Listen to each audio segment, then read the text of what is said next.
does your head compare to the Serpent Sovereign?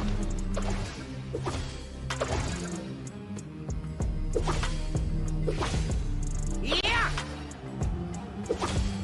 Huh?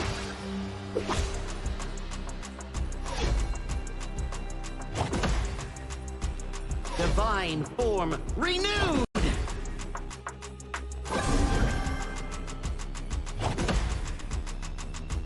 Evil, be gone!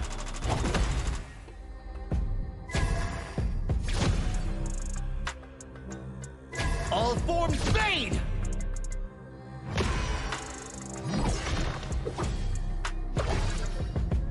Before the Lotus Podium, all suffering ends!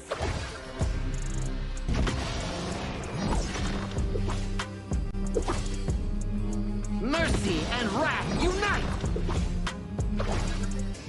I return from the West to dive back into this chaotic world. Little ones of Mount Huaguo, do you still remember me?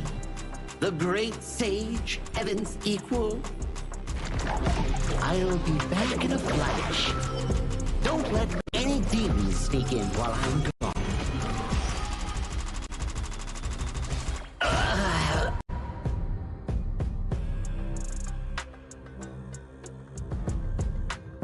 Time to leave the stone behind and see where fate takes me.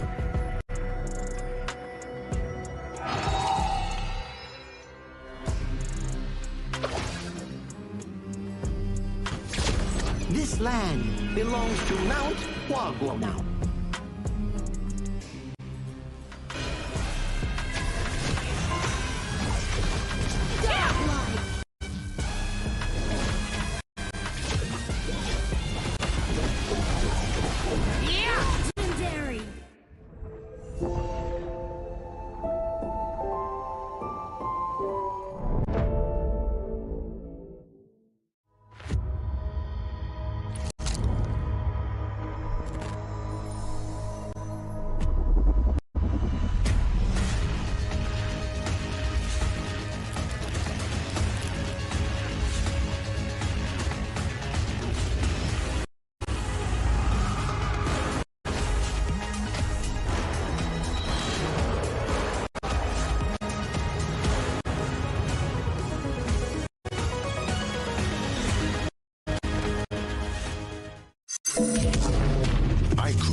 Contestants fight for the honor of their regions while we cheer them on from the stands. Double kill.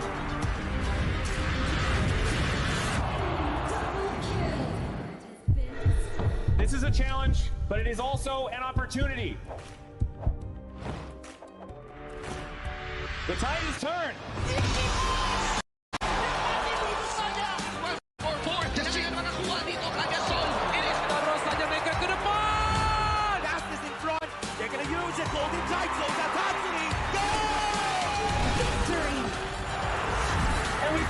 Together. We share the same voice, the same radiance. This moment of brilliance belongs to all of us. Together, we shine.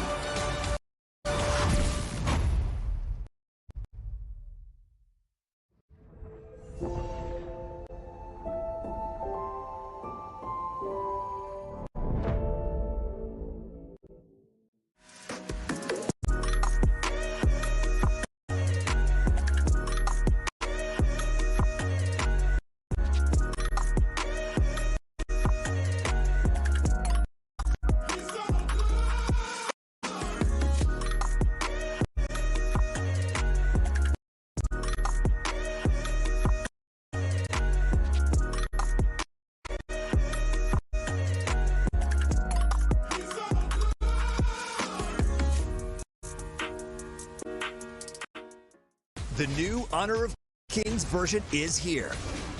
Let's take a look at the two major areas of updates: hero control adjustments and battlefield balancing improvements. improvements. Basic attack targeting rules have been updated. If a player is crowd controlled for too long while using a basic attack, the attack command will now automatically be canceled, preventing heroes from continuing to chase enemies after the crowd control ends. The movement wheel's dead zone has also been adjusted. After the improvements, there's no longer a dead zone in the center, helping prevent input interruption issues. After improving basic attack and skill targeting logic, even if base attack target priority is set to lowest absolute health, you still prioritize nearby epic monsters, and targeting will feel more intuitive. Next up is an overview of the battlefield balance updates. In the new version, the true damage value of the Crimson Golem buff has been adjusted, with the minimum value slightly reduced. The tower destruction slow effect has also been improved. When a tower is destroyed, nearby enemies will now be slowed. The teleportation portal cooldown has been reduced from 45 seconds to 30 seconds, allowing for more flexible tactical choices. A new lizard platform return mechanic has also been added. When a lizard leaves the platform's area, it will automatically climb back onto the platform. There are even more battlefield improvements waiting for you to experience in-game. See you in the Gorge.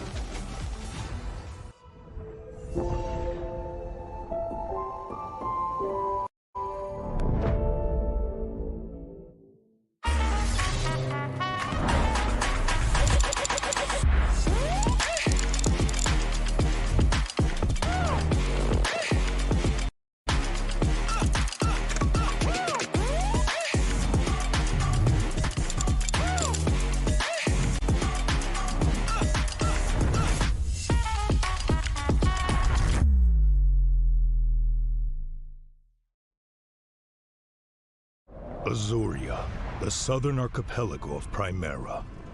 Here, humans and great beasts live in symbiosis.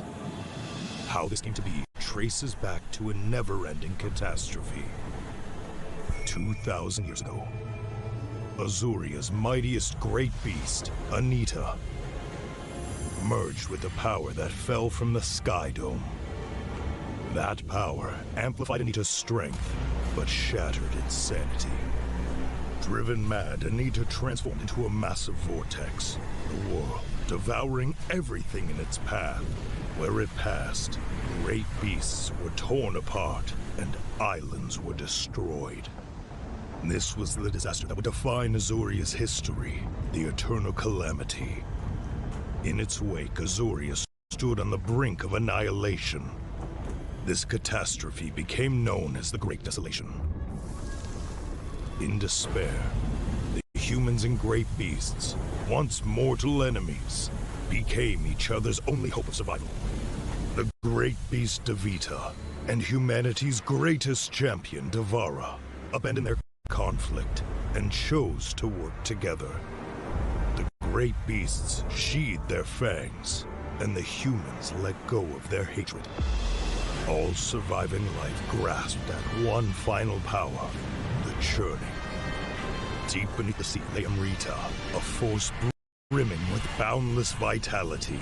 Through the combined efforts of humans and great beasts, it was awakened, restraining the calamity at the center of Azuria and restoring life to the world. But the calamity was not destroyed, merely sealed within Azuria's center. It erupts from time to time, bringing countless disasters to the land. Devara collected his knowledge and power and passed them down through the generations, hoping that one day, the calamity could be ended for good. And so, this has continued for 2,000 years. Chief Elder Devara! The calamity has erupted again!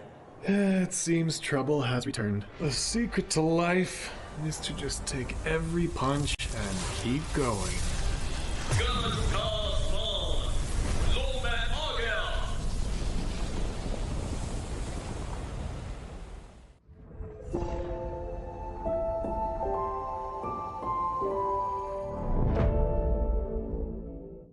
Itu kan track kita. Relax, bro. Phone aku! Jom kembali. Mountain View! Angkatkan pengemaraan! Kau boleh! Tak boleh. Pada teras! Kasih boost!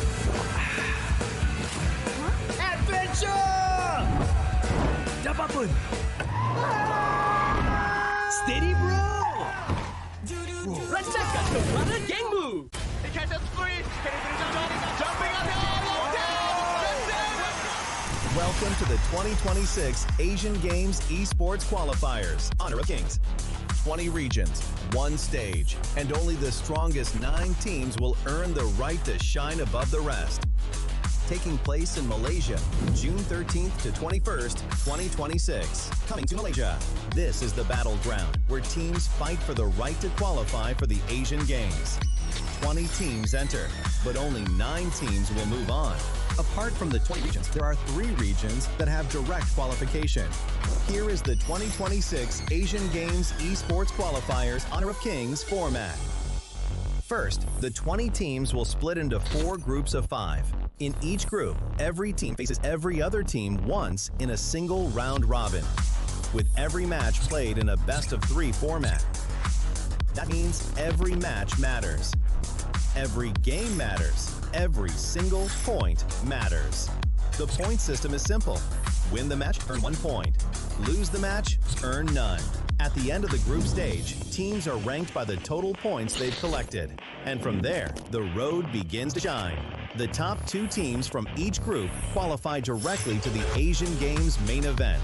That gives us 8 teams advancing straight out of groups. But for those not through yet, the light isn't out.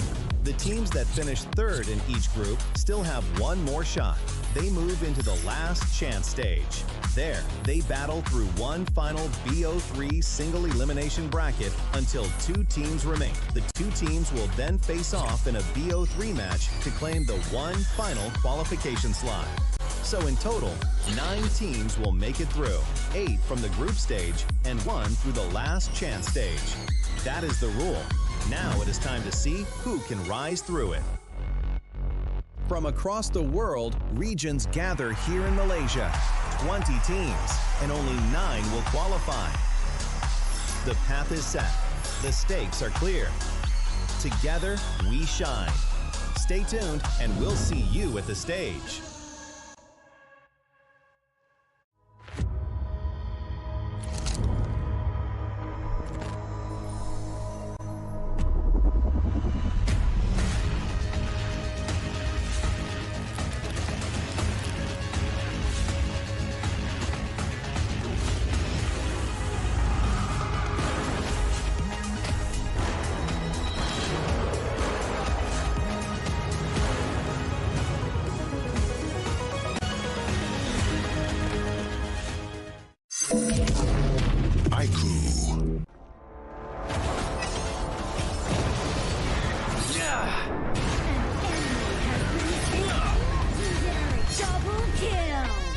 Shall I compare thee to a summer's day?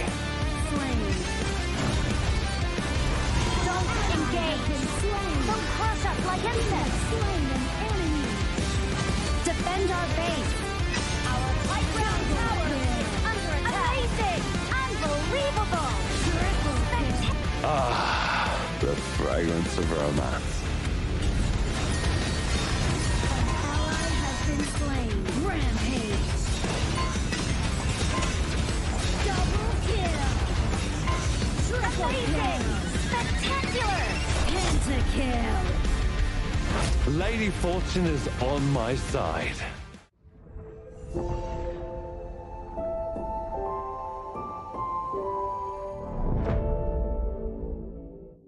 Itu kan track kita. Relax, bro. Phone aku! Jom kembara. Mountain Dew! Angkatkan pengembaraan. Kau boleh. Kat mana pula ni? Water trust. Kasih boost! Adventure. Dapat pun. Steady, bro.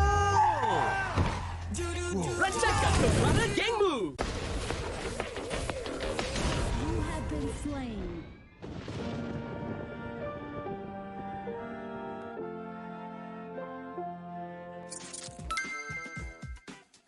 With the new consignment market feature, both new and veteran players can earn consignment items just by staying active. Sell them to earn tokens and purchase the items you've always wanted. Players can head to Dragon's Hoard to get tradable appearances, chests, and more.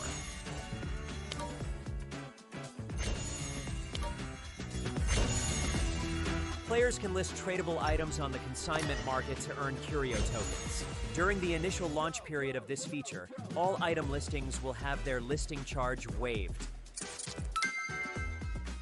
Use your curio tokens to trade on the consignment market, or purchase skins that were available before June 17th directly from the shop. With the new consignment items, players can complete events to earn tradable chests. Choose to open them yourself or list them on the consignment market for sale. Tradable skins can be obtained by opening tradable chests or by redeeming them in Dragon's Hoard. Tradable spritlings can be obtained by opening tradable chests. Tradable cards can be obtained by opening tradable card chests. If you bought an item but did not use it yet, you can still relist it on the consignment market.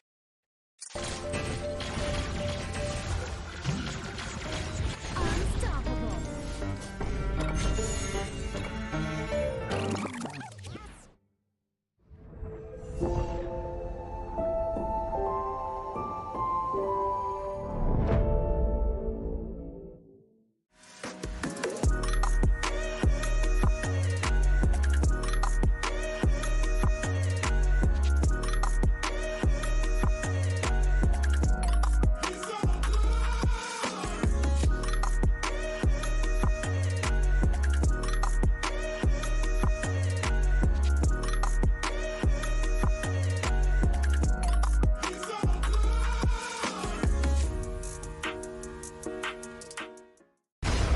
Ultimate not ready yet.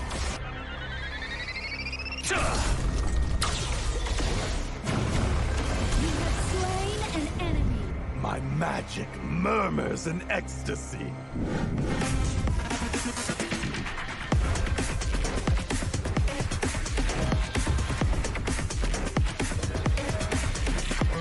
Amazing! There is no escape for you. Killing spree. Double kill. Triple kill. Spectacular kill. Don't worry. I'll be back for your life soon.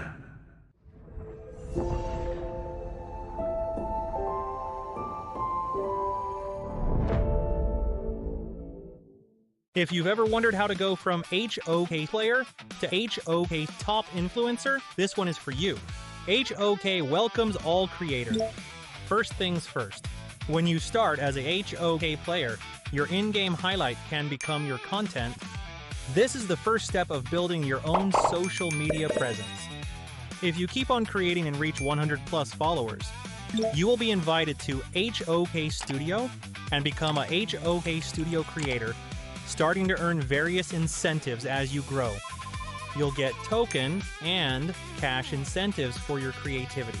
Stay in the loop with the latest game updates and get exposure on HOK's official media and website.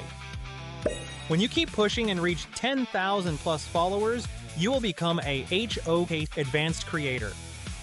Here's what comes with it: fixed quarterly contracts, steady cash coming in. We will also offer you exclusive creative guidance to level up your content, regular track.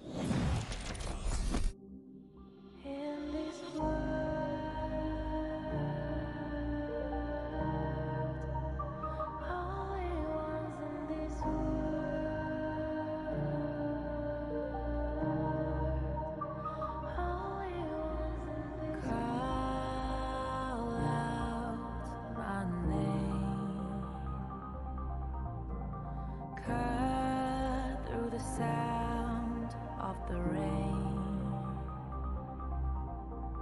No matter how I feed the flame, you know I feel the darkness and the pain. All of the ways we tried to break free from the night.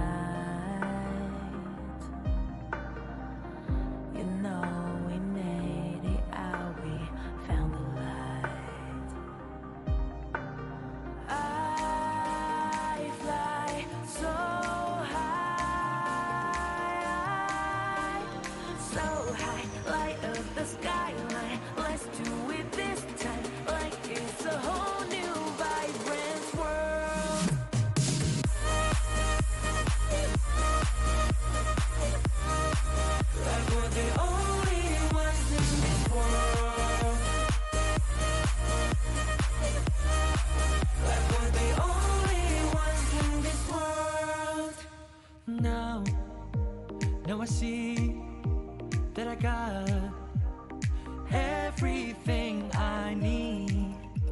It's alright, I'm on fire, I'm alive, 'cause now I fly so high,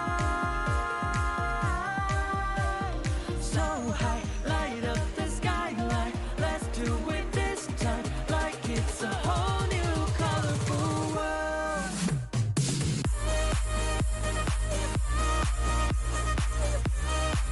Like we're the only ones in this world. Like we're the only ones in this world. Never thought we'd get this far, burning like the stars. How we get this far, like we're the only ones in this world.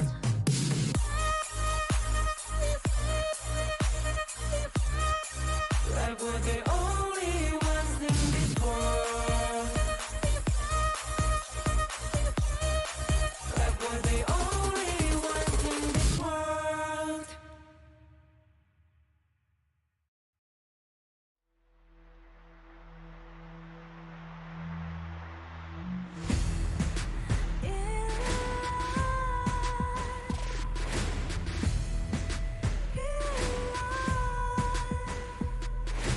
What's a life without its worth? Compromising with what hurts inside.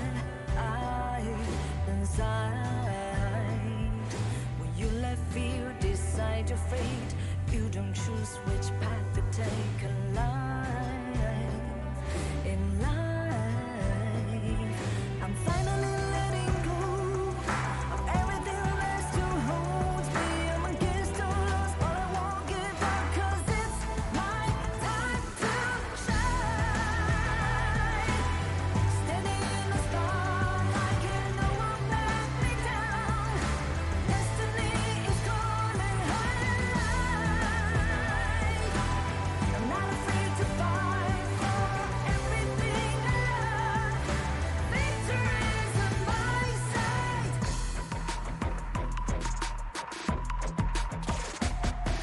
The more we lose, the more we gain. The more that nothing stays the same in time.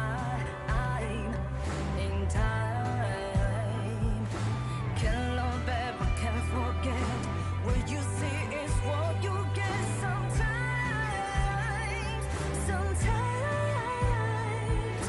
Gonna show the world tonight, the light that shines inside us. We're against the odds, but we won't give up, 'cause it's our time to shine.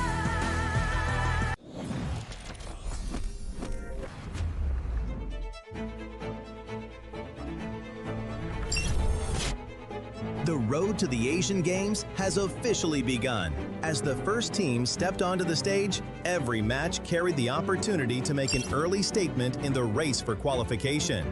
Vietnam were first to do just that, securing a clean victory over India to open their campaign on a strong note. Nepal stood their ground, turning defense into opportunity before launching a decisive counterattack to secure a clean sweep. Syria also secured a hard-fought victory over Sri Lanka in one of the day's most competitive matchups. Indonesia showcased the coordination and discipline needed to secure a strong victory. Closing out the day, the Philippines delivered a disciplined performance against Pakistan, controlling the tempo throughout the game. 5 matches, 5 winners, 5 statements made. Day 1 has shown that every team has arrived with the same goal, earning the right to represent their nation on the Asian Games stage.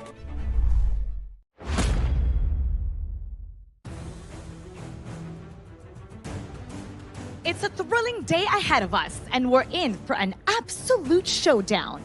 Once every 4 years, Asia's finest compete for a spot at the biggest stage in sports. And today, we get the front row seats to all of it.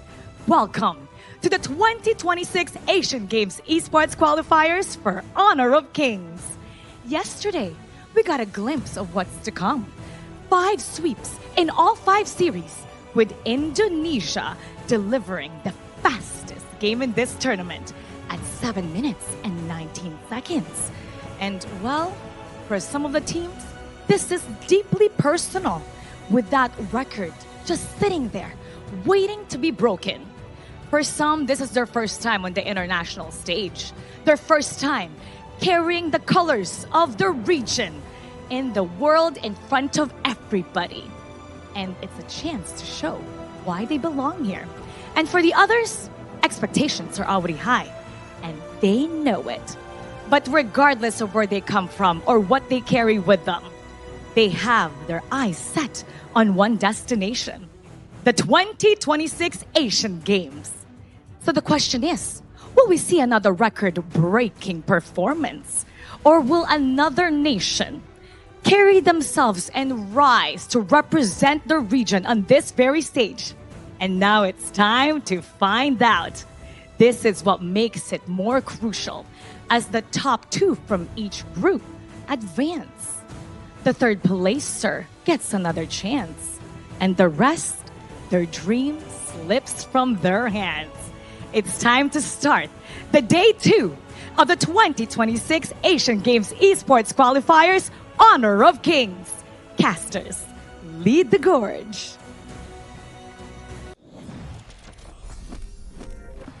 Lovely opening as always, coming in from Mara Aquino herself. My name is Sagi here, your desk host for today. This is the 2026 Asian Games Esports Qualifiers for Honor of Kings, and we are in day 2. With me is all casters of the Gorge, Holler, and also Adam. Welcome back to the English broadcast. Thank you so much for having us back. And again, day 2, super excited. Some of these games are looking to be very competitive here. Exactly, and we also have the Mongolian teams going against Philippines again today. So we do know that they really have to go through hard games as the first 2 matches. Well, we are talking about something that will be happening in the future. That's going to be a very far away game, maybe like match 3, match 4. Yeah. But this upcoming game that we have on our hand, this is definitely going to be the highlight of the day. Personally, for me, it's definitely going to be Republic of Korea going up against Singapore. 2 powerhouses going head-on in the opening match of day 2.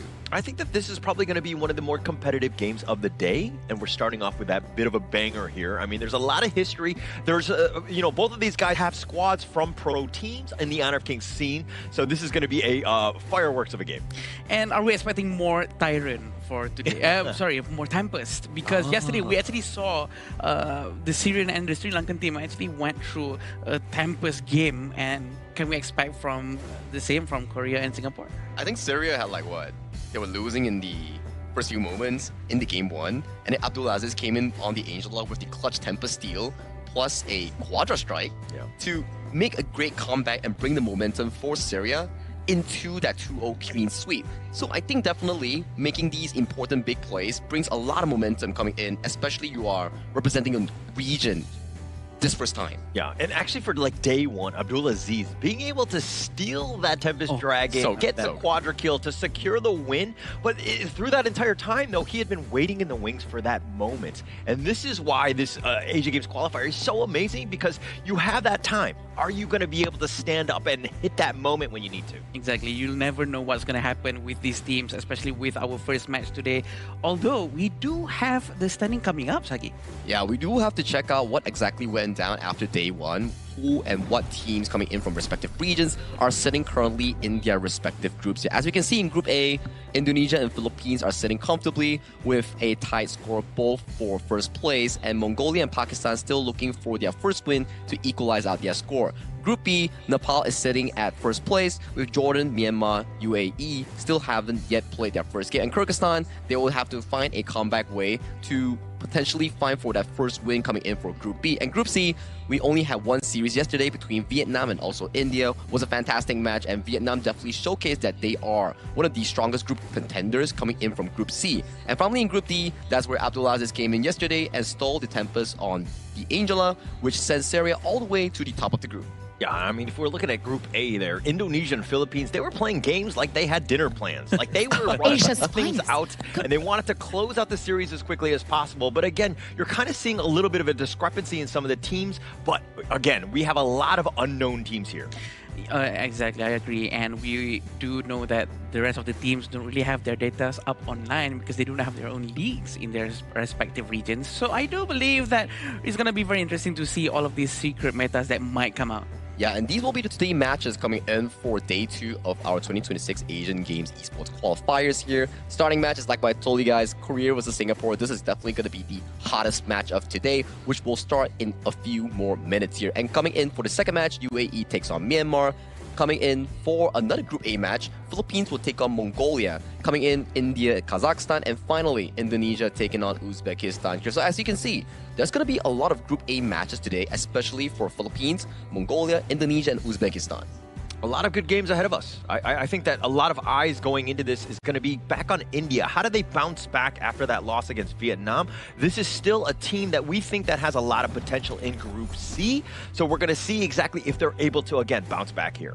I agree, because I actually went through a couple of ranked matches and I actually went against one of the Indian streamers. Oh. So they were so good that we almost lost our game, but it just shows how fast they adapt to the gameplay. It's so quick, and I think we're going to see the same in their gameplay. The adaptability is definitely something to be prized about, but after viewing through so many of the matches coming in for today, right, there seems to be a lot of Group A games, and with more Group A games coming up for their respective regions and everyone else, it means that the more games you play, the faster you will know who will be sitting comfortably first and second place going into the main event, and who will be fighting for that third spot going into the LCQ. Yeah, and so basically we have about 8 days to do this single round robin to kind of find out who's going to be the top of your squad, or in terms of that group. Getting into that one is obviously key. You want to be top 2. So anytime you're like on the losing end, you got to start putting that pressure on now. Yeah, definitely.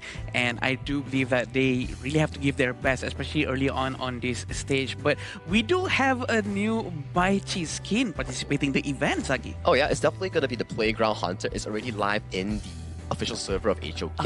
If you were to like finish up the event, you can get a free Baichi skin in the event shop. For free? Yeah, for free. You just have to do missions here. Just play some games and it's all yours. Yeah, you perked my interest when I heard the word free. I was like, okay, where do I need to sign up? I just need to play the game? Okay, all right, easy. That's on the game on right now, one, right? So yeah, I'm actually very super excited to get this skin.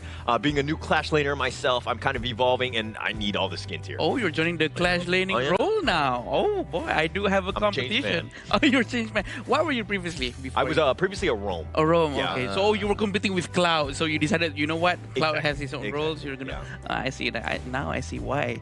I see. I mean, Clash is a very fun lane because you do have a lot of 1v1s early on, and then you have to try to expand that into a fast rotation for your team. So hey, save that for your rank games here. Right here for the 2026 Asian Games Esports Qualifiers here, and for the first upcoming series, we have Republic of Korea and Singapore, and they will be taking up the stage with this upcoming teaser video. So let's get to the teaser video.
Forged through years of competitive excellence, every movement is calculated, every decision is deliberate.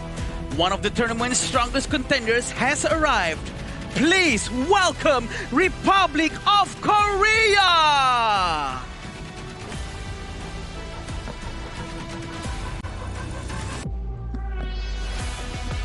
They may be the rising challengers, but they fear no opponents. With a roster built on teamwork, adaptation, and the courage to create their own legacy, the underdogs are here to shake the battlefield. Please welcome Singapore!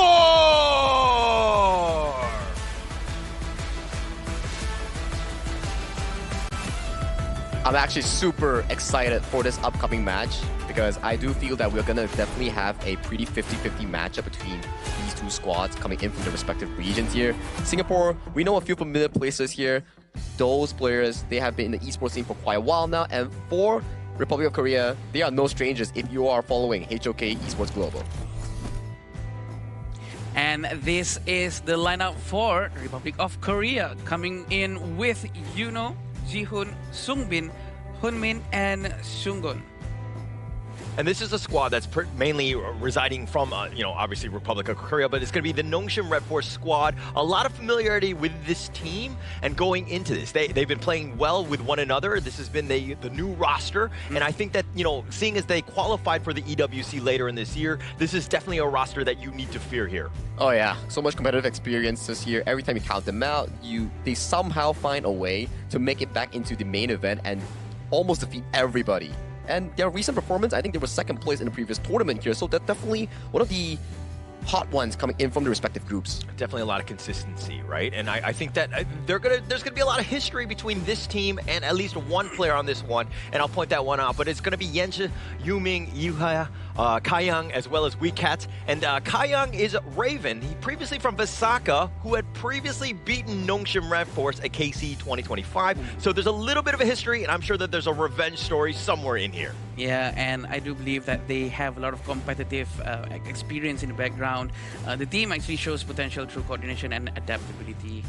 We do know that a Singaporean team is not going to go down easy, and I'm not surprised if we actually see 3 Tempers in the first game. Sagi, are you excited about that? 3 Tempers is a long way to go. We only had one yesterday, but judging from two teams' respective playstyle, that may be a possible outcome, judging from the fact that Republic of Korea, their playstyle really resembles slow and steady winning the race, pacing towards those power spikes, wanting to fight those big objective fights. So maybe, Adam, maybe we might see those Tempest Dragons that you're referring to. Delicious. I don't know if you're going to will it to get the Tempest Dragon. Obviously, we want to see a lot of drama. I think that it could definitely be there. But, I mean, look, if we're going to look at the side of the Republic of Korea, Sungyup is definitely one of the guys that they want to kind of look into. Previously known, I mean, his alias IGN is going to be Haku. So yeah, he has a lot of history of being aggressive. He wants to take over the game. So, again, eyes on this guy in terms of just how he performs and takes over the map. Now, I have a different perspective on this. I think it's more on the farm laners here. Kaiyang and also with the farm laner coming in from Korea, both of them have a very similar playstyle where if you give them their favorable picks, they can definitely scale up and put the weight on their shoulders to carry the team towards victory. And the Korean teams, right, we do know that they have been playing together for quite a while, and the cohesion between the teams, the team bonding, well, they go eat together, they go to the cinemas together all this while, so we do know that it's going to be helping them quite a bit in terms of chemistry amongst the players. Compared to the Singaporean players, I am not sure that they have this bond as strong as Korea. I'm pretty sure they need to adapt quick for this. Is that why I'm losing my ranked games with my stack? Because I'm not going to the cinemas with them? Is that what you're trying to say? Yeah, probably. You have to, you know what I mean? You have to spend time with your players outside the game to have this unspoken chemistry. You don't need to call out your shots in the game before you do something. Yeah, it's like something like what we saw from Team Philippines yesterday, that everything was so well coordinated here. But the first thing that we have to coordinate is the draft coming in for Game 1 between Singapore and Republic of Korea in this BO3.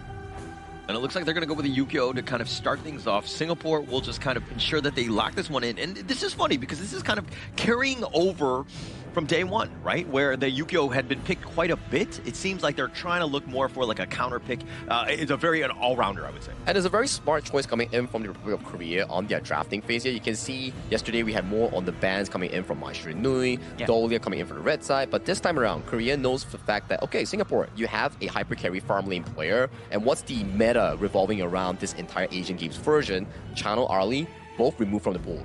Yeah, they really do focus on his hero pools, and at the same time, we do know that Dolia is still open. I'm not sure if anyone's going to pick it up, but I do feel that this is going to be a very different playstyle. If they do pick Dolia from any side of the team, they really have to find another hero to go with the Celestial Melody to make it useful. And this will be the third hero pick from Korea. I am assuming they're going to take something for their jungle. I like the fact that most of the teams have kind of honed in on the Ata pick. I mean, Korea's going to go with the Angela, just locking down that mid lane. I mean, it does quite a bit in terms of the stun. Yes, it's a little immobile, but I think Sungbin in that mid lane will be fine. But Ata, man, the ghost ships have been amazing thus far. Amazing, I would say, especially when against an Aaron of all heroes that doesn't have a solid dash that can cross walls. Once the Aaron loses the flash, and then she gets locked up by the ghost ship, it's done for here. So I can definitely see the idea coming in from Team Singapore in trying to use the Ata to mitigate the laning phase against the Byron while also amping up Yuming on that Ukutachibana to go for those early aggressions here. Still with the Dolia being out in the open, and I do agree with the Singaporean teams actually bringing out or taking out Guan Yu and Mai Sharnoi from this game, because it has been such a big problem for anyone who's able to play these heroes very well. And Liang has also been taken out by Korea, probably because they want to play something like an assassin at the jungle. Yeah, and you want to kind of target Sungbin in that mid lane. I mean, that's kind of why they banned the Mai to begin with. That's one of his signature heroes. On the other end, you kind of don't want to... I mean, I'm thinking that for Hyunmin, they're looking... Or sorry, for the Haku, they're looking for some sort of high-flying jungler to kind of lock him down, and banning the Liang is just kind of taking that away. High-flying jungler? High-flying jungle? Actually flies. Hakaruru here. He flies on a little bird that actually drops down on towards you. Coming from Team Singapore here, are they going for a much more traditional route on the Zhangfei Lapu Lapu? Are we going to see something like a Ming to amp up further on Kayang's damage here? I think that's definitely a possible approach that they want to visit to. Protect the president Yes, sir. style. I think that would be a good one. There we go, Lapu Lapu. Lapu Lapu is there, and also we do need some magical damage coming from them, and the mid lane should be something bursty. Probably gonna be I don't know what we're gonna go with. I think figuring out there was something like Ladyism will be pretty comfortable, especially when you have a Byron coming in towards your face and leaving towards Korea's side. There's not a lot of Romans left available. Potentially the Zhangfei is their only option here to finalize it. But oh my god, this is something that we call a Longshin Red Force Special, which is Team Korea's official team, their club. It's a Quay. We're seeing another Quay today. When in doubt, go with the Quay, right? I mean, it's all about those hooks, all about that control. Plus, when you have that ghost ship there, you can potentially pull somebody back into you. So it kind of plays around it. So I really like this in terms of the draft. This is very smart coming from them. It all depends on the execution in the end, on how the Quay is going to try to grab someone towards his teammates and make sure it goes down. But again, we have to remember the hook hitbox is actually quite small. It's coming down to precision here, coming in from the Republic of Korea. So Holler, talk to me. Who do you give the edge to in this game one?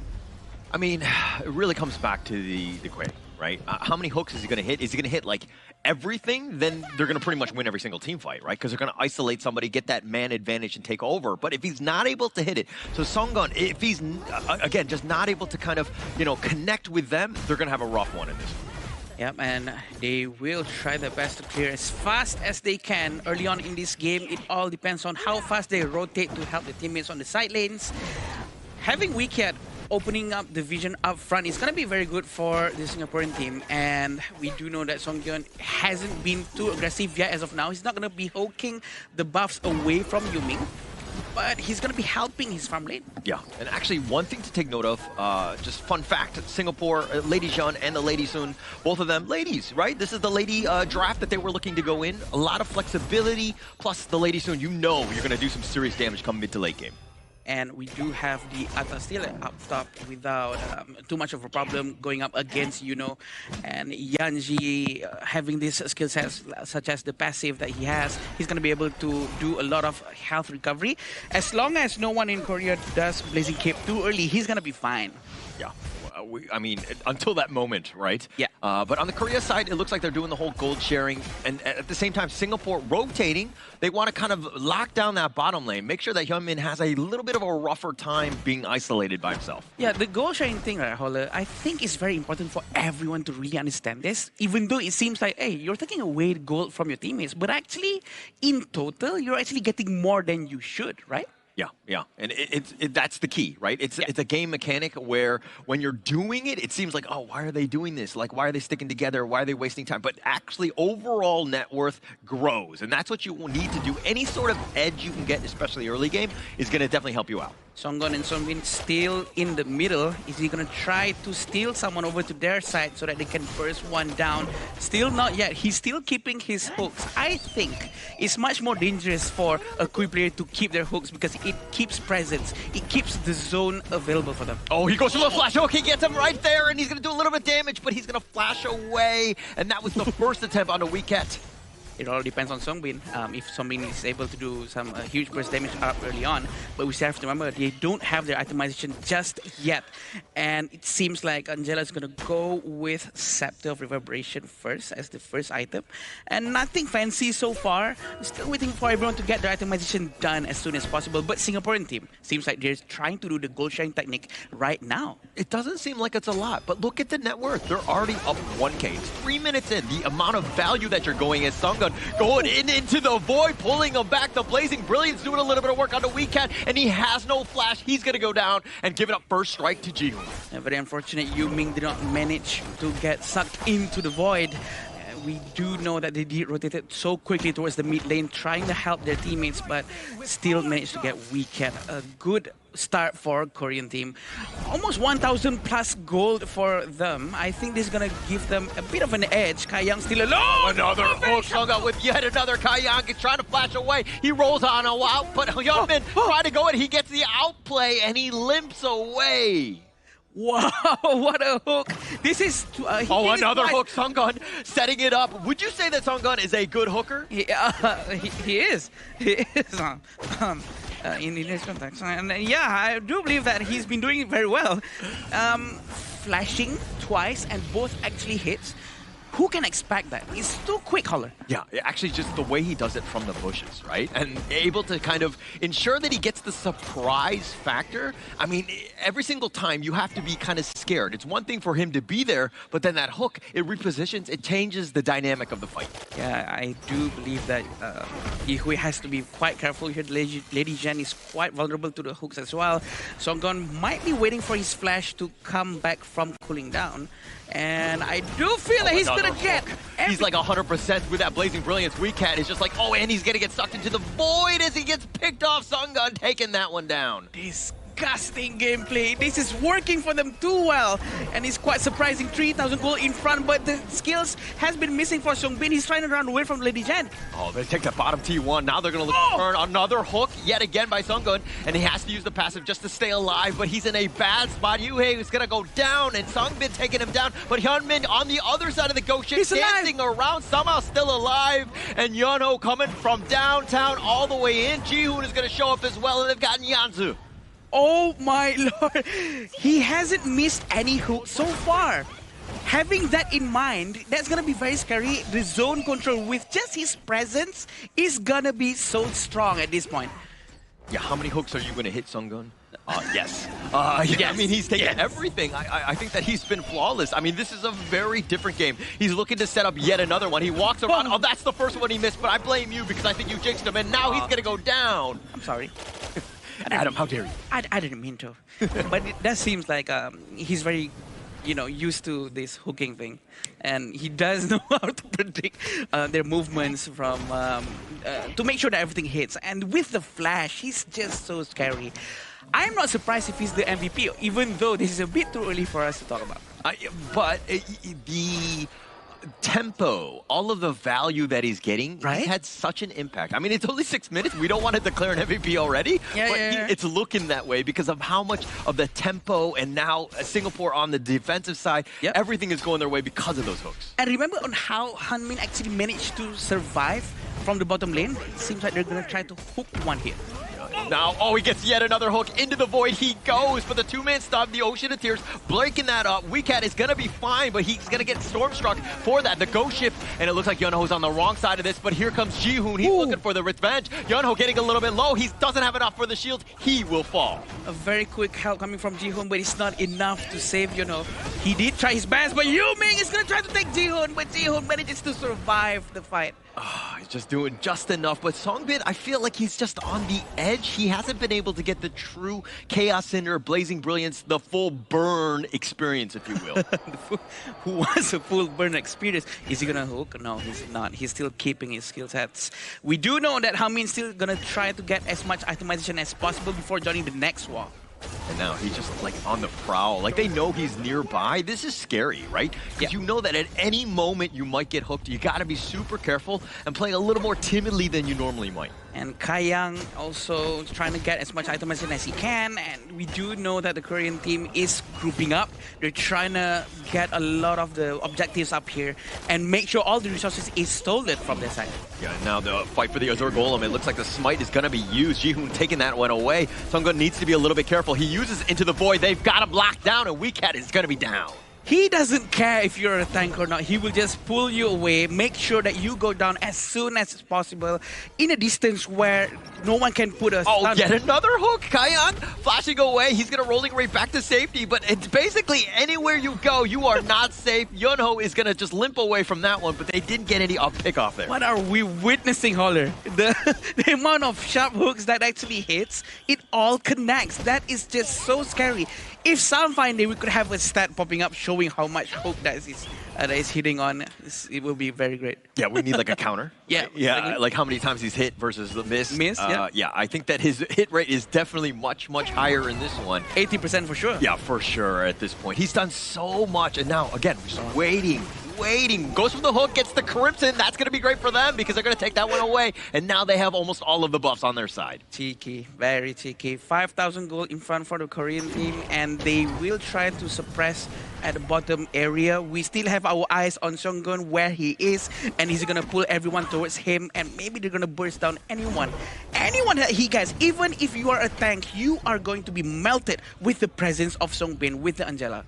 I mean, it's the backup, right? I mean, it's about that repositioning, pulling them away, and then you have the rest of the team. This is the easiest thing for Songbin, using that Angela, because you can just literally burn everybody down. It just makes things so much easier when you have the guy right in front of you locked down. I feel so bad for Yuming right now. It hurts as a jungler when you're not getting your buffs, you're not getting your resources. You know that's your only source of food to be economically okay to get your itemization. And he's not getting that right now. Yeah, actually, the way you said it, with no food, that just sounds very depressing.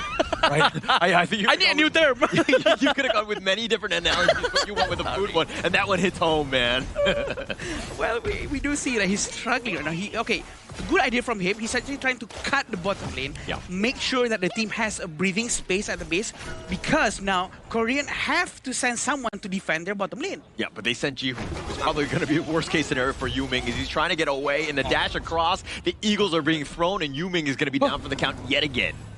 Yes, he tried to pull the tank, but he does know that his teammate is not nearby, so he pulls it off and cancel it out. But the Tyrant is still being focused by Jihoon. It seems like it's going to be easy double objectives for them. This is very greedy, but this is what they need, and they can do it. Yeah, I mean, this is as greedy as it gets, taking them both down, and they have enough damage to deal with this and to just survive this. This is the 10-minute mark, and you are so far ahead that you're able to take both of the big neutrals. That is a giant play for both, and now they've got the pullback into the void. You can't get away from Songun. You cannot get away, especially he just finished his frigid charge. This is going to be a bad dream for the entire team of Singapore, but... Oh, the flash forward, the Storm Strike is going to be on point. He dives the tower. He doesn't care. Kayang is going to be down. They found Yue as well. Weekek, all he can do is watch, and on the bottom side, Jihoon was doing some work as well. This game has been nothing but Korea. This is the chemistry that I was talking about, right? Going to cinema really helps. It depends on also what movie they were watching. Okay. Right? Like, is it a horror movie? Is it what? But it looks like this is going to be a horror movie as they take down Weecat, and it looks like Korea are going to take game number 1 off of the ace. A good game coming from Korea. Congratulations to them winning the first round. And I'm pretty sure they're going to be continuing this momentum. That was a very, very scary way coming in from Seonggun. A lot of the hooks, a lot of the plays, the early game leads were generated by this Quay pick coming in from Korea. And how to say, that was pretty insane accuracy. Right? he doesn't miss. He doesn't miss. I think that, I'm just going to predict it now. The highlights are going to just literally become Gun just hooking everybody, right? It doesn't even matter about the kills after because he was just setting it up for all of the team fight action, right? This game was all Republic of Korea. And we've actually only witnessed one miss, and that's all. And I have to highlight that because it's the only thing that stands out about him, because he missed that one time. So missing stands out because he's doing too good of a job in the game. Exactly. Yeah, that makes sense. I mean, not to go Asian dad here, but you are a dad, though. Like, son, how It are you is gonna... Asian Games Qualifiers. Yeah, I mean, how dare you? You got it on tape. You missed once. Oh my God, Sunggun. That's going on his resume, right? But definitely, though, that game one coming in from Republic of Korea was really, really amazing. Aside from only dominating in the game with their planning coming in from Seonggun's Kuei's hooks, you can see from the pick and ban phase, they have already strategized how they want to counteract against the farm lane-centric team Singapore here. Yeah. First bans coming in, the first two, strong picks coming in from the Asian Games farm lane pool. Chano, Arlie, gone. Yeah, taking that away, right? Yeah. You also made it very difficult for Kayang to really get going. He is probably the star on Singapore. And anytime you're putting pressure on and he's not comfortable, doesn't have that space, and constantly getting hooked left and right, you're going to have a rough time. And I was actually expecting for the Kuei to focus down on Kayang because they are the backlines, they're the one who deals damage.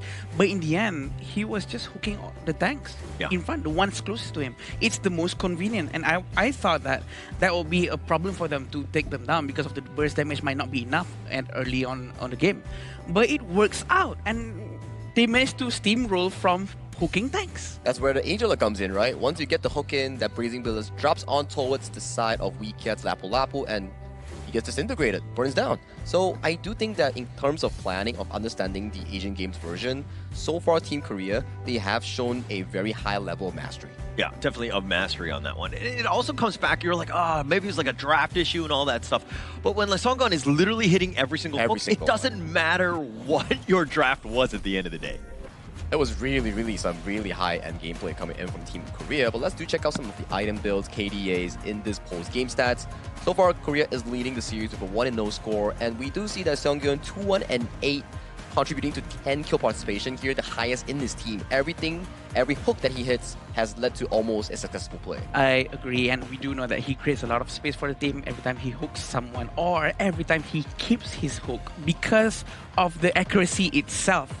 Everyone is also aware, so aware that his presence, he's still keeping his hook. It's not cooled down yet, so they cannot move forward. They cannot go out from their base. And you were talking about in the beginning of the game, you're like, oh yeah, he's just not hooking, but the potential is there, and it's actually changing the dynamic. And ever since you said that, Sunggun was like, no, I'm just going to constantly hook. I am not going to hold it back. Every time it's off cooldown, I'm going to use it.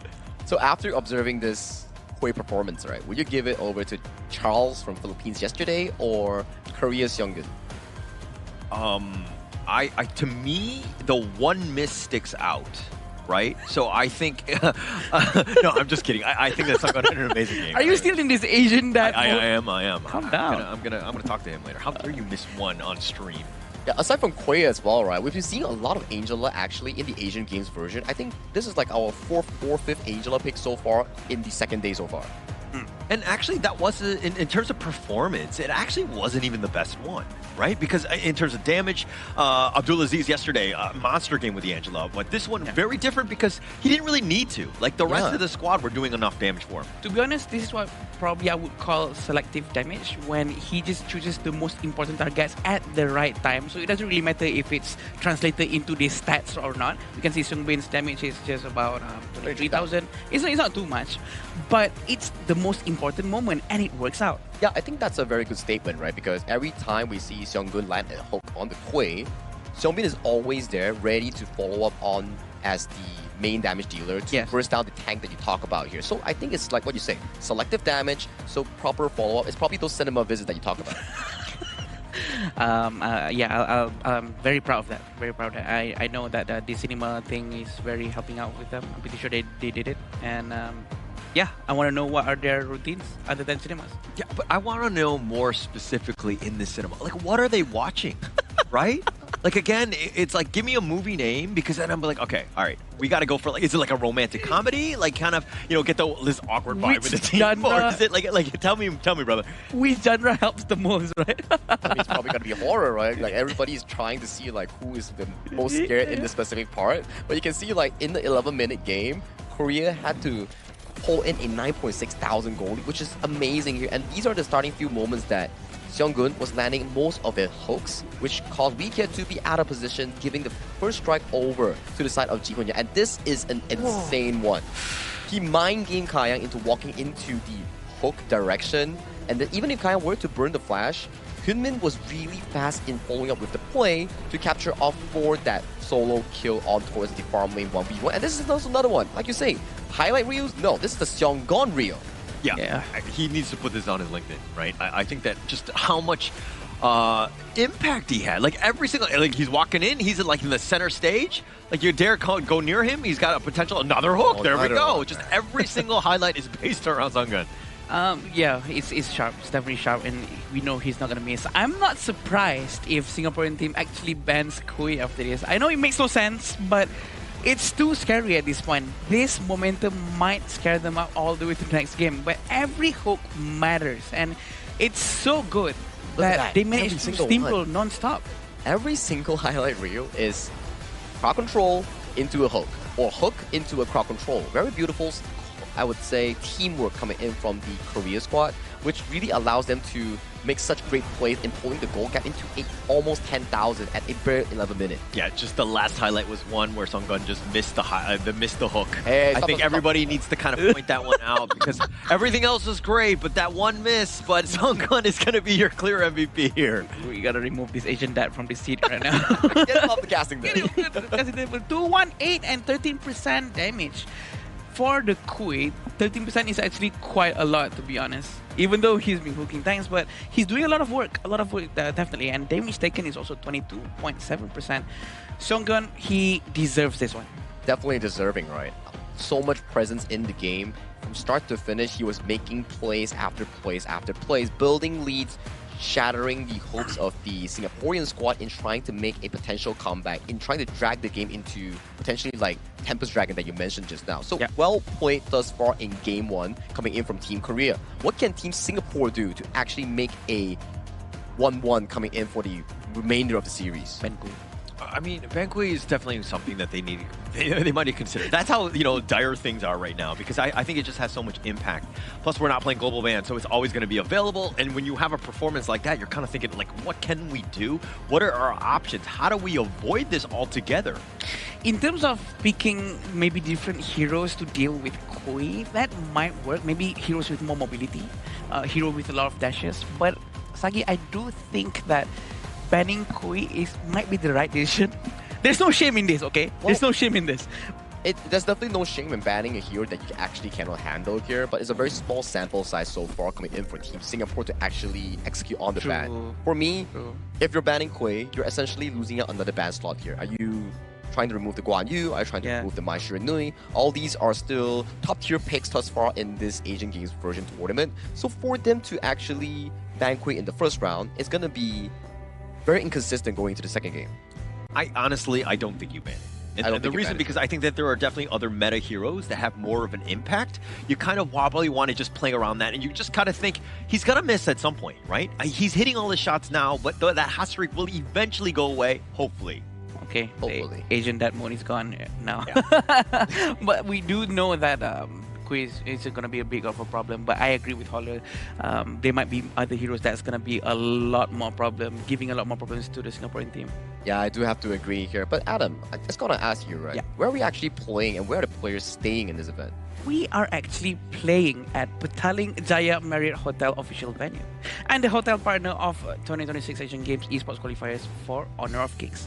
This is such a good venue, and everyone is loving it. Everyone is going to breakfast together in the morning, eating all the national dishes, such as this morning we have ayam rendang. We have ayam rendang. Yeah, and I met Iqbal because we Malaysians and Indonesians have this who owns the rendang thing. Who owns rendang? Yeah, but he was trying the Malaysian rendang, which is different from Indonesian ones. Yeah, we definitely have to interview him here to say whose rendang is better. Don't do that. Don't do that. I kind of want to see. I kind of want to know. I feel like, which one is better. I want to see the contest here. You don't want to see anything. You just want to see heat. That's all you want. I just want to see you guys at each other. Can I get out of this room? I'm very scared right now. Not be scared, because the only one have to be scared right now is Team Singapore if they can find the equalizer here in this series itself. Korea will be defaulting towards the blue side as Singapore chooses the red side here. So red side has a bit of consideration here. What do you actually ban out to allow Kayang, your core carry, to pick up the heroes that he wants? Because you are on the second pick, which doesn't really allow you much room to think. I think right now you're looking for something just early game. Create a little bit of space. We didn't really get to see exactly just how much, like the spacing from Yuming to be able to push them back to kind of create space for Kayang to get that farm. He was under pressure from the beginning, and if this team wants to succeed, again, everything kind of on the shoulders of Kayang. I agree. I think they need to focus more on taking care of Kayang, and we do know that Kayang has a lot of potential. That doesn't mean that you can leave him alone at the bottom lane trying to deal with 3 heroes. Having Koi in that mix-up, I think they might have to really babysit Kayang, not because he needs to be babysitted, but because the team needs to win. I think this responsibility falls heavily on towards Yi Hui and also Wee Kiat in trying to win out the mid lane 2v2, in providing more room of their 1v1 focus for the side of Singapore's Kayang here. As you can see, the same strategy still stands. Korea bans away the Arlie and Chano, some of the top tier picks thus far for the farm lane pool, resulting in Singapore defaulting into the Aaron here. But here's the problem here. That's the first pick, Guan Yu, and so far there seems to be no crowd control being drafted by Team Singapore in stopping this horse. Starting off with a bit of a banger here. I mean, this is another one. Very similar to the Quay in the sense that you're looking to reposition, change the dynamic of the team fight. On the other side, Singapore going with the Aaron and the Dune. Some way you need that frontliner. The Dune is going to be great for that. Aaron, again, what you saw, how Korea play that one, very strong as well. So again, it's a bit of a chess match at this stage. I agree with Sagi. But not me? I agree with you as well. But, coming back to Sagi's point, where he said that they're lacking crowd control. And I think they need, what do you call a pinpoint crowd control? Something that stuns directly, like an idea. An idea spell to stop the Guan Yu? Yeah, to stop the Guan Yu's charge draw. I like the Ata pickup here because Ata can actually break and also counter out Guan Yu in the laning phase. So that's going to be a pretty decent pick. But coming into the second phase, more of these roamers, more of these enablers coming in from both teams will be lock away coming in for the second phase of the draft. They're going right back to the Angela, right? If it ain't broke, why fix it? I think that they're going to kind of let Sungbin do his thing in that mid lane and ensure that, you just have that old tried and true damage, which is kind of lacking from some of the mid laners that are, in this version of the patch. I love this pick from Korea, which they took DRNG. DRNG is the best hero to deal with HP-based heroes such as Atta and Dune. We know that he's going to be melting Atta and Dune very, very soon. As soon as he gets Doomsday and Sparkforge Dagger. Great job coming from the coach of Korean team. I feel that they are not going to have a problem with these tanks. I think so as well, especially when DRNG, when you land the ultimate, the golden token, you do remove almost 50% of the magical and physical defense, which makes the enemy tanks take more damage. Just with the accuracy coming in from Hyunin is going to be really important for Team Korea to actually tear down big tanks like the Ata, big tanks like the Dun. That's probably going to go into the hands of Yuming. Just a lot of damage on the Korea side. You have pretty much a very well-balanced first 3 picks here. And kind of, again, going back to the Yuming Ata, like the Ghost Ship has had quite an impact. But is it the right play when when you see the Guan Yu charging the Razor Calvert from the back? Maybe you lock him down with that Ghost Ship. I mean, that's kind of the thought process. But is that enough? Well, for me, it's still okay. But the duty falls heavily on towards Yanzi, right? If he misses one flank coming in from the side of on that Guan Yu, things are going to be really, really difficult coming in for the player itself. And to me, I feel like the Ghost Ship is might backfire the team if he position it in the wrong way. The Guan Yu might make good use of the wall and just smash them against the wall, which is gonna be a big problem. But Dahlia has been picked, I think. That's our first one. The first time.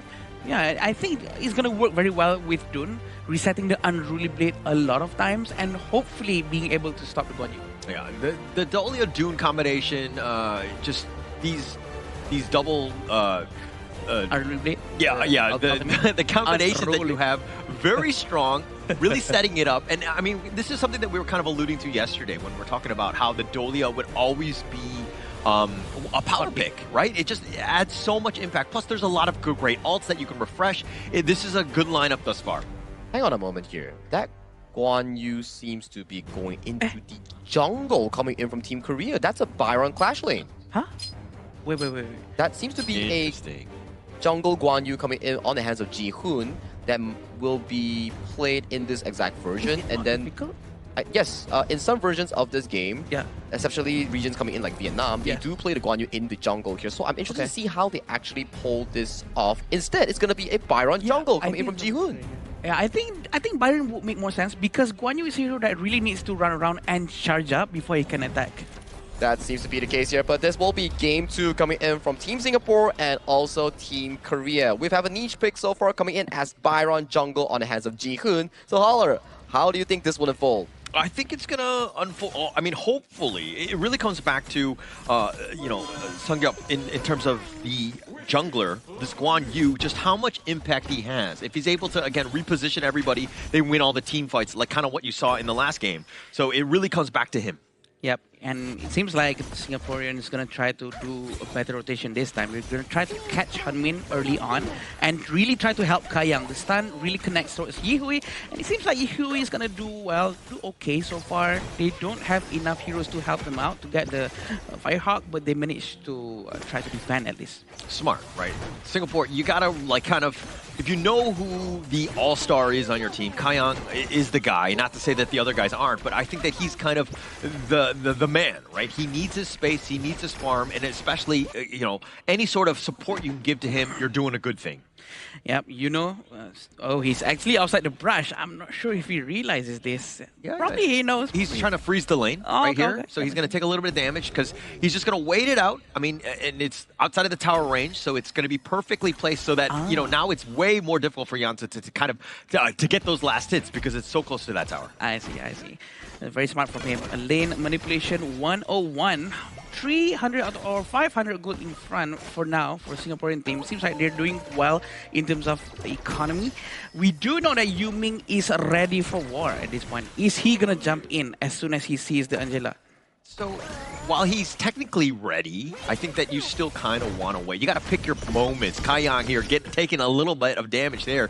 WeCat was there on the side, but Korea looking to, again, pressure Kayang. He's the guy. Make sure that he has a rough game. Ji-hoon is still trying to defend mid lane as fast as he can. Songbin is on the way. The gold sharing will be done soon, and we do know that Hamin is trying his best to farm as much as he can. It seems like this time there's not going to be too much aggressive gameplay early on, but we do know that Korean is usually starting to come online around 4 minutes and above. Yeah, they'll be ready. I think that they kind of set themselves up in terms of the lane. Right now, they're doing a lot of gold sharing, making sure that Ji-hoon's got that farm for that 4-minute mark, which is, of course, a key milestone in this one. Yeah, and we know that Yihui is using Garuda. Garuda is going to be a big problem for them as well because the Wings of Judgment is going to be so painful for anyone in front of him. I think in terms of scaling, maybe Singapore might have the edge. A little bit of an edge. I mean, if anything, this draft is a little better because Yuhei, the wave clear is real. They want space, right? Yeah. The last game, pretty much Korea got those pickoffs, and then they had no answer to deal with the constant wave pressure because they were down a man. This is a little bit more stock sturdy because you have the tanky frontliners as well. Yeah, and are we saying that it's better off if they pick Kui again this time? They should have picked Kui. Are you saying that, Holler? No, I mean, I think they could have gone back to that but this is also good. Sungun is also a sniper with these cannon blasts on the moats. He's definitely going to have an impact in almost the same way. Yeah. But one thing I've noticed about Korea when they were playing with Nongshim Red Force, the KML, they have a really deep hero pool. They are not scared, to kind of, see what else is out there because, again, they're able to play everything. All Wings of Judgment, they're really trying to find the damage, but Angela is protected from the hits because of the minions in front of her. Yeah, no real chance there. And plus the Blazing Brilliance, the Peacebringer just knocking 3 members back. He's going to do a little bit of work, and he gets a little bit low, but Ewing Unruly Blades on out. Kayang is meeting up with Hunmin at the bottom lane, but he will be safe. They're gonna get tighter without any problem whatsoever. Yuno's gonna rotate back towards mid lane once more. It's quite scary seeing Guan Yu and Byron in the same team. Actually, yeah. I mean, they're very tanky frontliners, plus they're able to reposition you. Right. I mean, Jihoon is going to be a problem. He's always great with, I mean, he's so good with all of the different junglers, but on the Byron, this is an interesting wrinkle in the lineup from Korea here. The amount of crowd control coming from them is a lot, because we have Guan Yu, we have Byron, we have Angela, a lot of crowd control coming up from Korea, and it's going to make it a lot easier for Hunmin. I think that's the whole point of this, Holler. Just to create space for Hunmin to be able to do a lot of basic attacks at the end of the game. Yeah, Korea rides on Hyunmin's play. Like, I think that once he gets going, he is that finisher. The Storm Strike is going to be real. Kayak taking a decent amount. He's got the homing missiles, but he's not doing enough. And now with that think inside the box, they got him in the wrong side. The Unruly Blade, Yuming, he's going to get on back. Wind Slash just to ensure that he gets that space and he gets on out. I'm quite surprised that Songgon actually missed his Cannon Blast. I was, hoping for him to channel his inner Kui into this Moza. But maybe it's a bit too early. He's gonna, be angry if he hears what I said. If there's anything that I've learned, it's okay to let them miss once in a while. Oh, okay. I know it's a little weird, and he should be hitting all of his hooks, but, the Cannon Blast, we'll let him go a little bit. Yeah, but we can see that they're really trying to focus down on the tower, and is he gonna commit? No, he's not. Just to make space for the tower to go down. I mean, they saw them coming in the way that they were just able to kind of dive in. They were just running on out of there, but they lost the bottom T2 because of all of the space that was created.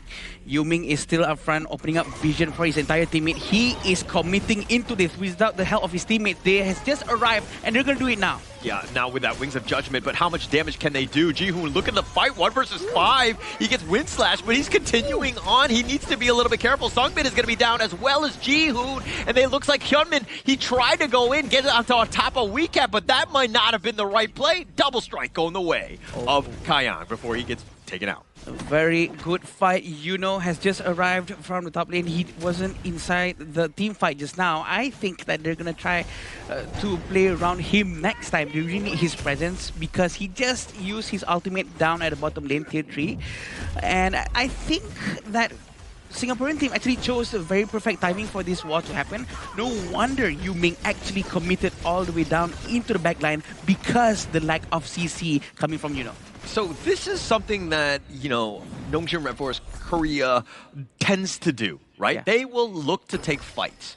If you're looking at what just happened, even in the last one, Yeonho was nowhere there, but they were willing to take the fight 4 versus 5, and you can kind of bait out Jihoon at moments. He tends to be a little bloodthirsty at moments. And I guess he's supposed to buy some space and time for his team, but apparently it's not enough, and his team actually lost a lot of space and heroes at the back. But we do know that they need Yuno in the next team fight. They need Yuno no matter what, and Yuno really needs to be at least nearby. Okay, you just said like many a time, so I'm like, he needs that to be needs to be there. Got it, I'm on play. Okay, all right. It took a little tracking, my bad. It's still a little early in the morning. Stop the Asian diet thing, But here we go, the Blazing Brilliance, he's been stuck on the wall. Sungbin, he's just trying to just stay alive, but he gets picked off. Yinuo making him pay for sticking around. The Wind Slash is going to be on point. They find Hyunmin as well. The Cannon Blast slowing him down, but I think Singapore are going to be very happy as Jihoon goes in with a force field suppression. He wants at least Weecat. He tries to go for that Storm Strike, but he's in a bad spot. He too will fall. A hot streak going the way of UA. He actually tried to chase Dolia. I thought that he was going for different targets, but he's actually going for the Roma. It's a very interesting choice coming from Jihoon. But it seems like Singapore is going to try to get the tier 1 tower in the mid lane without any problem whatsoever. Still having Songgyun, and is he going to force it out? He is! He's trying to push everyone into the tower, but he's being punished with the Wing of Judgment coming from Yui. A little bit of a bait there. Yeonho trying to make that Soaring Dragon, the Razor Cavalry onto the minions, but he gets caught out. The ghost ship was perfect by Yansa, and they're going to set things up. And if you wanted to see Singapore start rolling, now has been the moment. It seems like they figured out Korea, at least in this early game. And Tyron's gonna be theirs right now. It's gonna be going into 9 minutes. It's going to give them a little bit more movement speed. They're going to really try the tier 1 tower, but the entire team from Korea is here, ready to defend the most important tower in the entire match. Yeah, Korea, though, with enough wave clear to kind of limit at least some of that damage. Yes, they're behind, but they still have that opportunity. They still have that outside. Again, you were talking about the importance of that mid T1. Still alive. They still have a chance in this one. And having Guan Yu in this game, Holder, I was expecting Guan Yu to do a lot more plays with his teammates. But as of now, we still haven't seen any of that. And it seems like he's going to get caught way up in front because he's not using Kui. Yeah, Sunggun all by himself, kind of, I mean, he got a decent cannon blast, but he was completely isolated. The rest of the team were not there. It seemed like he didn't get that invite to that movie. Go on. I think that he needs to be closer to his teammates. He was trying to use his cannon blast while his teammate was so far away. I'm not sure where he's getting at just now, but seems like Singapore is going to try to force this one more time with the Wings of Judgment. Yeah, and this is going to be a much better push. But again, they can't really get too close. Sungbin with just enough with like that Blazing Brilliance, it just clears the wave so quickly. But Hyunmin was trying to be a little bit sneaky and taking the Tyrant here. They need to be a little bit careful with how they proceed because it looks like Yanzi and the rest of the squad are there. They've got the Wind Slash. The Tyrant is actually going to be leashed. Soaring Green Dragon coming from the side. Yunho, he's getting pulled around, but he dashes away. They find Weak Cat, and it looks like Yanzi is getting very low himself. Sungun with the Cannon Blast, and do they have enough? And yes, they do. The Heroic Strike is going to be enough, but Yunho sacrificing his life because he wants to go for the team kill on this one. Yehu running as well as he able to flash away, and he does, but 4 members down from Singapore. A very good kiting fight coming from Korea. They really forced out Singapore to actually be a little bit overextended just now, but the force coming from Yuno was so good that he actually managed to force them to go down one after one. And this is what happened just now. They're trying to get the Tyrant, but look at him. Yuno was so ready at the back. He actually went in, knocked them out, and he keeps on pressing in, even though his HP was actually quite low. This is where they need to stick to. Like, this is the composition.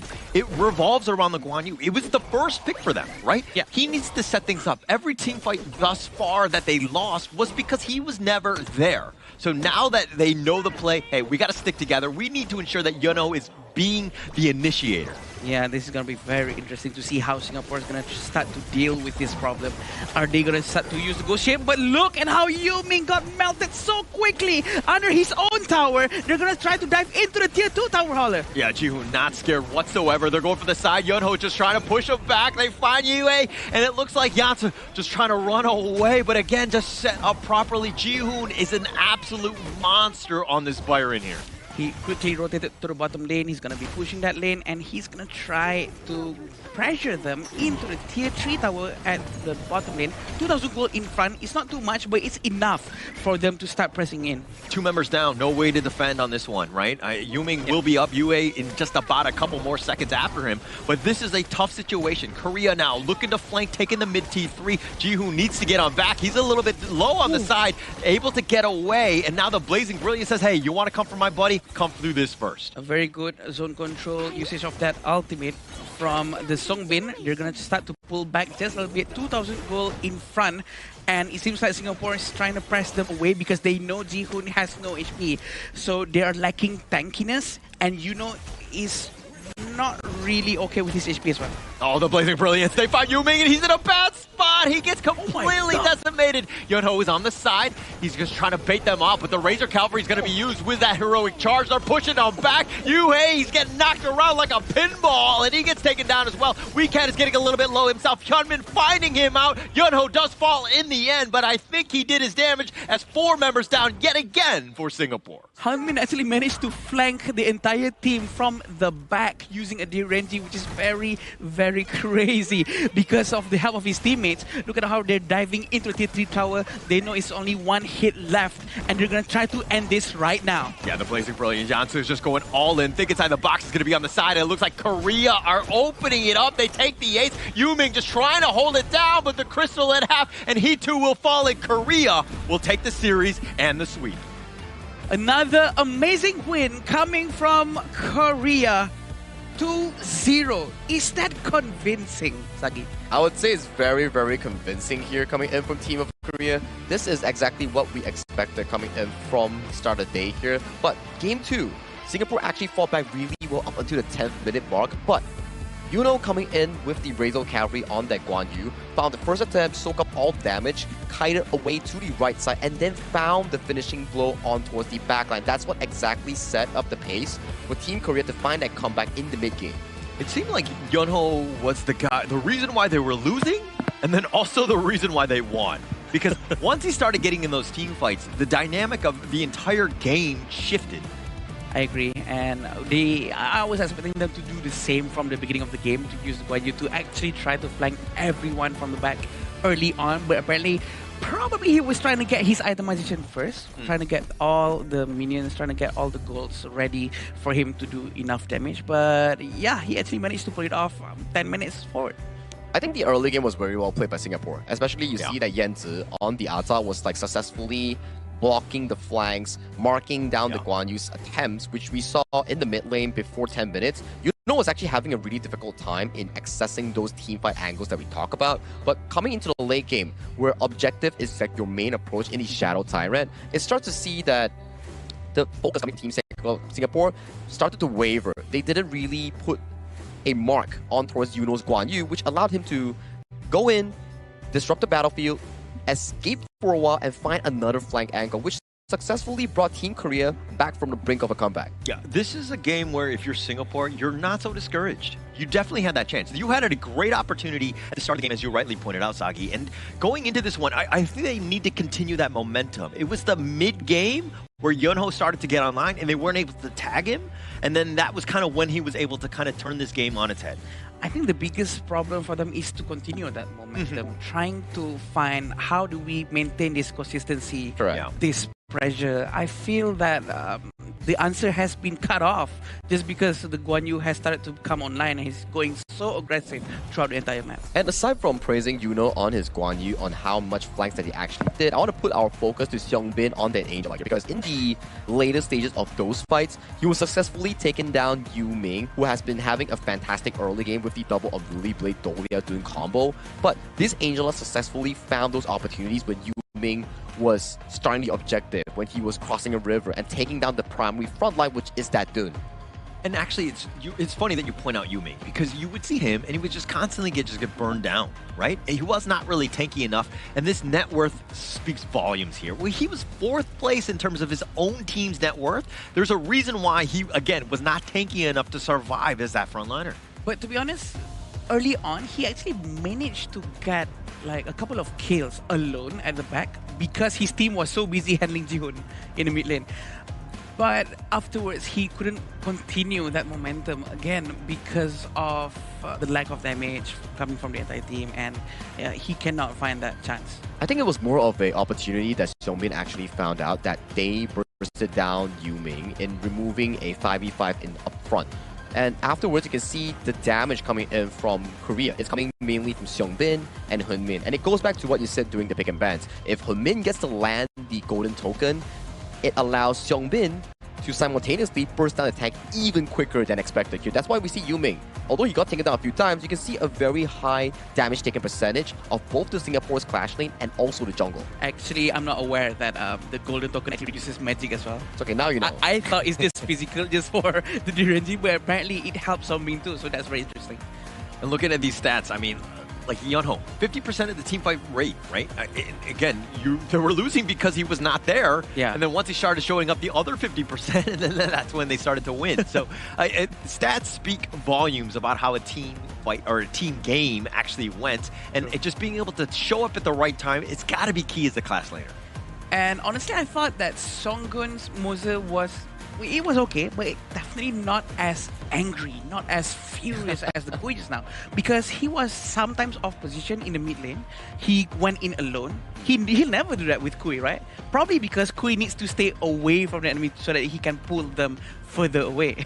I think it's also because that in this game itself, we do see Singapore finding more opportunities to fight back, which really decimated Seonggun's occasional bad positioning, which we saw that there's like a difference between there. But you also can see like Seonggun, he tanked 70,000 and he also did 69,000 here. So he was actually doing a lot on this Mozi compared to what he did on a Quay. Quay, yes, he did land all those amazing hooks, but on this game itself, he's also a pseudo damage dealer on that roam pick. Yeah, and also because, the Moat has the Peacebringer, so he has a little bit of more mobility. He would probably, just be a little bit further ahead as opposed to the Quay, who's a little bit more static, where when you're going for the hip, you need somebody to back you up. So I'm sure that they were on the same page a little bit more with that role in mind. But again, the Moat is a little bit different here. I agree. And this graph really aligns with what both the three of us have expected to happen, which is a very close fight between the two teams. And Singapore actually shows that they are able to take down Korea, but they did not manage to continue the momentum. The graph really shows that a roller coaster. Once it goes to Korea, goes to Singapore, and all the way back to Korea. Yeah, it's about consistency in team fights and their decisions at those big few moments, right? You can see this graph early to mid game before the 10th minute mark. It's really back and forth, almost a 1 to 2,000 goal lead between the two teams. And afterwards, at the 10th minute mark, is where we saw Yuno and Seonggun start to find those amazing crowd control in the team fights, which led to the demise of Team Singapore in this game too. Yeah, and you're watching this one, you're thinking, Korea just completely blew them out. It's like, no, actually not so much. Really, it was very competitive. It took the last minute, as you see in this goal graph, for Korea to really kind of get to that moment. I would say like the 10-minute mark is when they started to just get that ultra rise and they were able to close it out. But this is a much closer, it's a much closer game than the 2-0 score will show. Yeah, that's when Yuno comes in probably. But I want to ask both of you, do you both agree that it's gonna be Yuno that's gonna get the MVP?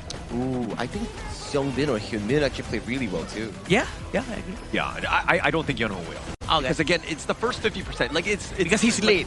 It's the entire average, right, of how you played in the game. If you just show up for the fourth quarter, it's a very different ball game in that sense. But I think that going in, it's going to be a much tougher decision to see who's going to be the actual MVP from production. Good help. I think we'll find it out later real soon. And as of now, you can see in these highlights here, the first 10 minutes actually went super duper well coming in from Team Singapore, isolating their targets here, picking off those key moments, building that goal lead into a steady even here. But take a look at this upcoming 10-minute fight here. This is where we saw the 50% that Paula mentioned here. Jumps in, Bridget charge pops it, everybody takes the crowd control coming from Ji-hoon, and then re-enters the team fight to capitalize on the escaping Yan Ziyang. As of this point, Kai Yang is already too far forward, gets caught by the golden token flash coming in from Hyunmin's Yoonjae, and that's all it wrote. And these are the moments. Yumin getting knocked up by the Overlord, getting chunked down by Seongbin's Angela, and then it's a 4v5, and it leads to the destruction of Team Singapore in this game too. And this is where Hyunmin actually comes from the back. Exactly. Which is not expected, by the way. He actually rotated so far trying to catch them. And such a nice game being played by both sides of the region. Yeah. And we want to see a little bit more, but we're going to find out who the MVP is actually going to be in this one. I think it's going to be a close one, but it looks like Seongbin from the mid lane off of the Angela. Your thoughts on that one? I called it. Definitely. This is a very good performance coming in from Seongbin. He was really connecting the damage, the crowd control well, and this is back-to-back Angela game. And so far in this tournament, in the Asian Games qualifier, Angela seems to be a pretty popular pick. Yeah, I agree. I was just about to say that because even Abdulaziz managed to get the MVP yesterday. So we do know that it's really working well for most of the teams. And I thought it's going to be only working and effective only for the teams that, don't have their own leagues. But apparently even Korea are showing up with a very good Angela gameplay and managed to get the MVP. I think it just adds a lot. I mean, it has a stun, it has a lot of damage, it's sustaining, right? And if you want to just stand and fight, where a lot of the other side, if we're looking at junglers, they tend to be tanky, right? Yeah. So the Angela just burns through it, right? So it's like the perfect counter, and so it's just playing into the meta more than anything else. And then in the early game as well, Angela is one of the rare mid laners in this Asian Games version that allows you to clear the wave fast with like 2 spell ones. 2 spell ones, wave is done, and then you immediately rotate to the side lane to assist your teammates here. So definitely well done coming in from Republic of Korea, getting a clean 2-0 to start their journey here in Group D. One of the most difficult groups that we actually have in the Asian Games qualifiers here. The most important thing to me is hands down the best Korean gameplay today. or not just today, for the entire qualifiers for now. Or are we gonna see a lot more Kui gameplay like this afterwards? We don't know, but hopefully there is, because he has been proven on how Kui can be so effective today, and hopefully there's more Kui, because I love Kuis. Yeah, I love it. but I also think that there's only Sungun is 1-1, right? Yeah. Let's be very honest. But I think that Charles the way he was was today. he was all right. I'm right? gonna tell Charles after this. Yeah, please. Oh, Tell okay, him that Mobile Blam was telling him that. Yeah, it is definitely a very good gameplay from everyone today, and we want to see what's coming up next. But after this, I do believe that we're gonna have a bit of an interview. Oh yeah, we're going to be having Mara. Interesting. Lovely Mara that's going to be interviewing one of the representatives coming in from Team Korea to find out how they feel after that match. It's their first match in the Asian Games qualifiers here, so it's definitely always good to start on a right step coming in for Team of Korea. So without further ado, let's pass it over to the Mara so she can actually check out the interview and review with them what exactly happened. So take it away, Mara. Team Korea opens the day with a 2-0 sweep. Congratulations, MVP in game number 1 with Kui. In fact, that Kui-Angela combo was so effective, with Angela finding ways to initiate and Kui with that crucial follow-up. How did you manage, and what makes this both pairing, what makes it so powerful, the Kui-Angela combo? 우선 너무 축하드립니다. 그래서 오늘 첫 승에 엔젤라랑 쿠이 이 조합이 선택한 이유 굉장한 좋은 조합이라고 생각하는데요. 그래서 이 조합을 선택한 이유이 무엇인지 말씀해 주세요. 지금 메타에서 안젤라가 미드 중에 굉장히 영향력이 큰 미드 캐릭 중에 하나이고, 안젤라를 썼을 때 또 종규와의 조합이 생각보다 괜찮다고 생각해서 안젤라랑 종규를 같이 픽하게 됐습니다. So I think that this is I'm so happy that this combination worked out, and then because after we have used this combination of Angela and Kui before, and then due to the experience, and then we choose this combination again for this first win.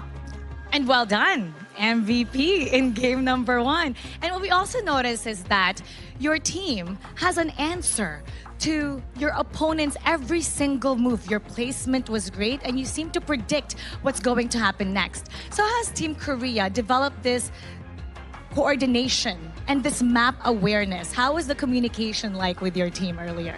오늘 상대팀 싱가포르 팀을 만났는데요. 그래서 완전 완벽한 조직력을 보여주셨는데요. 그래서 어떤 비결인지 말씀해 주세요. 연습 때 이제 다른 팀들 그리고 싱가포르 팀들도 그렇고 되게 강팀이라고 생각을 해서 연습 과정에서 굉장히 준비를 단단히 하고 왔고, 그 연습의 결과라고 생각합니다. So we know that Singapore is a very strong opponent to us. So during practice and training, we've been very focused and do a lot of practice against this team. So I think that's the effect from our training. And that's such great respect to your opponent. And for sure, they're respecting Team Korea after what you've shown today. The world is watching, and so is Korea. What would you like to say to everybody? 그래서 우리 지금 대한민국 팬분들도 전 세계는 보고 있는데요. 그래서 대한민국 우리 팬분들께 한 말씀. 저희 대한민국 아노 오브 킹즈 팀 응원해 주셔서 감사하고, 앞으로도 더 좋은 경기 많이 해서 꼭 메달 딸 수 있게 잘 준비해 보겠습니다. So thank you for supporting us, and then I hope that we can secure a medal, and thank you. Once again, congratulations. Strong performance, and we're looking forward to the next. You heard it from Team Korea, and now we're going to be talking about that a little bit more with the casters. Lead the gorge.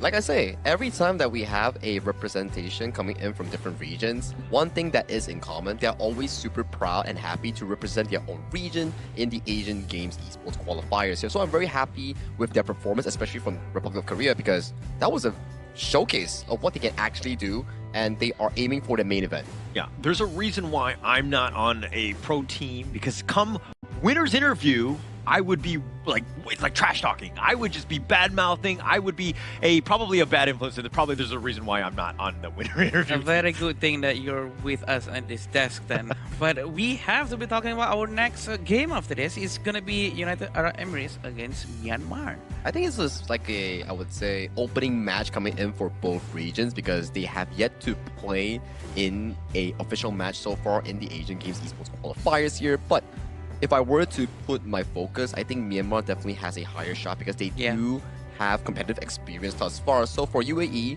they're more like a challenger coming in to prove themselves that they can actually take this one. I think Myanmar is a very good region as well, because I have went up against them. I've seen their plays as well, and their picks are more leaning towards support play, a lot of crowd controls, a lot of annoying heroes that they pick out, and that's just how they are. Again, I think it's also related to cultural thinking, maybe with a lot more crowd control is gonna deal a lot more problems to the enemy. Like a Quay. Like a Quay. Right, okay. I mean, I mean, just set it up. I think it makes a lot of sense, right? Anytime you can win games off of your roam, I think that you're doing a phenomenal job, right? I think that going in, it's also interesting to see exactly where UAE want to go, because of the fact that, again, we don't have as much data. We don't really know what sort of heroes they like. They too might be white players themselves, huh? And I think to be a better Quay player, I think what do we need? It's gonna be a proper device. The best device for being a good Quay player, like all the pro players on the stage.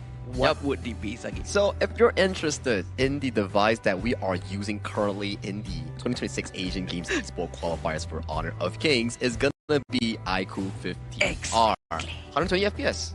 Ultra graphics, high quality, good cooling, because if you play out in the sun or when you're out with your friends, if the phone overheats, it's not going to be a fun time, because it throttles, like it goes black. So iQOO helps you with that. Get an iQOO if you want like better gaming experience. Is this why I'm missing all my hooks? Because I don't have an iQOO phone. Exactly. No, that's a skill. Are you gonna do that thing again? Are you gonna do that thing again to call you? Yeah. Hello, iQOO? Yeah, no, iQOO, let me know. You can just, I think you need to snail mail me. I don't know how they would respond, because I don't have a phone, right? So I need to figure out a way to get access to an iQOO phone. I would say phone lines are open, but that's a lie, right? Because again, you have a pen over there and I have paper here. Yeah, I do. The old write it down. Style, write a letter. I'm going to draw an iQOO phone. I'm going to draw an iQOO phone, and this is what it's going to look like. So I have to just manifest it, I would say. Yeah, but you don't manifest it, just like what Mara always says, right? You manifest it until you actually get it here. But the main idea coming in from the next game here, UAE, the unknown, fighting Myanmar for a shot in their group. Everybody wants to go to the main event, so it's definitely going to be a very important one, because it's still the first game coming in for respective regions. So, well, that will eventually happen after this short break, because we are currently needing of one after so many of the Quay games here. So do bear with us. We will head to a short break before we come back for more HOK action.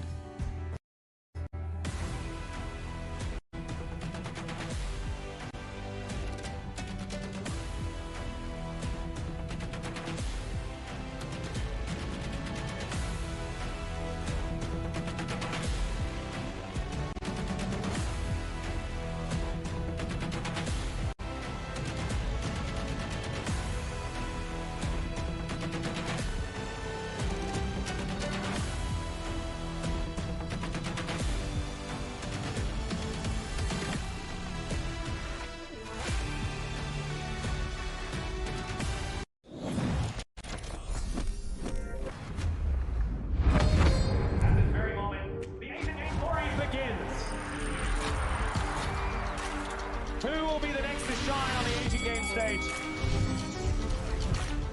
Contestants fight for the honor of their regions while we cheer them on from the stands.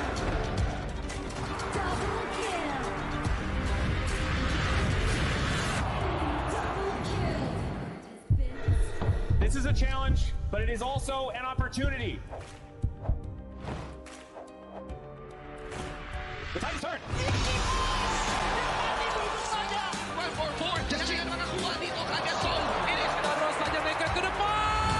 Aspas in front. They're going to use it. Golden touch opportunity. Victory. And we pull it all together. We share the same voice, the same radiance. This moment of brilliance belongs to all of us. Together, we shine.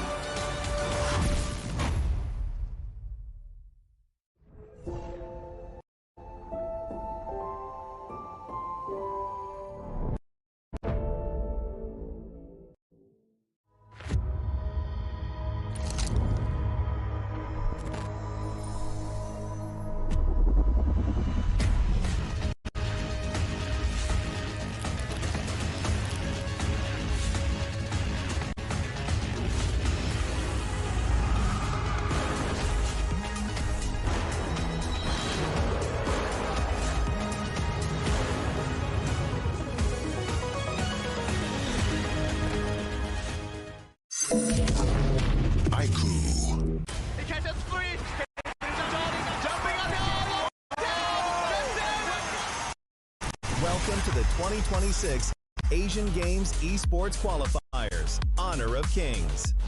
20 regions, one stage, and only the strongest 9 teams will earn the right to shine above the rest. Taking place in Malaysia, June 13th to 21st, 2026. Coming to Malaysia, this is the battleground where teams fight for the right to qualify for the Asian Games. 20 teams enter, but only 9 teams will move on. Apart from the 20 regions, there are 3 regions that have direct qualification. Here is the 2026 Asian Games Esports Qualifiers Honor of Kings format.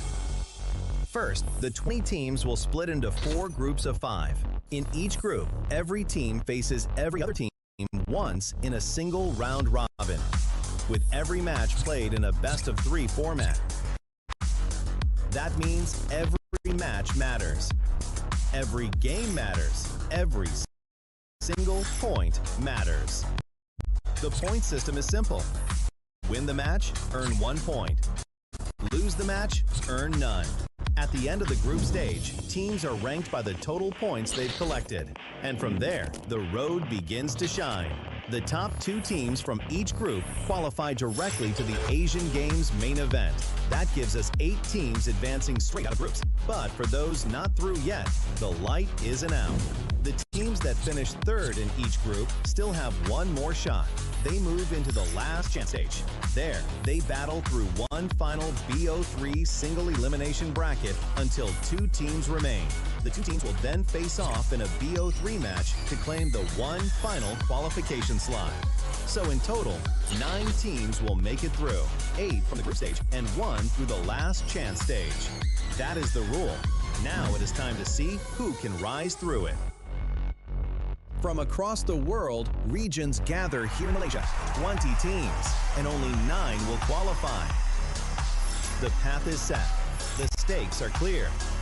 Together, we shine. Stay tuned, and we'll see you at the stage.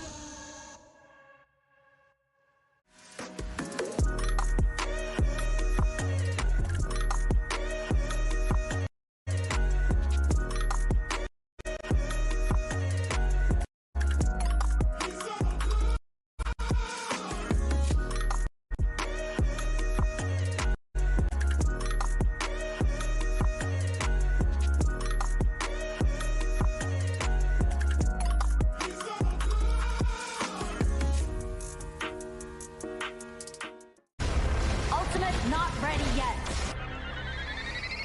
You have slain an enemy. My magic murmurs in ecstasy.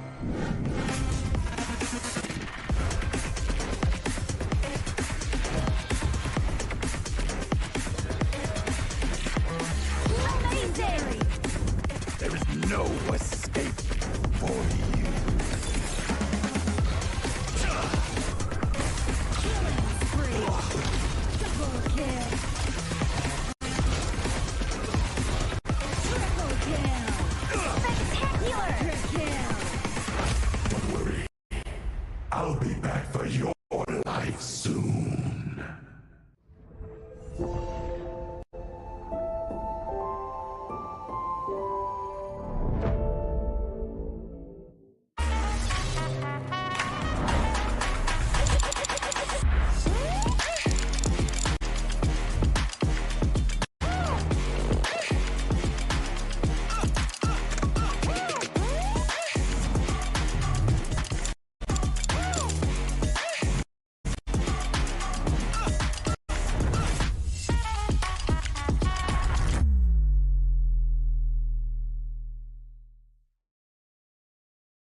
shall I compare thee to a summer's day? Don't engage. Don't crush us like insects. Defend our base.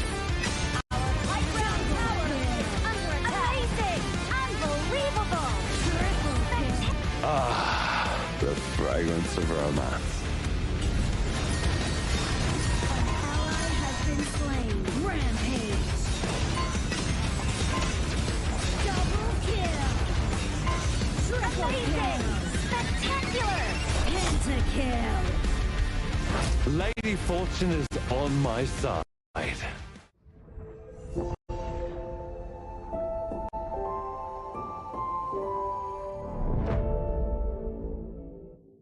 Itu contra kita. Relax, bro. Phone aku! Jom kembali. Mountain Dew! Angkatkan pengemaraan! Kau boleh! Kat mana pula ni? Water Trust! Kasih boost! Adventure! Dapat pun. Steady, bro! Rancangkan kepala gengmu!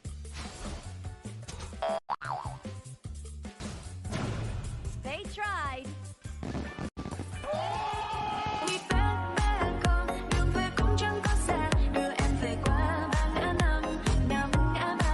The new Spritling skill, Dig It, is a passive skill, which will automatically trigger at fixed times each match, up to a maximum of 10 times.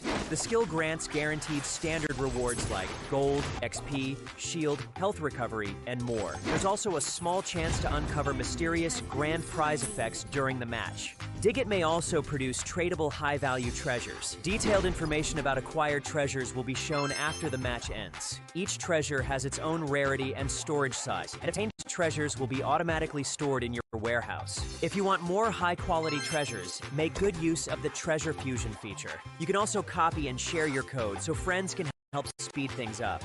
Treasures in your warehouse can be sold for event currency, which can be used to redeem skins, items, and other rewards on the event page. You'll even have a chance to win physical prizes like smartphones and cash. You can also spend event currency to bid on high-value rewards. The auction uses a hidden bidding system, where you can submit 2 bids for the same reward. The highest bidder wins, giving you even more ways to obtain rewards.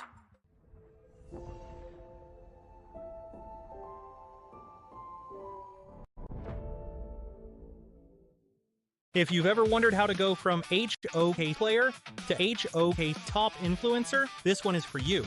HOK welcomes all creators. First things first. When you start as a HOK player, your in-game highlight can become your content. This is the first step of building your own social media presence. If you keep on creating and reach 100 plus followers, you will be invited to HOK Studio and become a HOK Studio creator, starting to earn various incentives as you grow. You'll get token and cash incentives for your creativity. Stay in the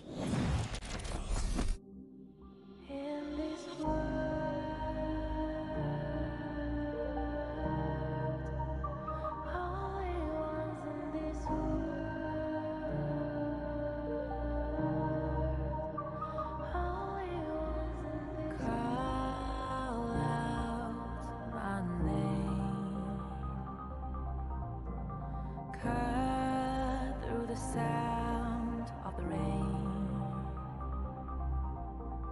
No matter how I feed the flame, you know I feel the darkness and the pain. All of the ways we tried to break free from the night, you know we made it out, we found the light.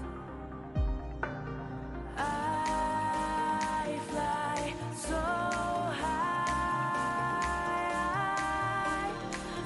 high, light up the skyline. Let's do it this time like it's a whole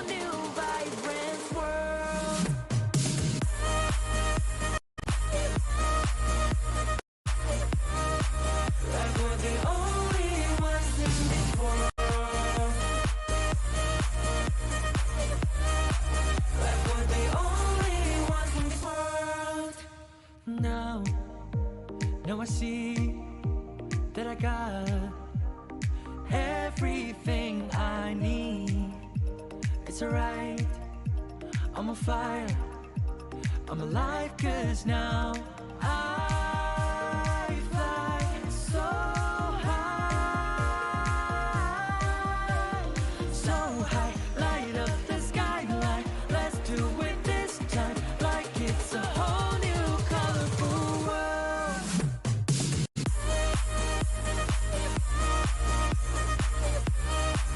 Like we're the only ones in this world. Like we're the only ones in this world. Never thought we'd get this far, burning like the stars. How we get this far? Like we're the only ones in this world.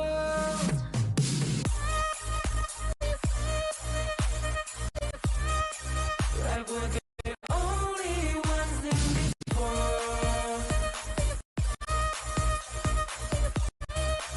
Like we're the only ones in this world.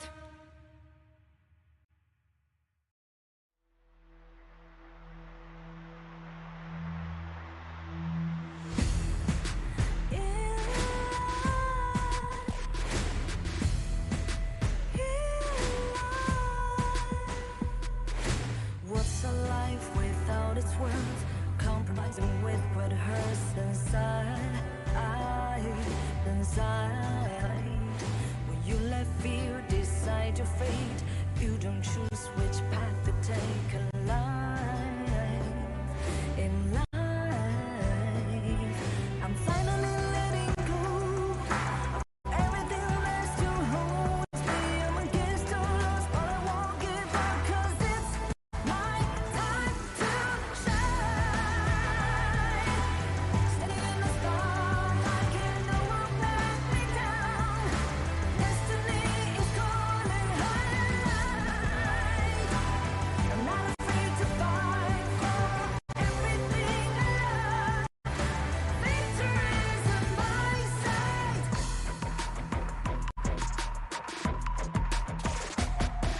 The more we lose, the more we gain. More than nothing stays the same in time. In time. Can't love ever, can't forget. What you see is what you get sometimes. Sometimes. Gonna show the world tonight. The light that shines inside us. We're against all odds, but we won't give up, 'cause it's our time to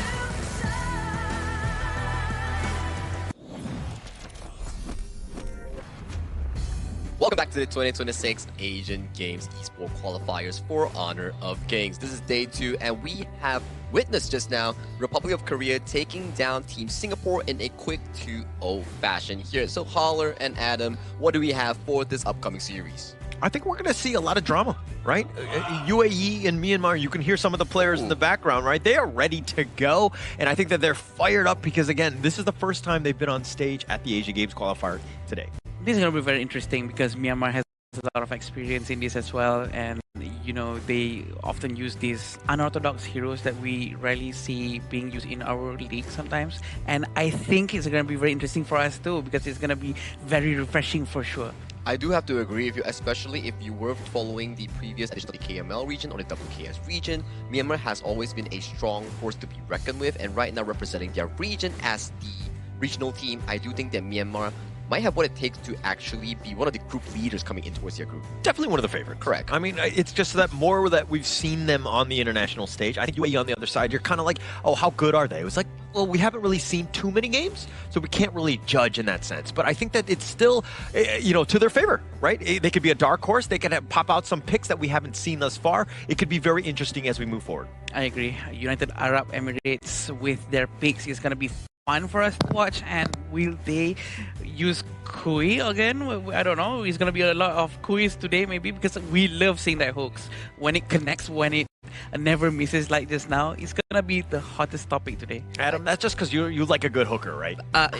Yes, I do.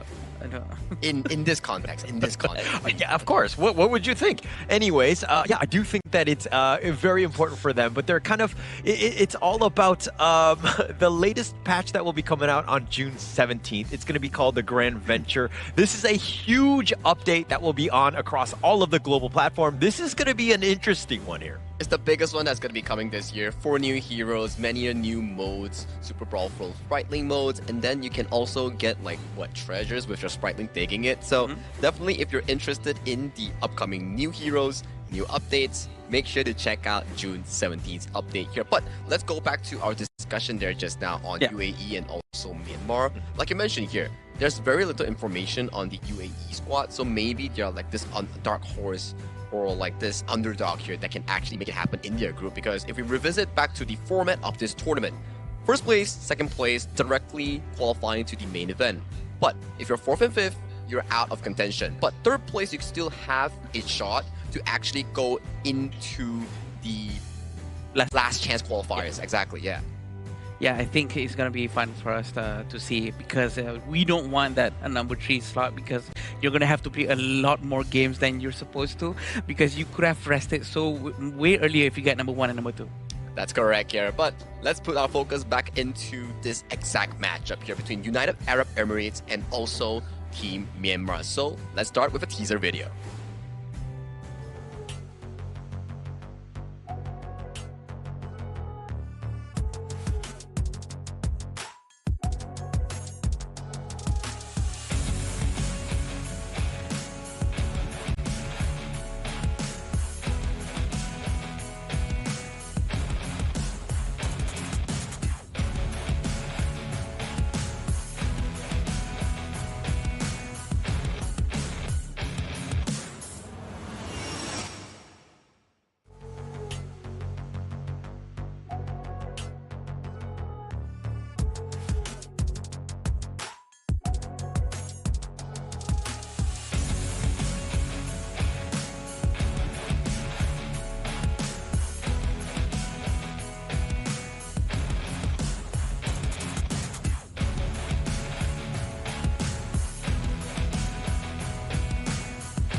A force wrapped in mystery, stepping onto the field with no expectations to hold them back. Unpredictable and fearless, their greatest strength may lie in the unknown. A new challenger has arrived. Please welcome United Arab Emirates!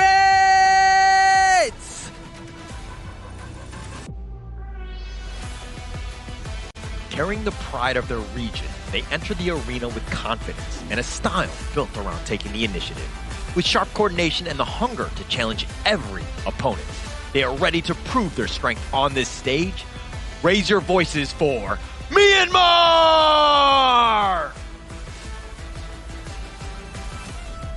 The Battle of Group B.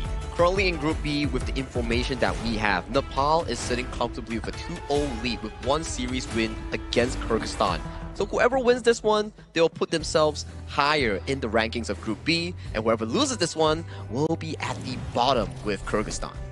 This will be the lineup for United Arab Emirates. We're starting off with Abdelaziz, Ahmed, Muhammad, Rashid, and Abdullah. They seem to be mysterious also because there's a lacking of data from online tournaments for them also. This is going to be their surprise, right? The surprise factor is going to come from them, and they have this sort of like an edge to surprise anyone who's fighting against them. Yeah, and it's also kind of like no expectations, right? I think a lot of the teams that have, are deemed the favorite or whatever, they have a lot more pressure. They need to kind of perform. But for them, hey, this is like free money for them in the sense of just being able to play out on the stage, and they're probably going to be able to surprise people here. And to talk about surprises, we do have to check out Team Myanmar on their available roster in this tournament. And they're going to be made up of Min, Een, Sai, Jin, and of course Zai here. And this is a squad that, again, we were talking about pressure. There's a little bit of pressure on Myanmar, and they definitely need to perform because, again, all eyes on them right now. Yeah, I'm expecting them to be able to play this much more easily compared to United Arab Emirates, and we do know that they have a lot of experience in their hands, and they should be able to do well, knowing that the hero pools from Myanmar is a lot bigger. Yeah, I think that's the fun part about HOK, right? Like hero pools, like your depth of the knowledge of the game that pushes you further and further into the mastery of this game. But for the side of Myanmar here, rather than pressure, it's about them representing their regions, just like what UAE is doing here. If you can win, that's the best part about this game. I mean, if everyone can win, I think that, you know, nobody wants to come in here being like, hey, you know what? I just want some lessons. I just want to, you know, learn from. No, everybody's looking for that win, right? Everybody wants to kind of move on to the main event. Obviously, only 9 teams can out of the 20. So I think that going in, yes, of course, you want to win, but you got to do it. And this game is not easy for some of these teams to kind of overcome some of the obstacles that they might have. Yeah, knowing United Arab Emirates, we do know they are going to be very mysterious, that we want to see a lot of hero picks coming from them that's maybe unorthodox. That's something that we're not used to seeing all this while. We have a lot of heroes still untouched comparing to what we've seen yesterday. We've been rotating around more or less the same heroes because we're not using global bans. Exactly, right? Like, we're not using global bans, so whatever that you find being useful or worked out for you in Game 1 or Game 2, you can always repeat the usage of that specific hero compared to our usual HOK Esports global tournaments. And there's kind of a little bit more expectations in terms of the draft as well, because this is where you've got a set template, right? You pick your best 5 and go. Yeah, some of them might be banned or whatever, but at least you have an idea. I think that, you know, it's kind of a faster pace because in terms of the draft pool, you don't need as many heroes readily available. I agree, and it looks like Myanmar decided to take out Guan Yu and Dolia, while UAE decided to take Arlie and Mai Sharnui. Both are very annoying heroes. And starting off with Ukyo Tachibana, you cannot go wrong with this hero. It's versatile, it has sustainability from his ultimate. And he's also really aggressive in the early game here. Give him a minch and he will take a mile towards you and take all your camps if you do falter here. A very strong snowball hero that has been picked up. Us, the first pick coming in from Team Myanmar. And for UAE, a classic mid-roam duo here. Xiao Qiao and also the Lian Po has been locked in. Just a lot of control, at least from the side of UAE, right? The Xiao and the Lian Po really setting it up. The Zhang Fei in return, very similar to the Lian Po in that sense of just having that big ult at the right moment. Plus now you're rounding it out with the Fatih. Myanmar's lineup, at least to me, looks a little bit more balanced in this first phase. And to be fair, both sides of the team does have a very tanky hero, such as Lian Po and Zhang Fei. So we can expect that both teams will not be taking a lot more tanky heroes after this, unless if they want more team fights. So UAE does have the choice to take Atta if they want, because they do have the Renji in their hands, assuming that Myanmar will not have any heroes that's going to be using Doomsday, but they already have Fateh to deal with any heroes which is HP based. It's a really good late game pick, right, Fatih? One of the strong Clash lane picks here that is really good in excelling in those mid to late game team fights here. As you can see, coming into the second phase is about banning what's not been picked by both teams here. For Myanmar, they have yet to pick a mage here. That's why you can see UAE, they're putting a lot of focus on towards the side of Sai, especially in the mid lane pool. You want to target him as much as possible. I mean, you got the Zachao. You're looking for more of just like the wave clear, then to go and rotate to the other lanes, potentially getting a pick off. But the D-Renje for me is one that you kind of need to look into. I think that it's all tried and true. It's a very balanced hero. True. It's not the flashiest, but it will get the job done for you. The damage is a lot, especially if he already has his Sparkforge Dagger and Doomsday. That's going to be melting any tanks in front of him. But I think slightly the downside of Sparkforge and Doomsday is that it's not built to fight against fragile heroes, squishy heroes. It's built for tankiness. Yeah, I think it's more on doing mixed damage so that the tanks cannot really itemize against you. Percentage health damage from Doomsday, which does physical damage, and then Sparkforge, which does magical damage here. So it's more difficult for a tank to actually deal against like mixed damage output here. But fortunately, coming in for the side of UAE, they do have the Atta, as you mentioned, locked in here. This Atta is a very smart pick. It can either go Clash or jungle depending on the situation that arises. I think meta-wise, the Atta has been like 100%, like almost in every single series. It has just so much impact, a lot of the flexibility that you're talking about, even in terms of role. It just provides so much, and it can be very disruptive. But the UAE side, yes, they have a lot of crowd control, they have a lot of, stuns and all that, but it seems like they really need a little bit more damage for me to be really comfortable with this lineup. I agree. They do need a lot more damage than this right now. Still waiting for what their jungler is going to pick. But for Myanmar, they chose to go with Zia and Chano.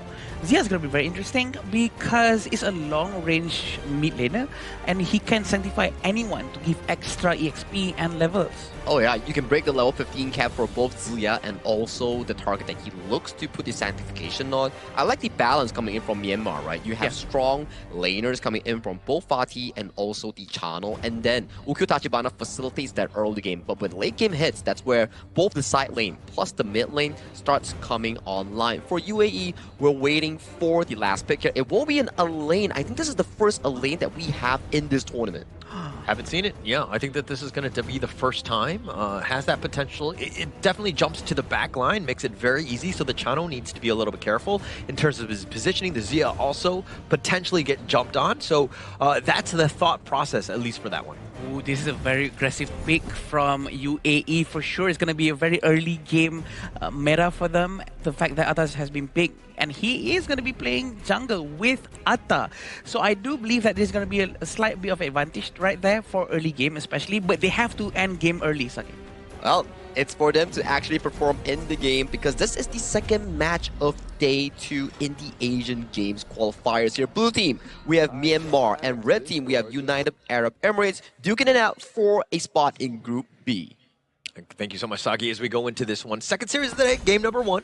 And I think that Myanmar, and it looks like both of them are like, hey, we're going to just kind of, prioritize the mid lane as much as possible. Let's put the pressure on and just kind of rotate around, use the gold sharing to our advantage. But again, we want to be aggressive, especially early. Yeah, the rotations are very important from early game to make sure that they have an advantage before the war at the Tyrant, because the teamfight is going to be happening at the Tyrant. Is so important for them to get the advantage for movement speed, for the extra damage. Usually that's what most teams are going to be doing. And we do know that having Atta in their hands, they have to finish the game early. They cannot prolong for too long because having Chano in Myanmar, they're going to be focusing on late game. Yeah, Xin is definitely the guy that they need to kind of focus on. Maybe limit as much as possible. Plus, Min, he can be a late game monster as well. So they have their plethora of options. Plus, you have Sai that can kind of help accelerate those guys as much as possible. So again, you were talking about early game. Yes, I 100% agree with you from UAE. But who from that side really needs to step up to just make sure that they carry this game from UAE? I think it's supposed to be Abdullah and Abdel Aziz. Both of them have to initiate fights, dive into towers non-stop. It seems like Abdel Aziz is going to go down first, but he managed to run away just in the nick of time. Yeah, just a sliver of life. That's all you need, right? I mean, it was very close, right? But you were calling him out. You're like, he's got to have a great game, and then he just gets gone on. So, okay, yeah, like hold it on him. Like let the guys play him out, right? It's not even 2 minutes in. Well, yeah, he meets his death from above. His level 4 is still not there yet because of the pressure coming in from the jungler of Myanmar. It seems like Rashid and Abdullah is going to be sticking together for a while, and seems like Abdullah is not going to be rotating with his mid lane, so he's going to be missing out a little bit on the gold sharing thing. Yeah, and now the mid lane, this is going to be the priority from Myanmar, right? I think that this is a smart play. Let Sai and, just kind of rotate around, ensuring that they do, I mean, they're going to do a universal law, potentially stealing. Any sort of steal that you can get is going to be gravy. Yeah, he managed to steal it quite easily, I might add. 900 gold in front of UAE is going to be a little bit of a problem for UAE. They really need to stick more and try to clear the jungler together and then be ready for the next team fight that might happen down here. Knowing that Sai already have his ultimate, Umbrella Up is going to be a big problem for them.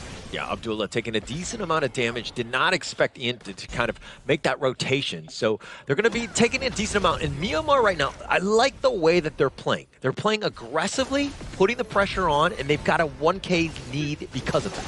And it seems like Abdel Aziz is going to be focusing on his laning phase first. He's not going to be rotating too early.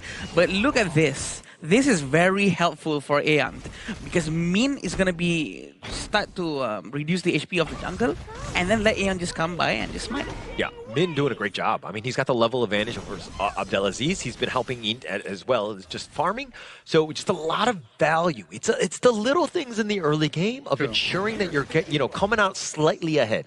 Yeah, it's going to be benefiting them in a long run. So all these small little things really matters a lot. And UAE is going to start to group up around the top area. Are they going to be able to maybe get some eliminations before they rotate down to the Tyrant? Seems like they're going to be playing much more safer for Myanmar because they're going to be focusing on the objective. You don't need to play super aggressive as Myanmar. I mean, as long as the lanes are being pushed out, you've gotten tremendous value. You're up about 2k at this point. The Tyrant is going to be the first target. They smite that one out. They get that for essentially for free, and they're going to look to contest. Abdullah just trying to deal with that spike tail, but he just dodges it. He barely stays alive. The Tremor Smash is not going to really hit anything but those wolves, so not a lot of value as Abdullah is getting targeted here. Needs to be dodging the Universal Law as well. Yeah, but they're still trying to steal this Azure Golem as fast as they can, but it seems like Min is a little bit overextended. He managed to use Flash to run away, and we do know that the 2,000 gold lead is going to be helping them a lot in the long run. As long as they don't overextend too much, they will be doing fine. But the existence of Sai itself in the game playing Zia is just so annoying. Abdullah has been having a lot of problems trying to run away from him. Yeah, the Zia, for me, I mean, it's a hero where when you're, ahead, it's great, right? But when you're behind, that's kind of when you see the weaknesses of the hero. It doesn't have as much value, but this burst ramp doing a decent amount. Mid is going to be on the tower, the Death at Sunset, everything in the kitchen thing being thrown at him, and he just eventually falls, but it looks like it's going to be first strike. But at what cost? They've lost 2 members as well. The Revenge Tour was making their way to the top lane. The punishment trying to help him out really benefits Myanmar right now. Ahmed and Abdullah is going to go down, but it seems like they're going to get one more. I thought that team fight was over, but they managed to just get one more elimination. Yeah, they actually had to hunt him down. Abdelaziz thought he was safe as well, but under the tower, Ian with a double strike, taking him down. And this is why Myanmar are so scary. What damage was that? That was insane. That was a lot of damage, and he actually managed to sustain his HP quite a bit. We're still waiting for Sai to collect his madness to get this Umbrella Outburst very soon before maybe they could try to get the Overlord after this. Yeah, I mean, I think that's definitely on the target list, but they've already got the mid T1, everything going the way of Myanmar. They've just been very aggressive. The way that they've been able to kind of, again, punish the top lane is like, yeah, you gave up first strike, but we'll take the next 4 kills. Seems like they're going to try to focus down on Sai for the moment. But the Umbrella Opus is still being kept by him. Is he going to try to force a fight here? That's what we want to see. Also, the Scepter Reverberation has been done by Xiao Chao. It's going to be a bit of a problem for Myanmar because the damage is going to be very, very high from Xiao Chao, especially when Abdullah is tanking the damage up front, and he's going to be free hitting from far. Yeah, and I like it how Min is just split pushing. He doesn't need to be in the team fights at all time. He needs his own farm, so any sort of space that he's getting is going to be great. And now UAE, all of them are grouping. This means it's less value across the map. You're not able to secure as much, and now they're on the run because they're getting a little bit outnumbered on this one. But the value that Myanmar are getting, because they're okay, now they get the burst off, Abdullah down. Wow, what a damage coming from Ukyo. Ian is very comfortable right now, but they're still going to try to dive into the tower. A very great bright outburst. Yeah, Min just going on the side. That Sunset, maybe he stays alive. Rashid, he's going to be picked off as well, but now with the knock-up on that meteor kill, but not enough. Abdelaziz will survive, but 3 members down from UAE. Ian's going to be focusing down on the T2 mid lane, and he's going to be rotating towards the top. Ahmed has still not been able to find a space for him to farm, and they're all going to go down on him to make sure that there's no more jungler in the UAE. So he got the buff, and then he just gave up the buff because he just got picked off. I mean, he got hit by that punishment from Saipi, ensuring that he doesn't get away. I mean, nothing is for free at this point. Myanmar, with this map control, this aggression, this game 1 has been definitely in their favor. I think Ian's going to be diving into the tower and get a free distraction towards the tower for free. 7,000 gold in front for Myanmar is a big number within 7 minutes, right? This is going to be helping them a lot to push and what might potentially be the final team fight after this. It all depends on Sai if he's ready to use his Umbrella Obus or not to open out the team fight. Yeah, and now he's thinking about it, but Rashik has bursted on the side, a little out of position. Ooh. The Umbrella Outburst is going to be flawless as they go in. The Tremor Smash is doing a little bit of work, but he's going to fall. The Death at Sunset. They want to go with a meteor kill. He's not going to be enough, and Abdelaziz gets picked off. 3 members down. Myanmar looking to just take this game 1. 5 of them is still up, but double strike has been given to Ian. There's still Ahmed in the base trying to defend, but can he pull it off with just him alone? There's only 2 minions up top, maybe a couple in the middle, but I don't think it's enough. Yeah, no ult as well. Ahmed, he's just going to be knocked around. He's going to be picked off. Rashid is just respawned, but it's not going to be enough, and it looks like game one going to Myanmar. Congratulations, Myanmar, for being able to get this first game with such ease. And that was a dominant performance thus far coming in from Myanmar's player and on that Ukyo Tachibana. Very demanding early game, utilizing the full extent of the Ukyo Tachibana first in capturing a lot of single eliminations on his own self. Well, there you go. I mean, we were kind of like, had eyes on Myanmar. We're like, okay, how good are they going to be? What level are they going to bring? Well, you see exactly what's going on. They are ready to play as they came out firing in game one. But there's still a lot of proactiveness coming in from the UAE squad. We did see a very strong dive potential coming in from Abdelaziz and then the Elaine. Everyone just piling on towards the Myanmar for that one solo elimination. But it comes down to how you play the later stages of the game. The tower pushes, the objective starts here. I do think that Myanmar definitely had more of an advanced approach coming in towards this segment. Yeah, I agree. I think Myanmar has been doing great and they are quite confident, comfortable with the rotations. I feel that Ukyo has been doing very great.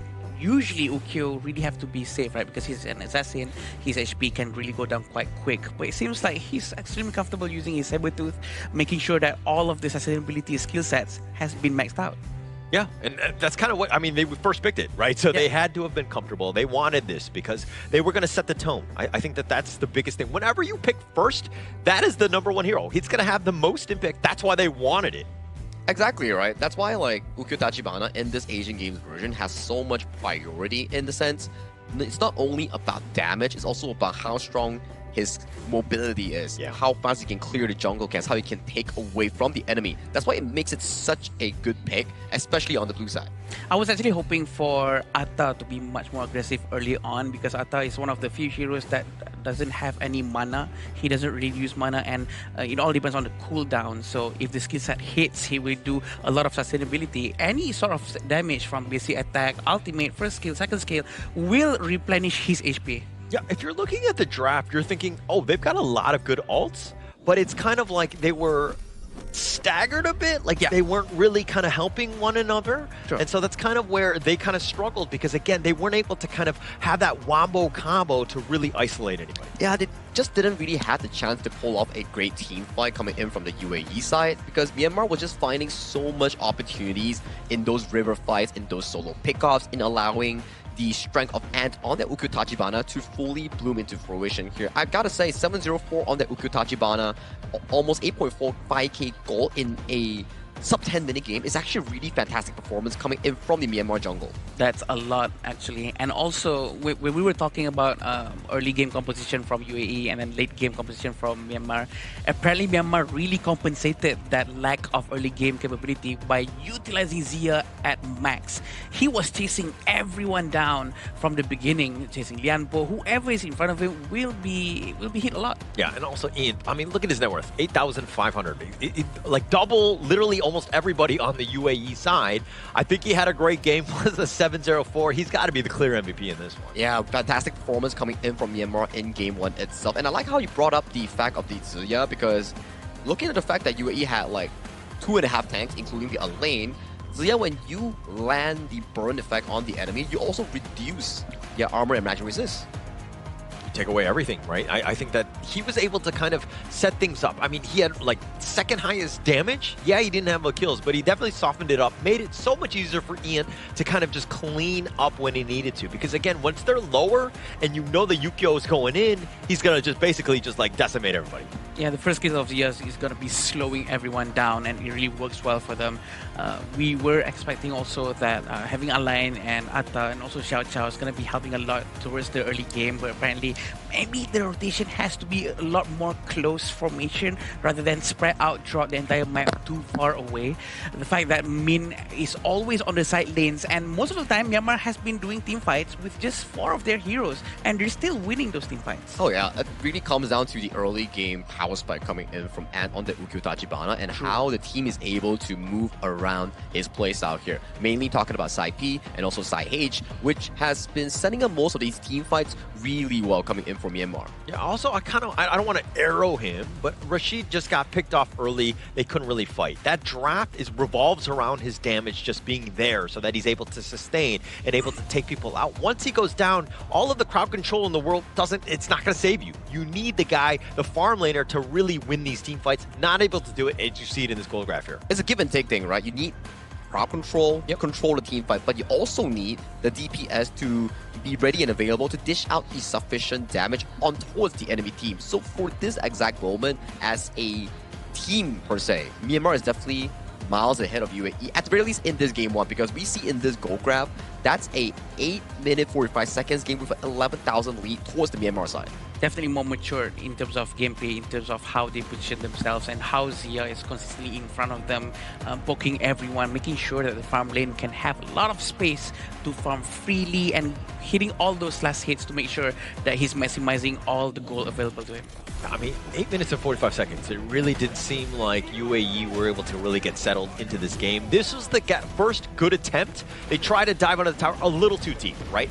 Yeah, they got first strike, but then here come the cavalry. Literally everybody and their moms are there in the top lane, just taking everybody out. You really had no chance, and they made them pay there. It's like a kindergarten visit, you know? It's like time to pick up your kids. I think you definitely know more than me regarding that. So for me, this is definitely how we factor in the entire map movement. One guy getting caught out coming in from Myanmar, and the other 4 members, they immediately come to the aid here. And these are the moments where Sai H and Sai P were so good in setting up those team fights for Ant, Xin, and Min to actually pick up those easy, quick eliminations. Oh, Sai H, with all of these amazing ultimates coming from him, all of the jump phase that we've seen in the Asian Games qualifiers has been performing very, very well. And it's one of the best performing roaming hero that we've seen so far. Totally agree. With probably the highest percentage of win rate, I might add. It has so much value, right? It just provides so much. The team fight, the ultimate, you know, the Umbrella Opera is just so good, right? It just sets everything up. Plus, it almost baits people out. Everybody goes on him, and it just makes it easy because it sets it up for that perfect ult. Yeah, the perfect ult, right? Because that play right now that you just mentioned here, everything is set up by the team, but who kickstarted it is Ant. Definitely this guy, 7-0-4, 26% damage dealt on the Ukyo Tachibana here, while also holding 26.3% of the total goal from the team. Not only is he scavenging for takedowns, he's also gathering all the resources here from the hands of the UAE jungle. He's so fast. He's so annoying. It's very hard to catch him. I can see that the UAE was struggling to touch him even. The fact that he can just go in and delete someone and make sure that he can get out without being touched, that is something that you really need to learn how to do. Yeah, and actually something that I've just learned is that, hey, if you want to be MVP, you need to pose and strike a #1. Because for myself, all my poses, I do 5. And so I usually end up in 5th place or last place, depending on where in the game. But I think that, yeah, I got to start doing the #1 in my own pick. I think that's fact. That's a fact with evidence here, because I do remember Chami Nazaria from yesterday. He was also pointing a 1. Okay. So that actually makes sense coming in from Holler. Everybody knows, right? Called manifesting? Yeah. This is, yeah. They know. They got to be the #1. I think that this is the biggest piece, right? It sets it up. I've been doing my profile picks wrong this entire time. All this while you've been raising all 5 fingers? Yeah, I was like, that's why I'm #5. Oh, wait. But definitely one of the great plays coming from Myanmar. I feel that I think that Ukyo has been a good pick, and it shows how confident they are with that hero. And it's on standard ban pick, right? You can still revisit back to the pick itself if you want to. And for those who are wondering, where are we holding this exact event for the 2026 Asian Games Esports Qualifiers for Honor of Kings? It's definitely at the Marriott Pataling Jaya here. It's our official venue sponsor and also hotel partner here. So players, talents, and all the coaching staff from across the globe all stay here for the Asian Games Qualifiers. So we bid out thank you once again to our official hotel sponsors. Yeah, just a big shout out to them. I mean, they've been very hospitable as well as everybody here. So the food has been great as well. So being a foodie myself, I've enjoyed it here. So yeah, they have the #1 food. I think that's there we go. #1 on food. Very smart, very smart. Now, that's like everything that we saw in Game 1, right? for UAE and also Myanmar, there seems to be a large skill discrepancy between the two teams.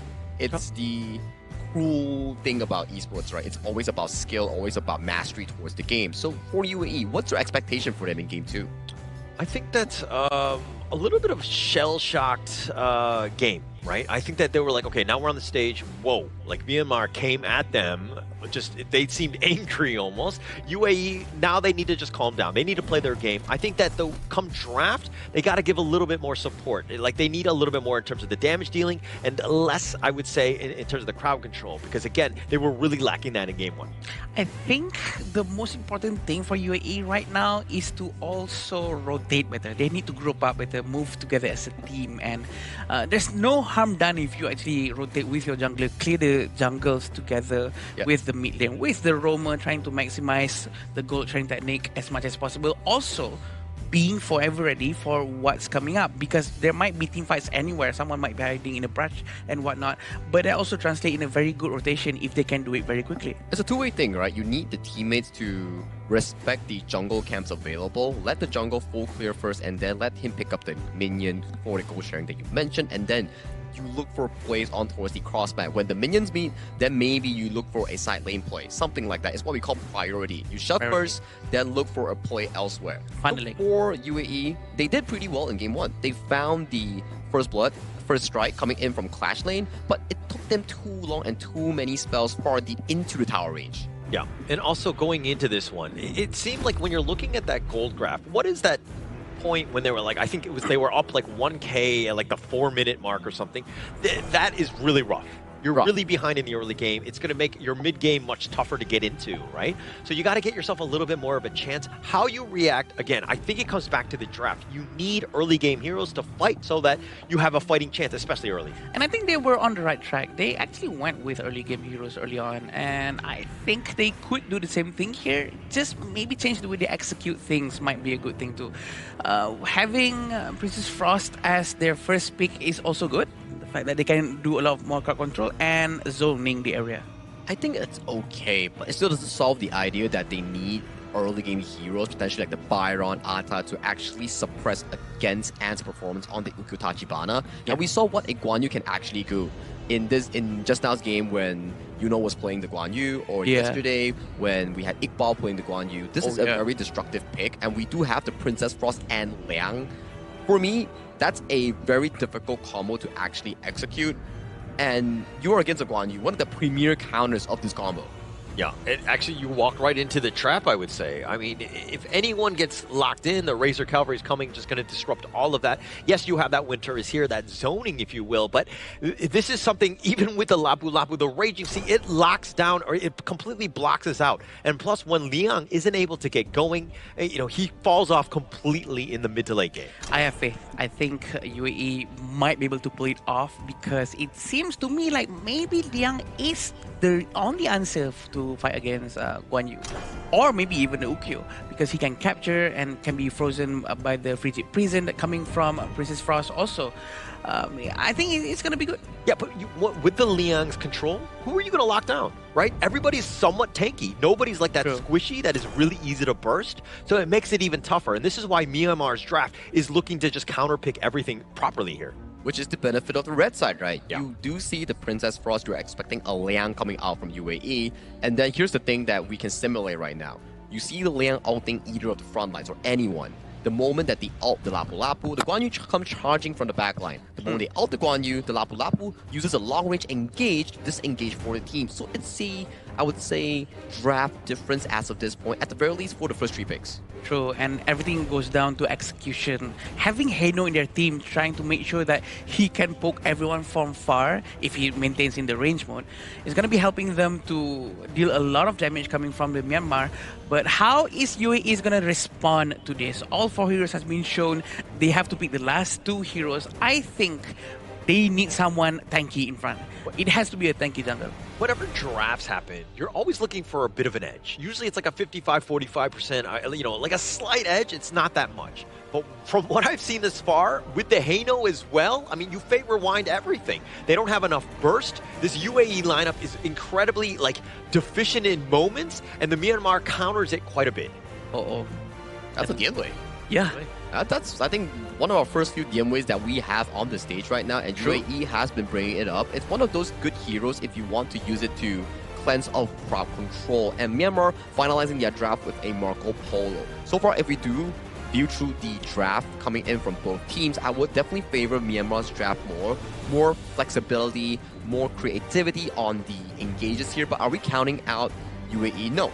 If they can actually build that momentum with that Liang pick in the early game, find those catches after level 4 and onwards, then maybe UAE can push it to a game 3. It all goes down to execution and having Jadway in their team. For those who don't know, this is a hero that can actually cleanse himself from any crowd control with any skills that he's going to be using. So it might be the best going up against Guan Yu. A decent amount of control from the side of Myanmar. I think that going into this one, I mean, I like what I see from this lineup. They have a lot of control, many different ways and avenues, and mobility to kind of get outside of the Princess Frost Winter is here. You have a lot of options, which makes it much tougher for UAE. If they want to win this game, it's right when Abdullah hits level 4 and they start ganking right away. I agree. They need to somehow pump Abdullah to get the level as much as he can. And Abdulaziz is going to be facing against Min. It's not the best hero to go up against Guan Yu, but he can try his very best.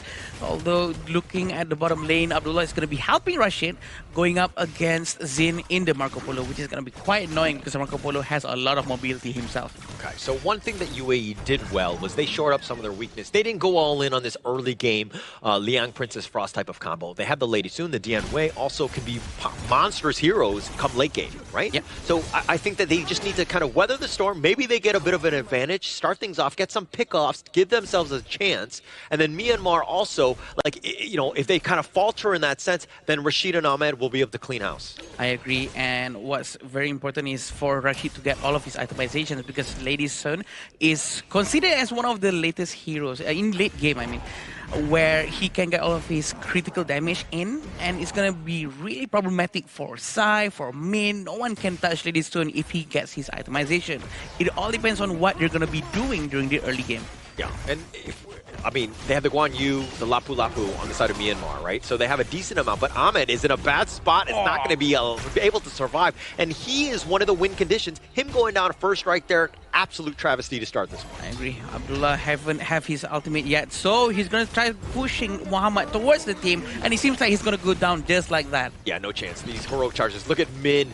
The Fever Barrage is going to be used as well. Abdullah running for his life. He's going to run back to the library. He's got glasses and he's reading a book. Okay, anyway. I get it. You don't have to explain it. You know, because it seemed like there was an awkward pause, like, ha ha ha, pity laugh. How am I going to go through the entire day with you, Hunter? It's going to be a long day. It's going to be a long day. It's very fun, very fun. 1,000 goal in front from Myanmar already. With just 2 minutes and 35 seconds in, trying to steal with the Tachibana again, Azure Golem is going to be his. Yeah, and a two-man stun right there, just kind of going with the Raging Sea, just like a going away presence, and it looks like they didn't really take anything at this point. Myanmar exerting their dominance, dare I say, in this game early. And Rashid is doing the right thing. He's going to be rotating with the Frost and also the Liang. I think it's going to be much more safer for him. And now they're going to go and clear up the minion and bottom lane together. I think this is smart because they do know that they're lacking behind in terms of gold and they cannot go in alone anywhere else anymore. Okay, well, I do agree with you. Yes, they should be going to ganks. Abdullah just hit level 4, has that control, right? This is the opportunity, but they just walked into the minion wave in the bottom. Like, they showed themselves and they realized that, hey, there's 3 of them. So what does Myanmar do? They rotate outside. You know, Zin is going to play even safer. He understands that Liang might be there. So they're going to basically avert that crisis. I agree. Showing their faces in the bottom lane might cause Abdulaziz to be the collateral in this situation, but it seems like both sides of the team is trying to peek and see where everyone is. Yeah, I mean, they kind of knew Abdullah is going to show himself. He goes right for the control, but the burst ram and the Razor Cavalry on top of that, and just like that, everything negated. But it looks like Min went a little too far. They're too low, but the Fever Barrage on the side! Oh, he's doing it, and it looks like they're going to tear it up as they take 4 members down from UAE. Tremendous amount of damage coming from the Myanmar. Is so ready to respond to any movement that has been made by UAE. Actually, they started very well from Min, pushing them one after the other, but they did manage to get Min down. Look at this. trying to stack them up all into one place, helping outside to just keep on throwing his spears. But this help coming from Zin from far using the favorite barrage is so effective.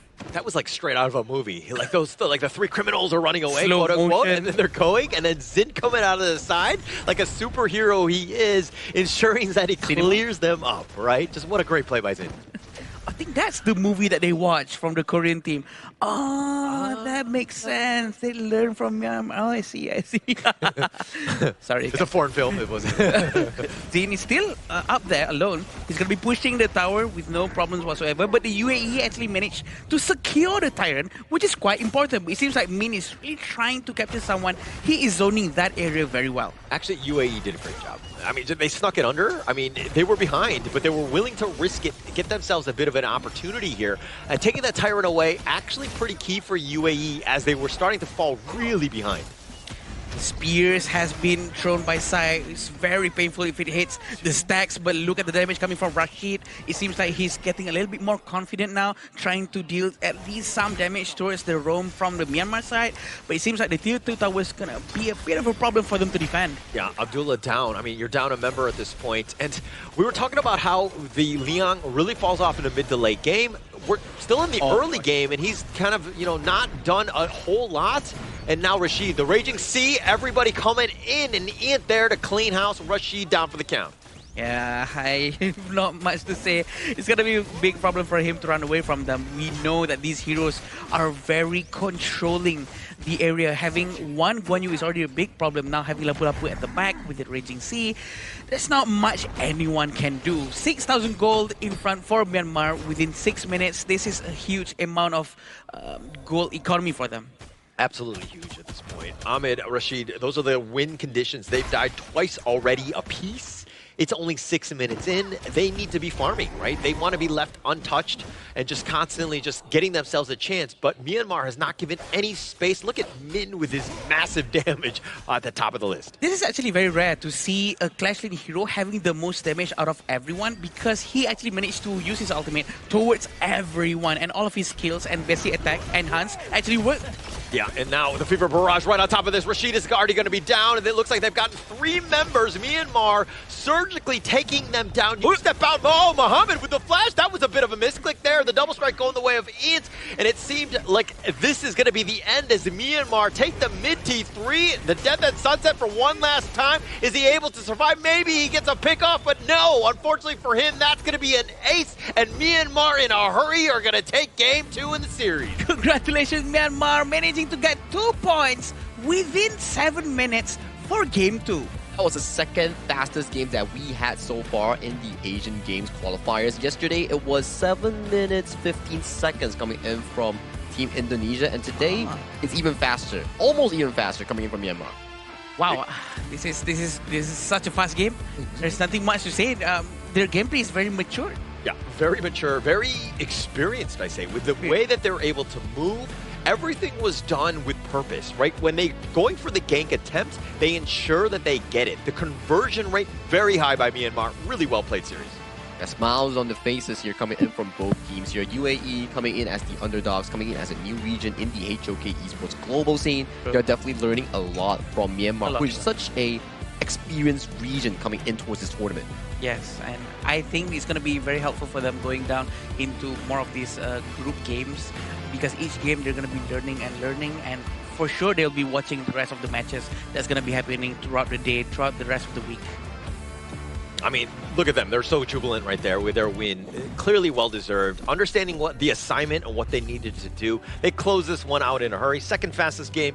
Props to this team. They were really well prepared. I might have to check back my facts here. Was it 7 minutes and 19 seconds for Indonesia? Because for Myanmar, that was 7 minutes 16 seconds here. Oh. It's either my memory. Yes, might be fastest here. So I have to fact check myself real quickly later on. But it's very interesting, right? How do they play this now? The way they rotate together, the way they make sure all the crowd control really hits. It's really hard to react from what has been doing by Myanmar. Yeah, just really well played. I was kind of, I mean, when you're in a bit of a hurry, apparently you want to go to lunch or whatever it is, you just got to get your job done and just kind of move on. It's like what you say, they probably have some lunch plans that they have to rushing towards to, and they definitely showed a dominating performance against UAE to back the 2-0 win. And right now, if I'm not mistaken here, they are currently in the grouping alongside with, hang on a moment, Group B. So with a 2-0, they're tied currently first place with Nepal. Myanmar and Nepal tied first place. Yeah, it's going to be hard to pick between Nepal and Myanmar. Both teams are showing very good performance. And I think that there's a lot to be learned from these two teams. Yeah. I think that one is going to be a very competitive series. I think that both of those squads are going to be up to the task. But as we go into the post game here, I mean, Myanmar right now, there's a lot of, I mean, a single death from Min. How dare you, right? In a flawless game, how dare you, you get eliminated, Min? I guess the Asian dad is back. we can see definitely an amazing gameplay coming from Min. Min shows up.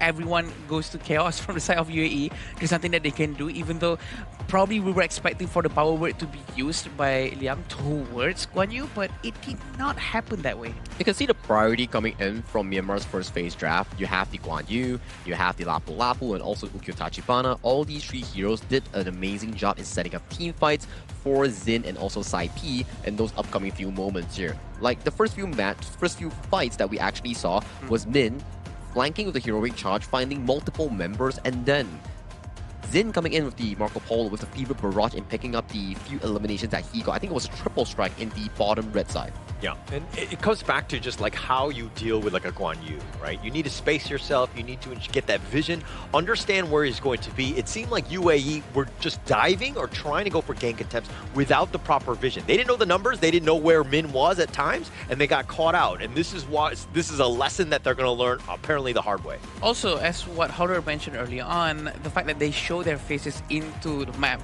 in front of the minions actually helped Myanmar to rotate away from them, which sort of backfired the whole idea of moving together. I think the art of going in, trying to catch someone, they really have to learn how to play around the fog and also the brushes. Correct. You need to make sure that you actually have vision, especially when you are against a Guan Yu. Yeah. You need two things. Number one, you need someone to mark him and make sure that the person marking him has the crowd control to stop this Guan Yu. Number two, you need vision as well. Once you establish the marking ability, you also simultaneously get vision, which gives your carries such as Rashid on the Lady Sun or Mohammed and Abdullah on the Princess Liang Frost combo more room to actually shine before they get ruptured by the Sai H on the Raging Sea ultimate from the Lapu Lapu, or a great flank coming in from mid. Yeah, for me, it was that that fight in the mid lane, right? When they were both from brush to brush. There was like Red Rover, and like it seemed like UAE was trying to make a play. They saw one guy that was out, and he just kind of rushed out. Abdullah tried to go for the control, but they didn't know the numbers, and they got completely jumped. If they waited a bit, they would have had a much better time. That was very difficult by them because that goes back to the drafting phase, right? That we say like, okay, Princess Frost Liang, very decent combo, but once you meet it into a tank roam with engaged capabilities like Lian Po, Lapu Lapu, Zhang Fei, with a Guan Yu, the moment you actually power control someone with the Liang ultimate, the immediate disengage comes true by the other person. So it's a really difficult game for UAE from draft to finish. Yeah, I think the lack of tankiness from their team really affects their vision a lot because they have no one to be sent out forward to check from brush to brush.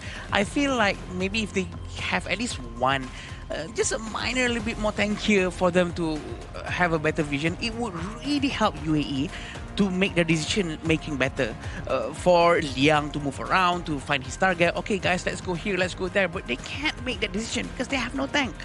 And also, it just back to the draft, right? The Guan Yu was picked first, second and third in the entire draft. Yeah. And then you pick the Liang on top of that because you go at the Princess Frost. You were all in at that point, right? And going in with the Liang to kind of set that up, it's like, hey, that's the counter pick. You should not be going into this. It's a trap. And we can see exactly what went down, right? Like you can see in the early game, it's 3v3 towards the mid lane here. The first damage coming from Ant Ukitachi Bana in capitalizing Ahmed. And this exact play led to this moment where Min was hyper mobile. And this was the moment you mentioned, power control on towards the Hano, and the immediate disengage coming in from Ant SciH and also Min in finding the beautiful moment here. And once again, Zin comes up, swoops of a triple strike, easy peasy coming in from Myanmar in this game too. This is exactly like a movie.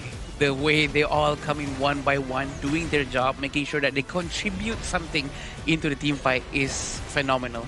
And the way somehow Rashid has been left alone down here is very unfortunate for him. There's nothing he can do. Oh, just look at that engage coming in from both the Lapu Lapu and also Min here. Just finding the perfect angle in disrupting the backline coming in from UAE. Just a completely dominant game by Myanmar.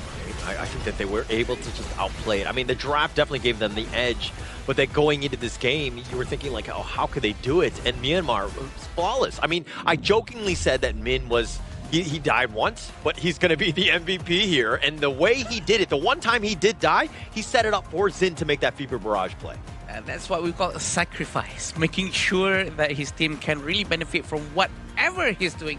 23% damage and 29% damage taken. Yeah, I only like sacrifices when it's the other people on my team. Like, you like to be the one receiving the benefits of the sacrifice. Exactly. You don't want to be the one that, goes down and you can't be part of the team. Let me explain on this. He came as a roamer at first, then he converted to a Clash main. Okay. So he got tired of sacrificing for his team. For the record, we honor the person that gets sacrificed, okay? It's not like we don't write songs about him. So that's why you switch roles, because you want to be sung. Okay. We have to find some cape to put behind our friend right here. Exactly. But you can definitely give props towards to Min on this Guan Yu pick. He didn't get any takedowns, but the most important part of his presence in the game is never about getting the eliminations, but more on setting up the team fight coming in for the remaining members here. So what if he actually gets taken down in that one attempt? But the commitment that he did, the presence that he had in those team fights, that was just really amazing coming in from Min. The control. Correct. Right? He caught them off guard so many times. The Razor Cavalry is like shepherding like 3 people at a time, just in a bad spot. The repositioning is key. And what you were talking about the first series about the Quay, right? Just how amazing it was. Repositioning. Same idea with the Guan Yu, but he's able to do it with multiple heroes. It's, again, just UAE got caught out multiple times in this one. Not repositioning one person, but the entire team, which is a lot more devastating, to be honest. And I think the way they're doing it is immensely great. I think that they should keep doing what they're doing. They know how to really make good use of the Guan Yu. I'm not surprised if any other region going up against them is going to take Guan Yu out. Yeah, I think Guan Yu has been a really hard tournament pick thus far, and I really want to see who Mara has on the interview stand to see the fantastic performance that Myanmar had actually delivered us. So Mara, if you may, please show us who you have on the interview desk. Record-breaking performance from Team Myanmar. Fastest game so far. You beat yesterday's record and you finished the game 7 minutes 16 seconds. How do you feel about beating the record yesterday? Bro, many a record 9 minutes 16 seconds break လိုက်တာ bro ဘယ်လိုခံစားရလဲ ပြောပါကိုယ့်ရဲ့ပထမဆုံး international first time offline tournament မှာတင်record က break နိုင်တယ်ဆိုတော့မမေ့နိုင်တဲ့ tournament တစ်ခုဖြစ်သွားပါ So he said he's happy. This is his first time international offline tournament, and then he break the record, and he's very happy and he's very proud of it.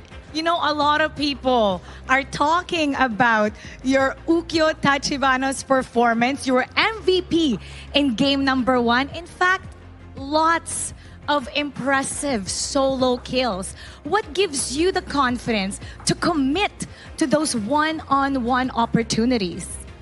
Bro, game 1 မှာ MVP ရတယ် bro performance ရန်ကောင်းတယ်ပေါ့နော် bro အဲ့လို solo kill ကိုတယောက်တည်း commit လုပ်ဖို့အတွက်ဘယ်ကနေ confidence ရတယ်လေပေါ့အဓိကကတော့ကျွန်တော်ဒီ hero ဆော့လာလဲတော်တော်ကြာကြီးကိုယ့်လက်ကိုလည်းယုံနေဆိုတော့ line မှာ confidence တာ So he's been playing this character for so long, and then he has confidence on himself. Oh yes, a lot of the solo kills that he did actually is needing to know the hero's limits. Now, Team Myanmar barely gave any room for UAE to breathe. How do you guys have that level of control with the map without overcommitting? Bro, တပွဲလုံးမကြုံဘဲနဲ့ဘယ်လို control လုပ်သွားတာလေပေါ့ဒီတိုင်းပဲကျွန်တော်တို့စိတ်ရေးပဲထားဆော့ပြီးတော့နီးပြပြောတဲ့အတိုင်းပဲ live ဆော့လိုက်ရအောင်ပါတယ် he just keep calm and then play as the coach told him to. Listening to coach is always a good thing. And keeping calm even on your first time here on the international stage, very impressive. For sure, everybody in Myanmar, they're so happy with your dominance today. What would you like to say to Myanmar and to everybody watching? မြန်မာပြည်သက်တွေနဲ့ကြည့်နေလူတွေအကုန်လုံးဗာပြောချင်တယ် မြန်မာပြည်သက်တွေနဲ့ကြည့်နေတဲ့သူတွေအားလုံးကိုကျေးဇူးတင်ပါတယ်နောက်လာမယ့်ပွဲတွေကိုလည်းစောင့်ကြည့်ပေးပါအောင် He said, thank you to everyone watching. Please keep supporting him and keep watching the games. Oh, for sure, after today, you're going to get lots of support. I wonder who else is going to break the new record now at 7 minutes and 16 seconds. We're going to be talking about that more. And now we're going to head back to our casters. Lead the gorge.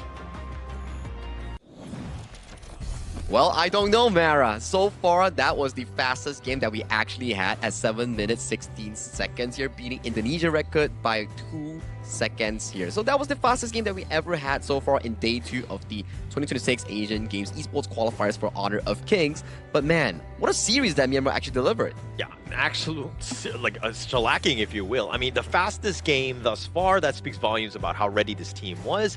I mean, this is a little discouraging if you're on the other end from UAE. I think that you need to kind of just like let it settle, like just kind of shake it off. You got to move on though. It's a learning experience. Yeah. Very mature, the gameplay showing off from Myanmar, because it feels like they're very used to playing this, definitely, and the way they play with Ukyo, which is very rarely used in other regions sometimes. Correct. But still, picking up Ukyo as the first hero every time and winning, I think that's the good thing. I think that's the good thing too, because they definitely have a lot of mastery, as we can see from the interview between Mara and Ant. He did mention that Ukyo is one of his most played heroes, and he's happy that he actually delivered a great performance in this match too. But for match 3, we have Philippines going up against Mongolia here. Philippines looking to continue that win streak from yesterday, and Mongolia trying to recover from their defeat against Indonesia that they actually received. Yeah, good news. They don't have the shortest game anymore, right? On the losing side of that, right? Because now that you've kind of seen what happened right here, it's kind of moved on a little bit. By the way, you can find me at Kindofu online, so that if you've got haters, Mongolia, please come after me. But other than that, I think that this is going to be one where, again, they need to bounce back, right? They need to figure it out. But again, Philippines, a bit of a giant, right? They're going to be a tough out in Group A. I think there's a better way to somehow win a game even faster. How do we do it? With a better device, Agi. What's the device that the players use, I wonder? The device would be iQOO, the official gaming phone for 2026 Asian Games Esports events for Honor of Kings qualifier. It's definitely a 120 hertz screen with a very good cooling system, which is what all the players are actually using up on the stage. Yeah, so, it's a good device. Great and for that to happen, right, we also want to be looking at the upcoming matchup, right? Because Indonesia was also the opponent from Mongolia, and Indonesia is one of the strongest teams coming into Group A, alongside with Philippines, which is their potentially main contender there. So for Mongolia, it's not to say we don't have expectations for them, but it's going to be a difficult route coming in for this upcoming series. Yeah, I think that that's the biggest thing. Again, another giant waiting in the wings. They just need to weather the storm. They played, Indonesia yesterday. They're going to be playing Philippines today. Those are the worst two. As long as they survive, come out with, their heads upright, posture and all that, everything looking good. As long as they have a little bit of motivation for the rest, the worst is, going to be much better as you move forward. It's about enjoying the stage, right? Like, you already come so far and come towards the Asian Games qualifiers. It feels good to be able to compete. But you know what feels good too? A small little break that we really deserve before we come back into the next series of the day.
Who will be the next to shine on the Asian Games stage? Contestants fight for the honor of their regions while we cheer them on from the stands. Double kill.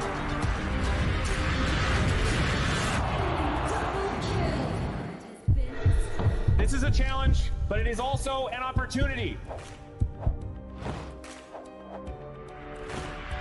The tide has turned.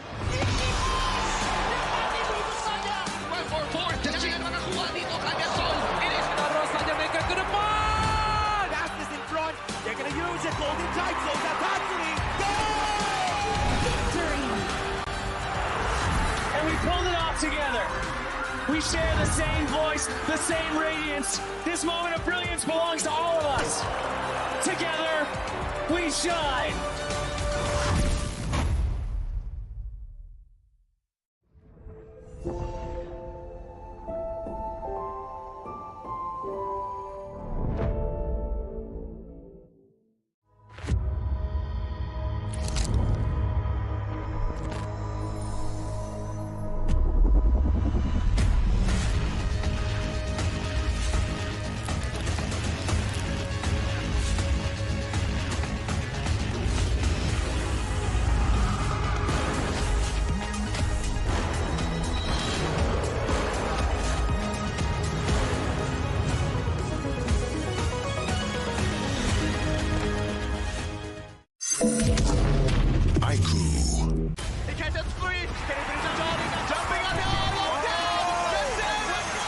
Welcome to the 2026 Asian Games Esports Qualifiers, Honor of Kings.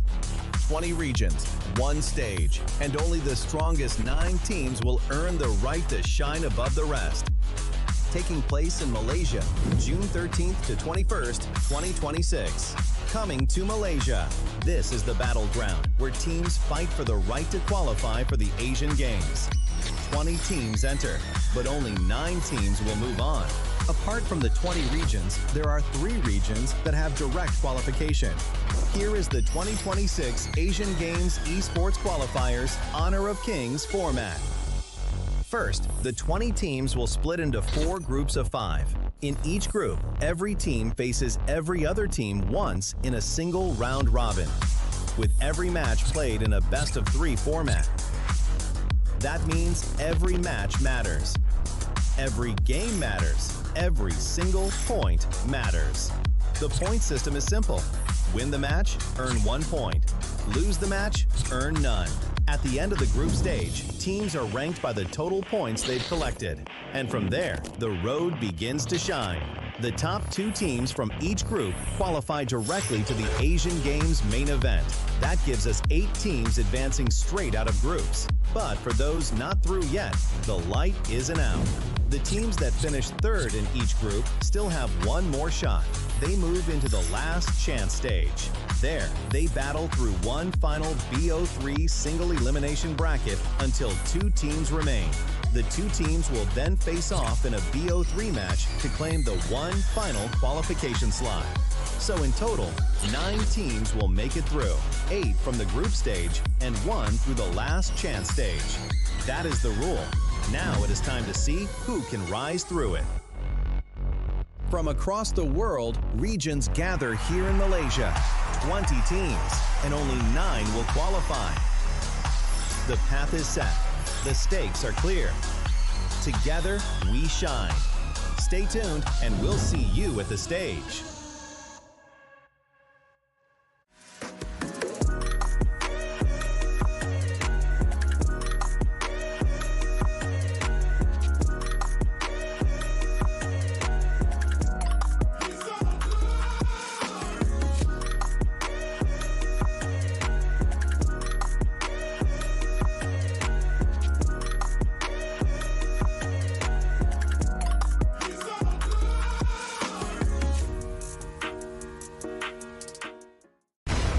Ultimate not ready yet.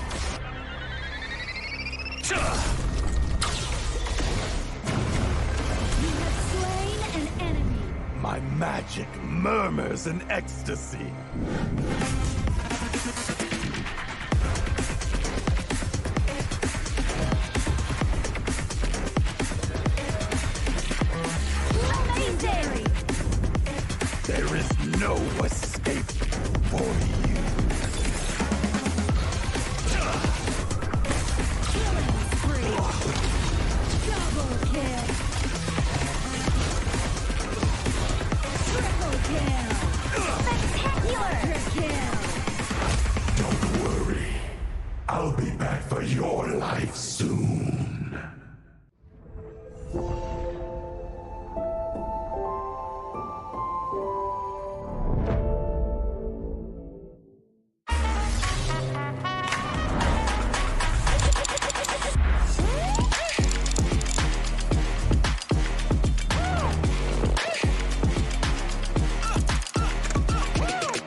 shall I compare thee to a summer's day? Don't engage. Don't crush us like insects. Defend our base. Our high ground tower under attack. Amazing! Unbelievable! Ah, the fragrance of romance. Ally has been slain. Rampage. Double kill. Triple kill. Spectacular. Pentakill. Lady Fortune is on my side.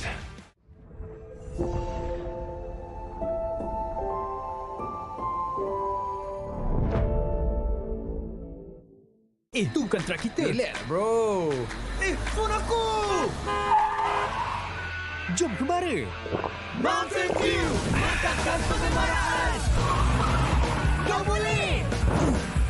Kat mana pula ni? Water Trust! Kasih boost! Adventure! Dapat pun! Steady, bro! Rancangkan kepala gengmu!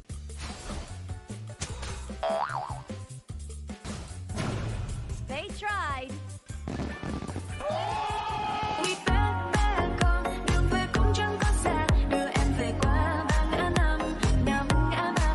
The new Spritling skill, Dig It, is a passive skill, which will automatically trigger at fixed times each match, up to a maximum of 10 times. The skill grants guaranteed standard rewards like gold, XP, shield, health recovery, and more. There's also a small chance to uncover mysterious grand prize effects during the match. Dig It may also produce tradable high-value treasures. Detailed information about acquired treasures will be shown after the match ends. Each treasure has its own rarity and storage size, and obtained treasures will be automatically stored in your warehouse. If you want more high-quality treasures, make good use of the Treasure Fusion feature. You can also copy and share your code so friends can help speed things up.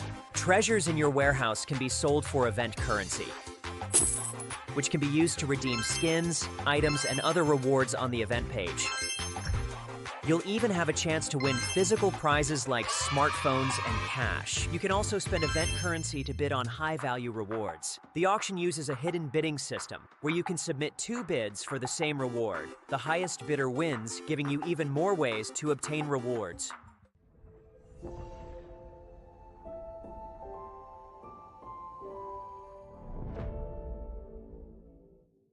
If you've ever wondered how to go from HOK player to HOK top influencer, this one is for you. HOK welcomes all creators. First things first. When you start as a HOK player, your in-game highlight can become your content. This is the first step of building your own social media presence. If you keep on creating and reach 100 plus followers, you will be invited to HOK Studio and become a HOK Studio creator, starting to earn various incentives as you grow. You'll get token and cash incentives for your creativity.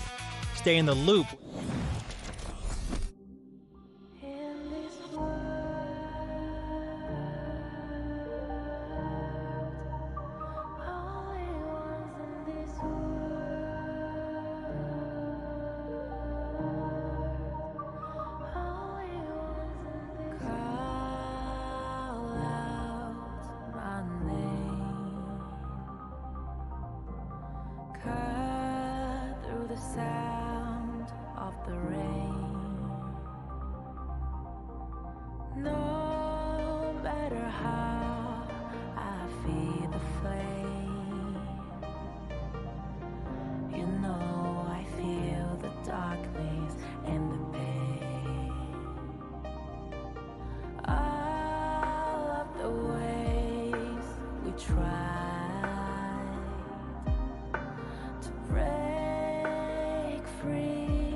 From the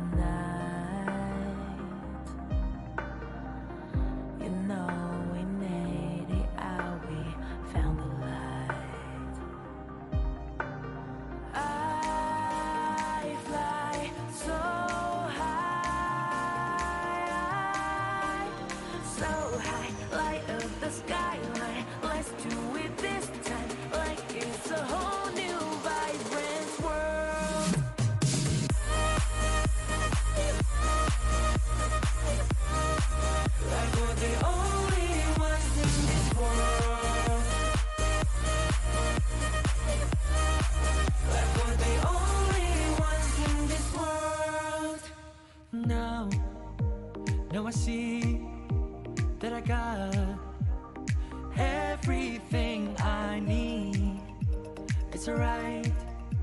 I'm on fire, I'm alive, cause now I fly so high,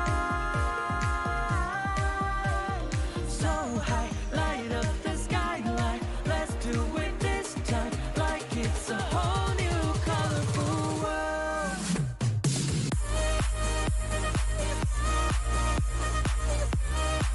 Like we're the only ones in this world. Like we're the only ones in this world. Never thought we'd get this far, burning like the stars. How we get this far? Like we're the only ones in this world.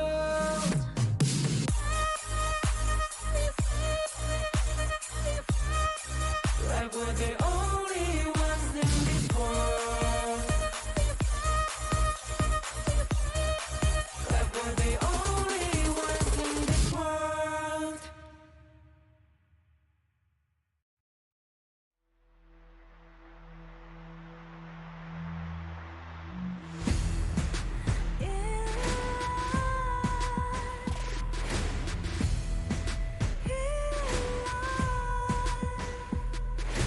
What's a life without its worth? Compromising with what hurts inside, inside.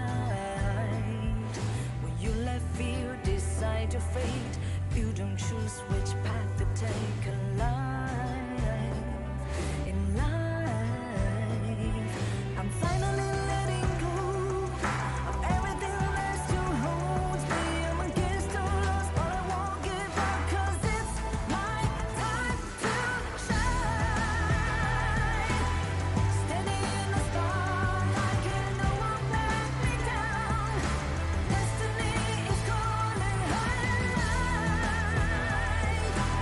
I'm not afraid to fight for everything I love. Victory's on my side.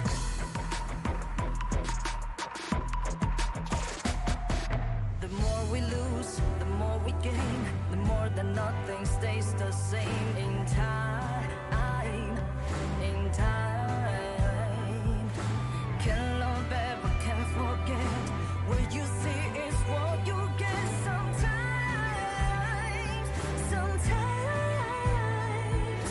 gonna show the world tonight, the light that shines inside us. We're against the odds, but we won't give up, 'cause it's our time to shine.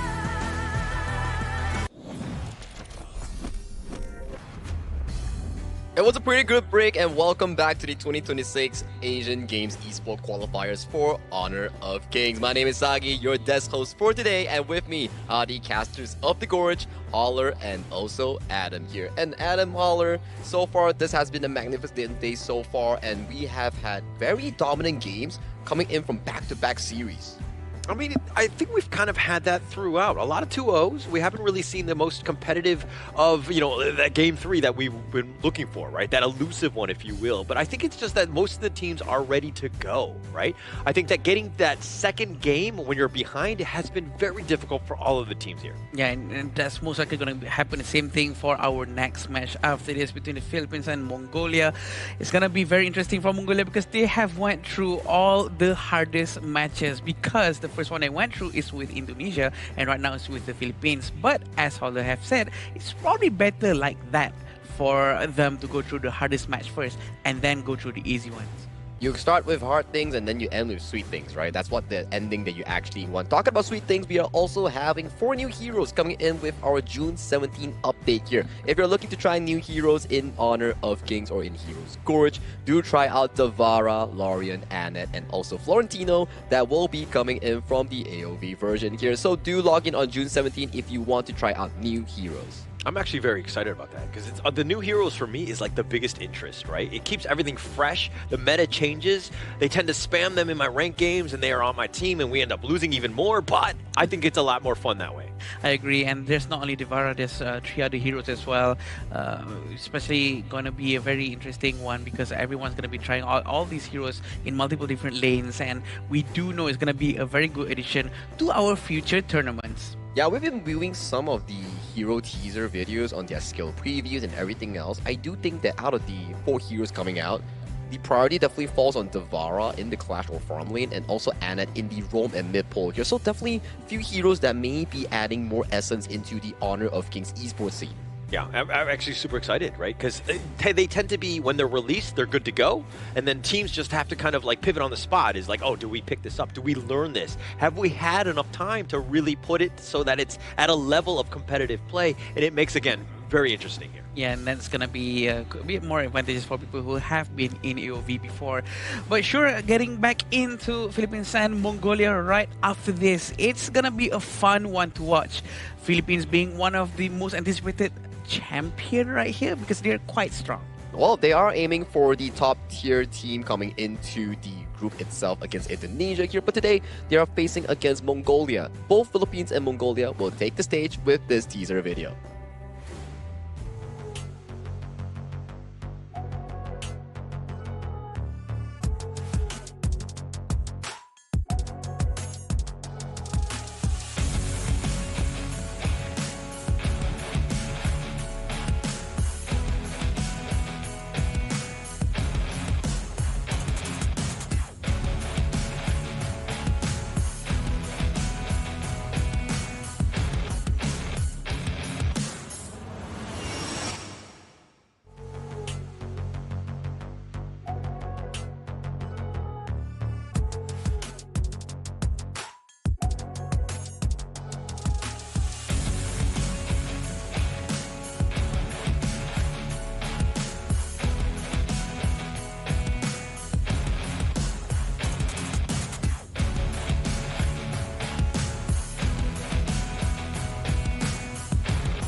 They move as one, they strike as one, they win as one. With exceptional ice-cold execution, they will turn the smallest advantage into total control. A team built not only to compete, but to dominate. Make some noise for Philippines!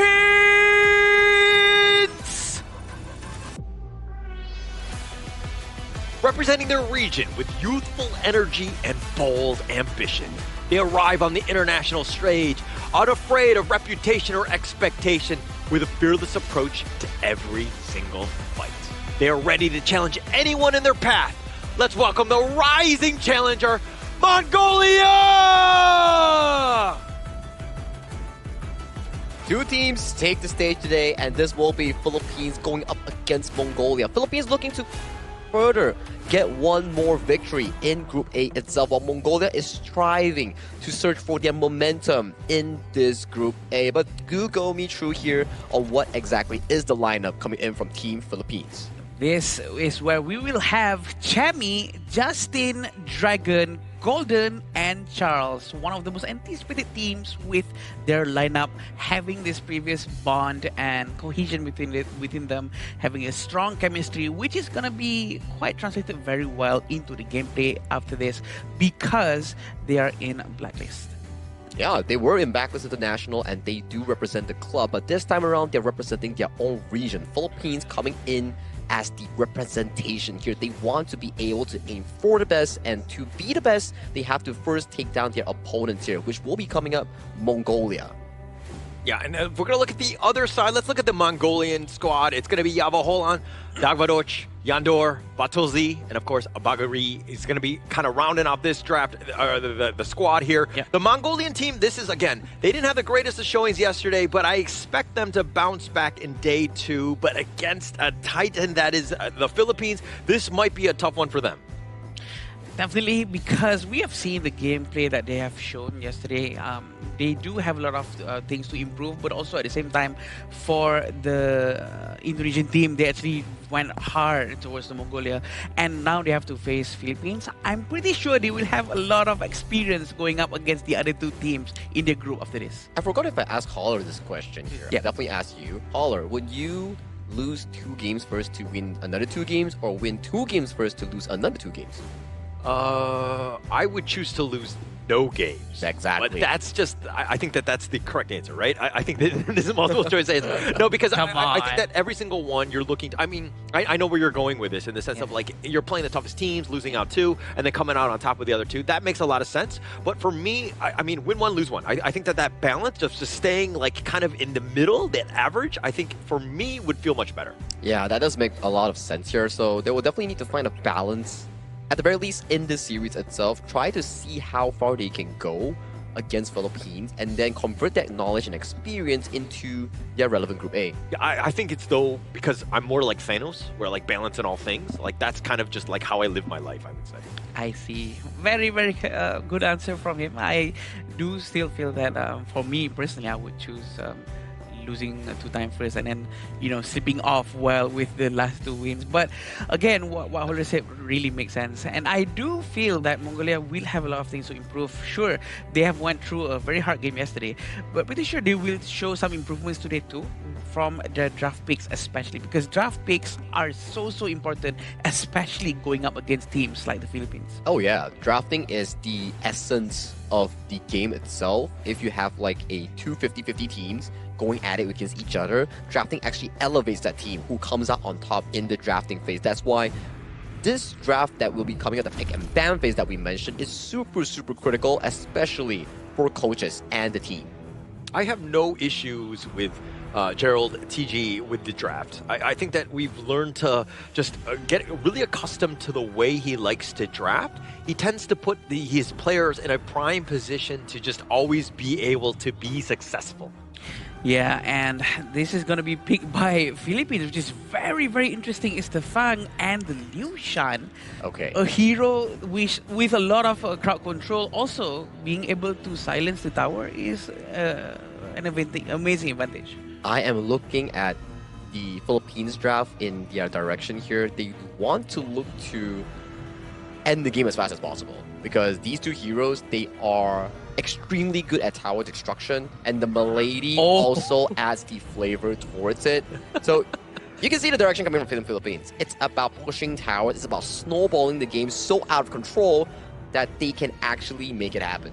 I actually think it's a little disrespectful, right? They're looking to just mow down towers and just take it over. Basically, they win 1 team fight. Maybe you get a pick off. Literally, 2 towers are going to be taken down. So they're looking to maybe go for the record there, I say. So you can see from the ban itself, Princess Frost and also Heino, those are extremely good wave clears that can actually combat against tower push, because Heino, you can reset the tower damage back to, I think, 3 to 4 seconds ago, and then the Heino is extremely good in jabbing down all the Milady little minion robots here. So they definitely have like a strategy planned out before this game commences. I was half expecting for the Mongolian team to actually take Zia or Philippines to ban Zia, but then again, they already picked up Mai and also Monza. I feel that they lost a lot of potential right there. Also because very smart from the Philippine coach to actually choose Milady in the 3rd slot, which leaves no room for the Mongolians to give any response. This is like my rank games, right? The Philippine, the squad, the Milady, the Liu Shan, and the Fang. Like, this is like literally my rank games, where they're like, oh, we just want to push, we just want to end games. If we're not able to end the game, fine, we lose, we just move on. But this is very similar to that. Again, I find it very funny that Gerald would bring this out, especially in a game 1 here. I mean, it's trying to assert dominance, right? They want to be able to match what Indonesia did yesterday and trying to prove a point to their eventual opponents in Group A. So for them in this game itself, they're trying to see whether or not they can actually end the game in the clean fashion while simultaneously going for as much tower damage as possible. Yeah, going in with the foods, I think this is really going to be a very fast match if they manage to pull it off, because we have to remember there's a lot of other possibilities here from the Mongolian teams, because they are using Mai, Monster, Atta, and Direnje. I feel that if things goes wrong with the Philippines, they might get backfired. And that's another thing where you're kind of like, as Mongolia, you're like, oh, we have like so many games of Black Lives International or the Philippine team here, and we were able to kind of do our research and scout them out. But if you're looking at this roster, they're like, oh, this is actually none of the normal picks that they go with. This is, again, a very push-heavy, end the game as quickly as possible lineup. I would say it's a very high-risk matchup here. The Fang goes over to the jungle here as in the hands of Justine, and then we have the last pick flexing back the Fang to the jungle. Hence, we need a farm lane coming in from Golden here. It will be a very strong laning opponent into Batulzi on that Birenjie. It will be the Luban number 7. Yeah, it's going to be very interesting to watch Luban number 7, and we do know that Luban has the capability to push really, really hard, especially with the Liu Shan in front of him, trying to silence the tower to make sure that no tower will be able to hit the farm laners and the tank himself. Yeah, I would just say, ladies and gentlemen, if you're watching this game, please don't take any notes of this built-in lineup. I think that this is, these are the pros that are playing this one, and do not do this in your ranked game and just basically sabotage your own games potentially. It's definitely going to be a very destructive game at the very least for the towers here coming in for the Mongolian squad here, but they do have a very, very strong team fight lineup here. But this is game 1 between Mongolia going up against Philippines, finding their first win in this match number 3. Yeah, it's very exciting to see how the Philippines are going to try to do their rotations, having Milady in the mid lane and going up against Monse and Maishirano at the same time early on. It's going to be a bit of a problem, but it's still very early. It's going to be quite difficult for Mai to do her rotations as well, because we have to remember, Milady can just simply dive into the tower with her robots. Yeah, so it comes back to Yandu in terms of just able to kind of potentially get some ganks. And then, you know, because you got to move quickly at the same time, because every time he leaves the lane, Dragon is going to potentially just be able to push it down, right? So you're giving up a little bit, and you're basically locking him down to that mid lane to ensure that those creeps are not just destroying his tower right away. Speaking of which, we're going to see a lot of robots and the minions moving together into the tower, forcing Yondu to maintain his presence in the mid lane. But for the first time, it seems like Batgirl and Yondu is doing the rotations right now towards bottom lane, but Luban is going to be safe, and there's no minions coming out for now. Yeah, so that Shark Cannon is going to be a bit of a problem. He's going to just throw that from wherever, you know, whenever he needs.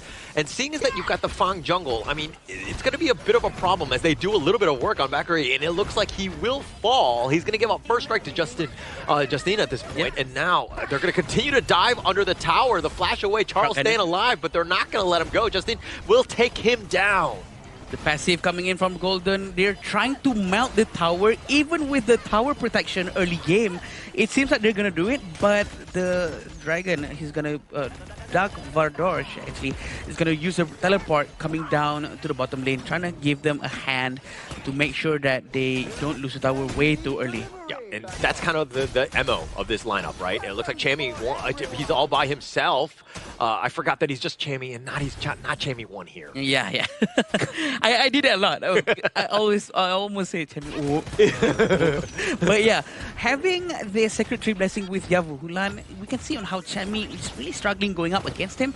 But this is also because the Glacial Buckler hasn't come for Chammy just yet. He really needs the 20% cooldown reduction from Glacial Buckler to make sure that he can keep on constantly using the second skill, reset, and make sure that he can have that damage reduction all the time. Yeah, so Chammy's going to have a tougher lineup. I think the lane matchup definitely favors the Fati in this one. Yeah. So Yavulan will definitely have that advantage. They need to use whatever sort of lane advantage they might have to, again, get some space, because you want to put pressure. You want to lock down Chammy in that top lane so that he's not rotating across, potentially going for some of those games. Oh boy, it seems like the 2,000 gold difference within 3 minutes is too big at this point. And I'm sure this tower is going to go down before the 4-minute mark. The tower protection is going to go back up, but again, with Charles using this hero, he's going to keep on silencing the tower, making sure that the tower is disarmed and not being able to attack anything. Yeah, Watusi was just like literally just watching this, and they're just going to continue on the teleport even in the bottom lane, but at what cost? They have the orbital bombardment just covering them, and this is why this lineup is so tough to deal with. I mean, you have the Liu Shan as well. They're melting the bottom T2, the armor, all you want. It's not even 4 minutes, my friend. There's nothing they can do. They really have to play around with their long-range capability, but it seems like they're shifting their concentration and focus towards the mid lane right now. And it seems like with Chemi 1, they're going to be able to destroy the towers even faster. Look at this ultimate coming from the Funza. They're trying to get the two heroes.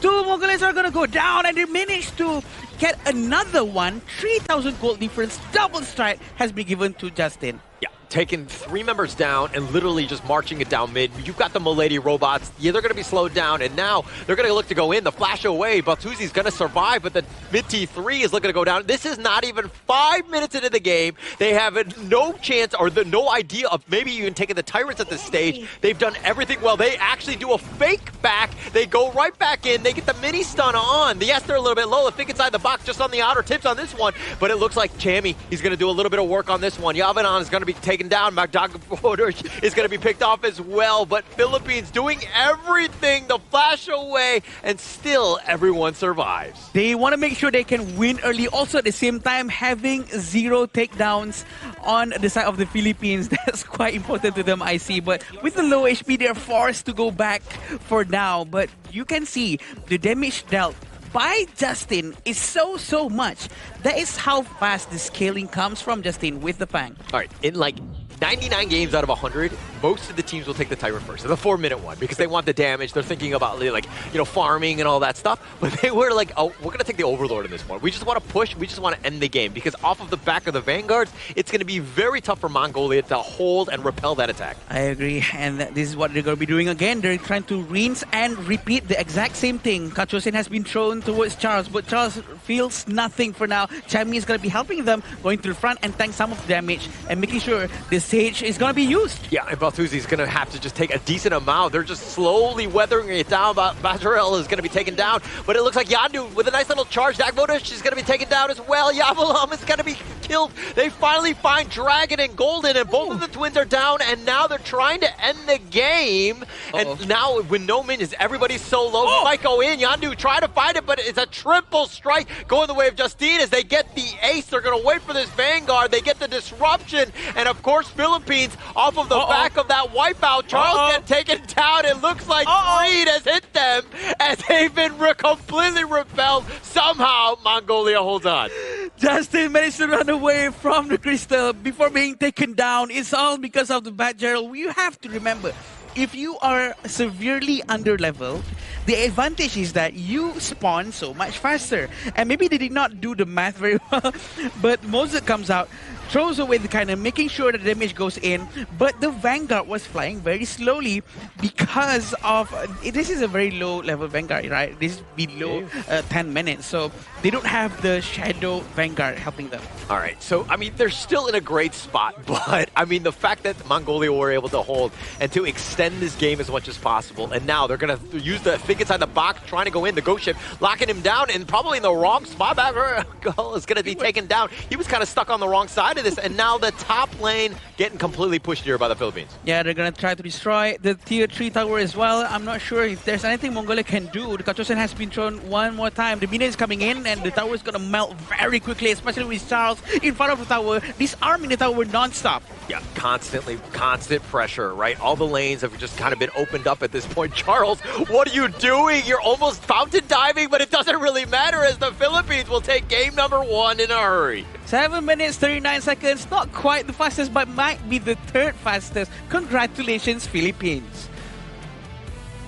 Philippines, they want to assert dominance against Mongolia while simultaneously aim for the fastest achievement here. They almost did it in the first attempt of the game-winning push, but Mongolia held on, and they managed to defend off the high ground push at the very second push. Yeah, definitely, because we do know how Philippines are really trying to end the game as fast as possible just now. Also, this has been demonstrated quite well, the fact that they tried to silence the tower, trying to make good use of the Lushan and the Fang from the jungle, but it did not work as fast as they would like. I mean, they tried. The attempt was there, and it just kind of came back to the minion waves, right? They went. If they had that one last push when they were all alive and they had 3 members, they would have been able to take it down, but unfortunately the wave wasn't there in time. Yeah, the wave just wasn't there in time, and the respawn coming in from Beggarol, he was using the Mozi to stop whoever who wanted to try and force for the end here, because the HP bar was blinking low coming in from Dragon, I think the Zhao, and also the last member was Charles, if I recall correctly. And they were all blinking low, and they had to force the retreat, which stopped Philippines' approach in trying to go for that fastest winning push. I mean, they tried, right? It was a good attempt. Obviously, it was very obvious with that draft of what they were trying to do. But if Mongolia was able to somehow hold on, repel some of those attacks, they might have had a chance, maybe? Yeah, they were trying to hold on, and maybe because of the underlevel thing, they managed to actually respawn a bit more quicker. If they have so much higher levels, they're gonna spawn quite late, but it works like that. And Mozi actually managed to get a few heroes, but yeah, it's not enough. It's not enough for them to defend. I think you make a good point, right? As the game doesn't progress that far into the late game, in the earlier levels, you do respawn faster, which actually stopped Philippines from being able to end the game as fast as they imagined. But definitely, these sort of compositions are not what you would usually pick coming in from the Filipino lineup. I would say that this is more of a dangerous experiment. I mean, it's dangerous, it's risky, but I think that, you know, when it's piloted by experts like this, you're going to see these types of games, right? They're still able to close it out. Yes, it wasn't the record here, but it's still very impressive. Sub 8 minutes, Justine with an absolute dominant performance, 905, 7,000 net worth. I mean, this is exactly what you want from a Fang jungle looking to close out a quick game here. Yeah, it's a very interesting pick, right? We did get a Fang jungle yesterday coming in from one of the teams, and this one was also a eye-opener, right? High burst damage with a decent mobility, having the option to just one-shot someone before this fight actually starts, and then the spell one coming from Fang also applies towards turrets. Yeah, I feel that they really know what they're doing. They want to try to execute it as fast as they can, and they have demonstrated very well that it can be done. But I'm pretty sure they're not going to be doing this against bigger teams such as Indonesia and such, because it's very, very risky. The fact that Mongolia almost managed to do something just now shows a sign that people at home who's watching right now do not follow this in rank. Yeah, okay. Now, if you were the coach of the Philippine squad, and there's no global ban pick, do you actually go back to the well and pick this roster again? I think the objective coming in from Team Philippines is to try to end the game as fast as possible with a dominant snowball. If under the circumstances of this standard ban pick, for example, the BO3, they could very much revisit it if they really think that is the best option. Yeah. To be honest, I feel like this is something that Gerald will not allow. I think they'll pivot. I think they'll I mean, they tried it. Yeah, it was cute. Yeah, it won. I think they're going to try out other things. This is a team that has a pretty deep roster. The question is, are they satisfied with the result? That's the thing, because right now, I think the whole point of doing that is to maybe win the #1 spot of who ends the game fastest. I think you shot your shot. You missed on this one. You still got the W, right? I don't think that they're going to go too far away from that. You know, I mean, all jokes aside, in terms of how they wanted to play this is still a time to experiment, right? True. You still want to make sure that you're prepared for the other teams. And, you know, it was cute. Yeah, I won. But I think that you're going to try other things. Correct. I think trying out other things actually definitely makes more sense, and you can see that they did experiment with certain picks like this, and it's a very dangerous team, right? Where if you give him something that's very early game centric, like the Ukyo Tachibana or the Fang that he showcased just now, he could definitely perform in a more aggressive way, that I would say. Yeah, definitely. And you know, with Ukyo in hand, you're going to be playing a lot more with aggression from the early game and such. But it depends on what the Philippines are going to be doing. Probably they are already used to Ukyo. They're not going to be experimenting with that unless they want to be very serious. They can go along with that kind of thing competition. But let's see some of the highlights here. I think regardless of picks alone, you still have to give props towards the ability of Charles finding those proper engages in capitalizing Beggarol in being overly aggressive in the early. You see, the tower tanking was splendid, stunning tower when it's needed, and allowing Justine to get that double strike in the early game. And it just seemed, even in that one, right, Beggarol just kind of got a little out of position, thought he could be aggressive, did not see that the gank was coming, and they kind of paid with their lives. So this is one where, again, the Philippines, the way that they're able to take 1 or 2 members down and then somebody will continue to fight, you can't look to take a fight when you're down 2 members, right? And the Philippines made them pay. Yeah, definitely, and they really executed everything very well. The rotation coming from Charles, diving into the tower, silencing the tower, and making sure that the team is not hurt by any of the crystals attacks. And this is why they sort of forced it a little bit more. They stayed around even though they're all very low, not knowing that Bad Gerald is actually coming out. But yeah, it's very well done. Yeah, and actually, even at the end, I didn't catch the player's name, but he literally killed the elite minion. Yeah. And that could have ended the game if it stayed alive. So he knew the assignment, right? He went all in. Yeah. He sacrificed his own life so that the minion wave was completely cleared. That's a good sacrifice, right? Like that we say, like, you never count yourself out until the match actually ends.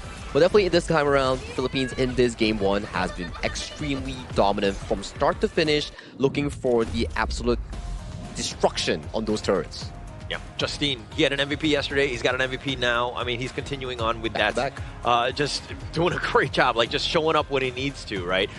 He has always been able to perform at the high level. Yeah, with the 905, 35.6% of damage, and damage taken is 20.3%. Also fairly high because the damage sharing that has been done between him and amongst the team, trying to tank the turrets down while having the Milady robots chewing down turrets per turrets. I think they're doing a great job with this. I'm very excited to see what they're going to come up with next. I think there's also like a very important statistics that we actually missed out that's not available on this graphic. Turret damage.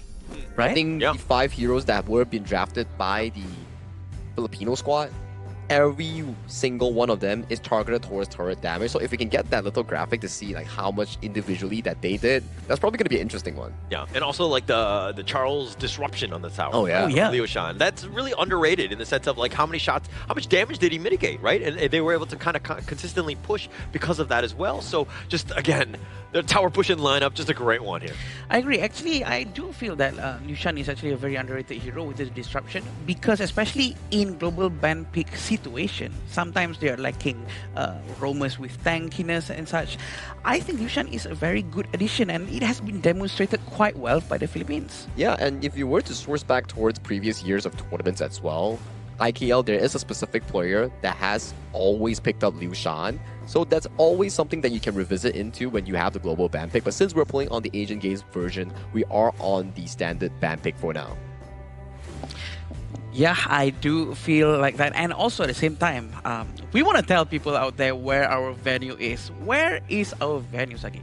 Well, if you're interested in where the actual venue is, it's definitely going to be at the Petaling Jaya Marriott Hotel. It's the official venue sponsor and also hotel partner for players, talents, and everyone that is residing here. The beautiful stage that you see, the beautiful match that you saw just now, everything is being held at this official venue for the 2026 Asian Games Esports Qualifier Honor of Kings. So thank you so much, Marriott Petaling Jaya. Thank you. You were listing so many things that were beautiful, and I was like, oh, he's going to name me beautiful. No, well, sadly, no. Yeah, sadly. Not now. No. Maybe next time. Dang it. Again. Yeah. Disappointed Asian dad now.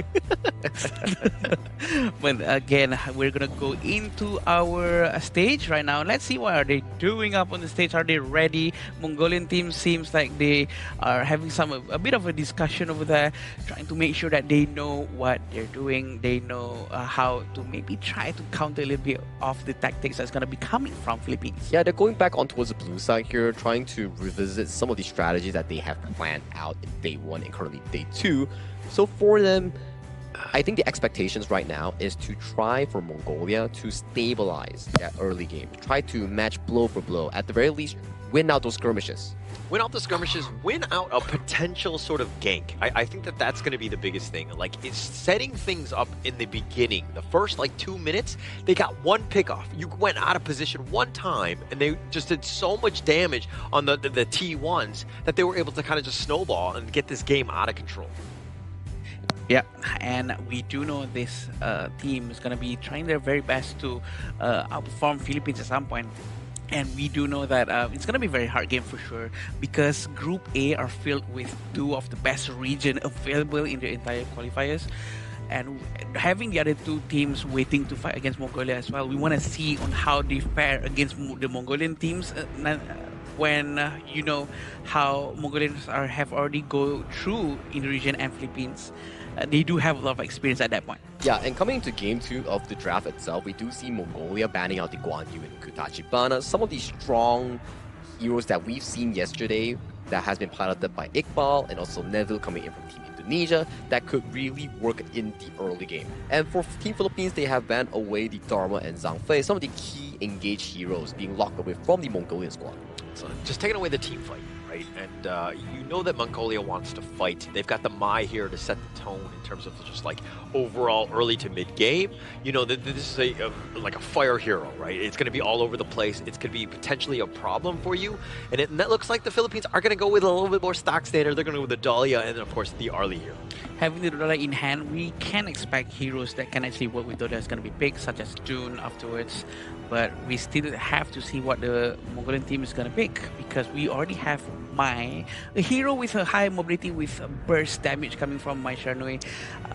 They have to get someone who is tanky enough to tank the damage potentially coming from the Arlie. Oh, interesting enough that Mongolia also picked up the Liu Shan. And going back to your point that they need a front line, definitely Dun is one of the key picks that could really pair up with this Dahlia. Or there's also another route they could visit to, which is the Yuhuan Dahlia that has had a pretty good performance, especially on day one, on the hands of Vietnamese mid laner. So the Marco Polo is very late game.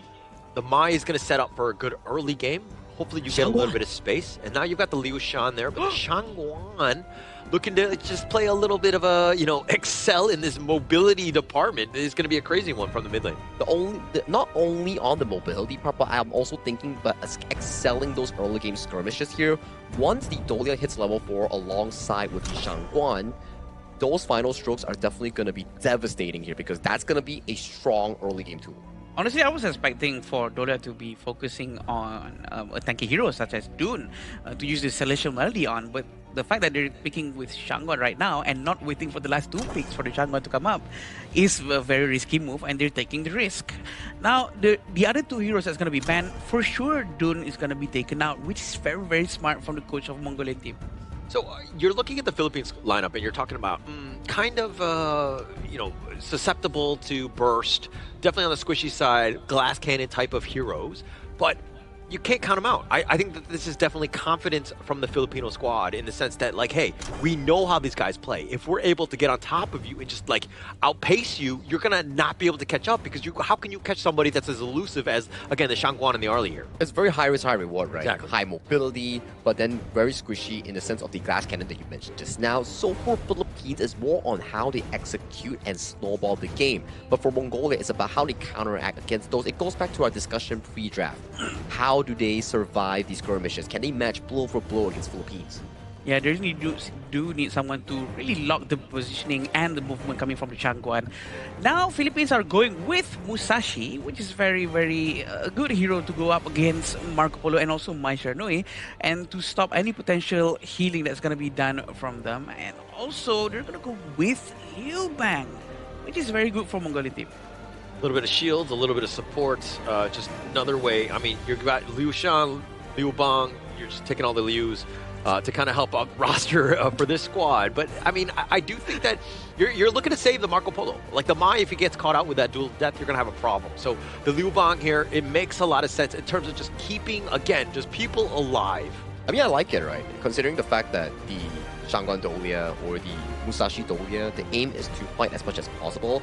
And the fact that this Liu Bang allows them for more global map presence, it's actually very helpful if they can actually find those quick saves that you mentioned about. But Team Philippines, they're bringing up another new pick towards the scene. Chami will be on hands of that Mulan.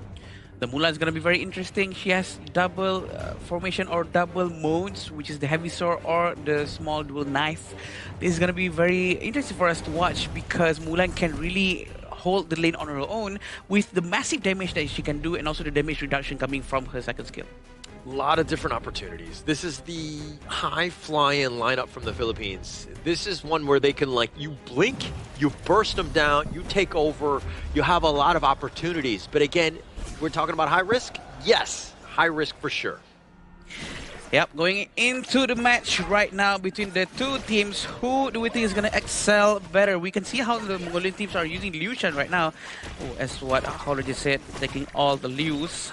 can they actually pull it off with this hero? Because they need to execute it as well as what Philippines just did just now. Ooh, very early invasion coming from the Philippine side. Yeah, Dagvadorj taking a decent amount. Bakarol getting a little bit low. He needs to be careful. He's actually trying to flash away. Dagvadorj is low as well, but they're going to lose the Azure Golem as the smite happens. And first strike, Chammy coming out of left field, and sure he gets that kill. Oh, there's still Yondu nearby. She missed her skill set just now, but still very aggressively going to the front of them because maybe he knows that there's damage output reduction being debuffed towards the Philippines once they enter the jungle side of the Mongolian teams.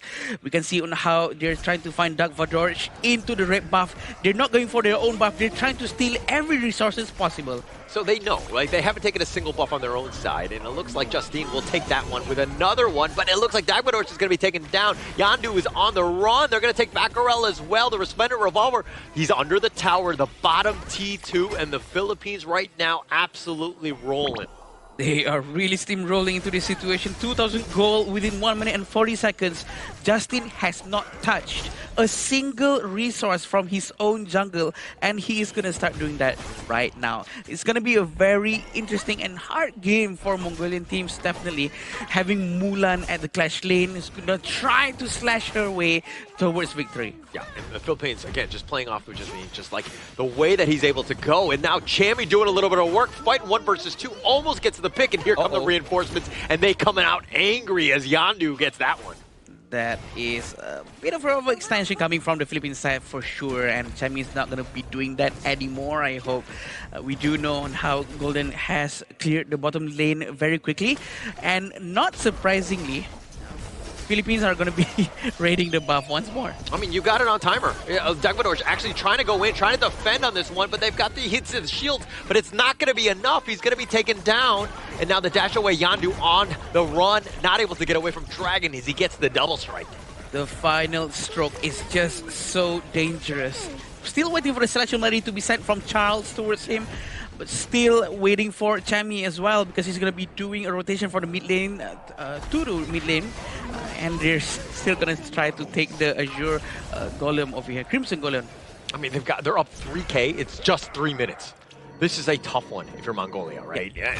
Like, you got to slow the game in some fashion. And it starts with the Winyan waves.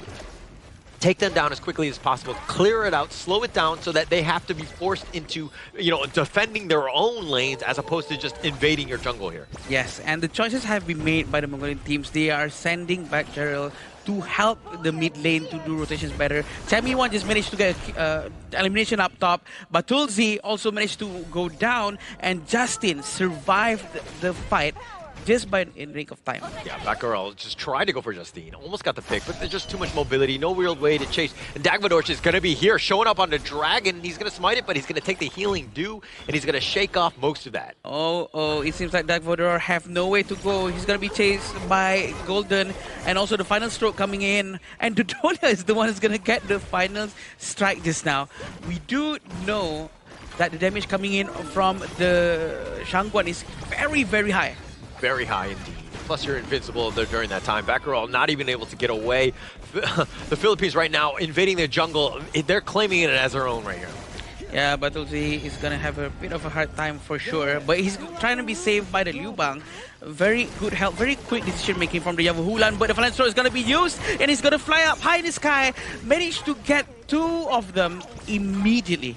Yeah, and when you saw the battlefield command in the bottom lane, you're like, okay, actually, that's a bit of a misplay because now you're out of position. Not only Batuzi was kind of in a bad spot, but now you've sent in another member. That's going to be another, dare I say, free food for you. And it looks like they're going to dive in. Bakarel not able to get away. The finishing stroke, shaking that guy off. Oh. The Celestial Melody is just so effective at this point because of the final stroke. The damage is very high, and we do know that the Dragon has a lot of itemization right now. He already has Insatiable Tome. He can always have that lifesteal anytime. Oh, Yondu just barely surviving the walk down. He gets on out of there, but he was literally just like walking him down, but he's going to lie step on back.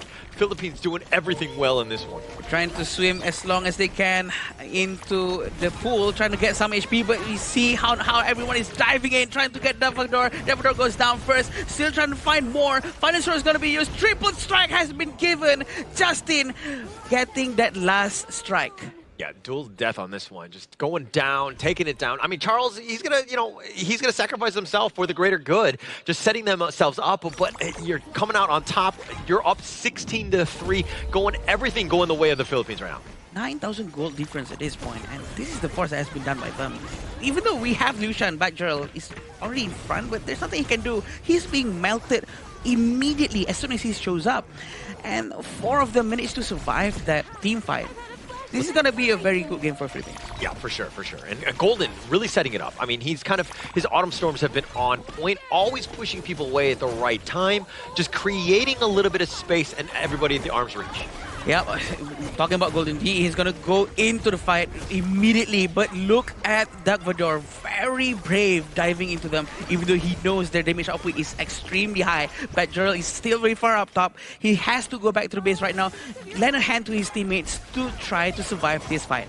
Yeah, and now Dual Death catching out on 2. They found Dagvador. She's going to be taken down. And it looks like they're going to get another Yavahan. It's going to be taken as well. They've taken the T3 and are looking to go in. Baccaral, he's going to be done on this one. But Yondu is there as well. Can they somehow hold? They get the knockup, but Baccaral is going to be taken down. The Fever Barrage is not going to be enough, excuse me, as they take him down in the Crystal. And the Philippines, just like that, 2-0.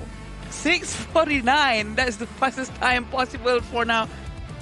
They came with a mission, definitely here. Clean 2-0 coming in from the Philippines here as they have found their prize here. They defeated Mongolia in, I would say, the fastest game possible at 6 minutes, 49 seconds.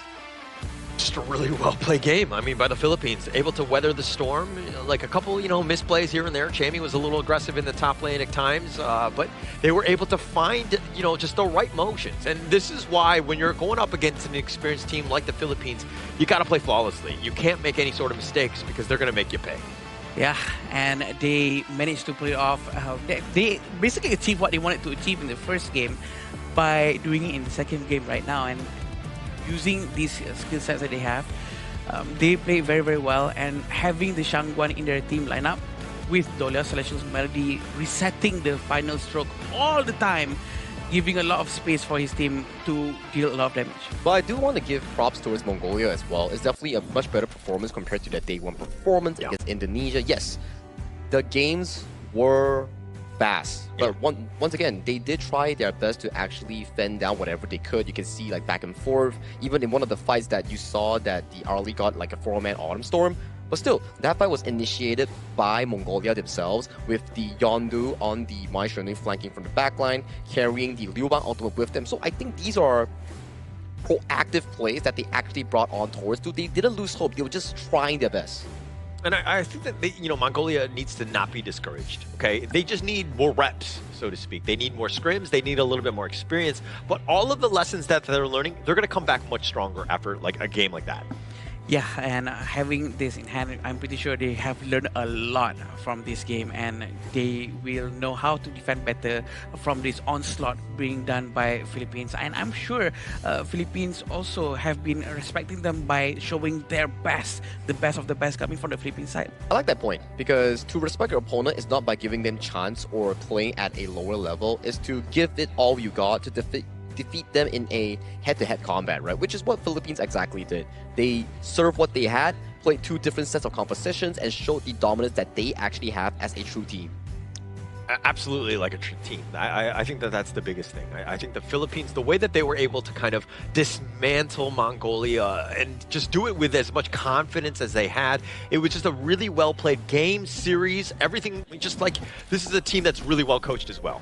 Yeah, and going into the item builds, we do have all of them having the same amount of gold coming in from the Philippines. No one is really standing out too much because they're all contributing the same amount of activity into the team fights. Having 9 eliminations coming in from Dragon is a very huge number. And 20 assists coming in from Charles as well on that Dolia. Here you can definitely see that the mid and roam coming in from Team Philippines are the anchor of the team. The Dolia Shangguan was played flawlessly in trying to pressure the side lanes coming in from Mongolia. Just to confirm, that was a what? 6 minutes and 50 seconds? Was that the fastest game? Yeah, yes, that was the fastest. So they did it without the tower pushing the lineup. Exactly. So this is very like this. They just need to play stock standard, right? And they're going to be able to just kind of dominate like they did in that one. I think this goes to the point where if you are a strong team, whatever you have already practiced out of the game and your general, I would say, mechanics, right? It all applies to different compositions here. It's not to say that the Team Philippines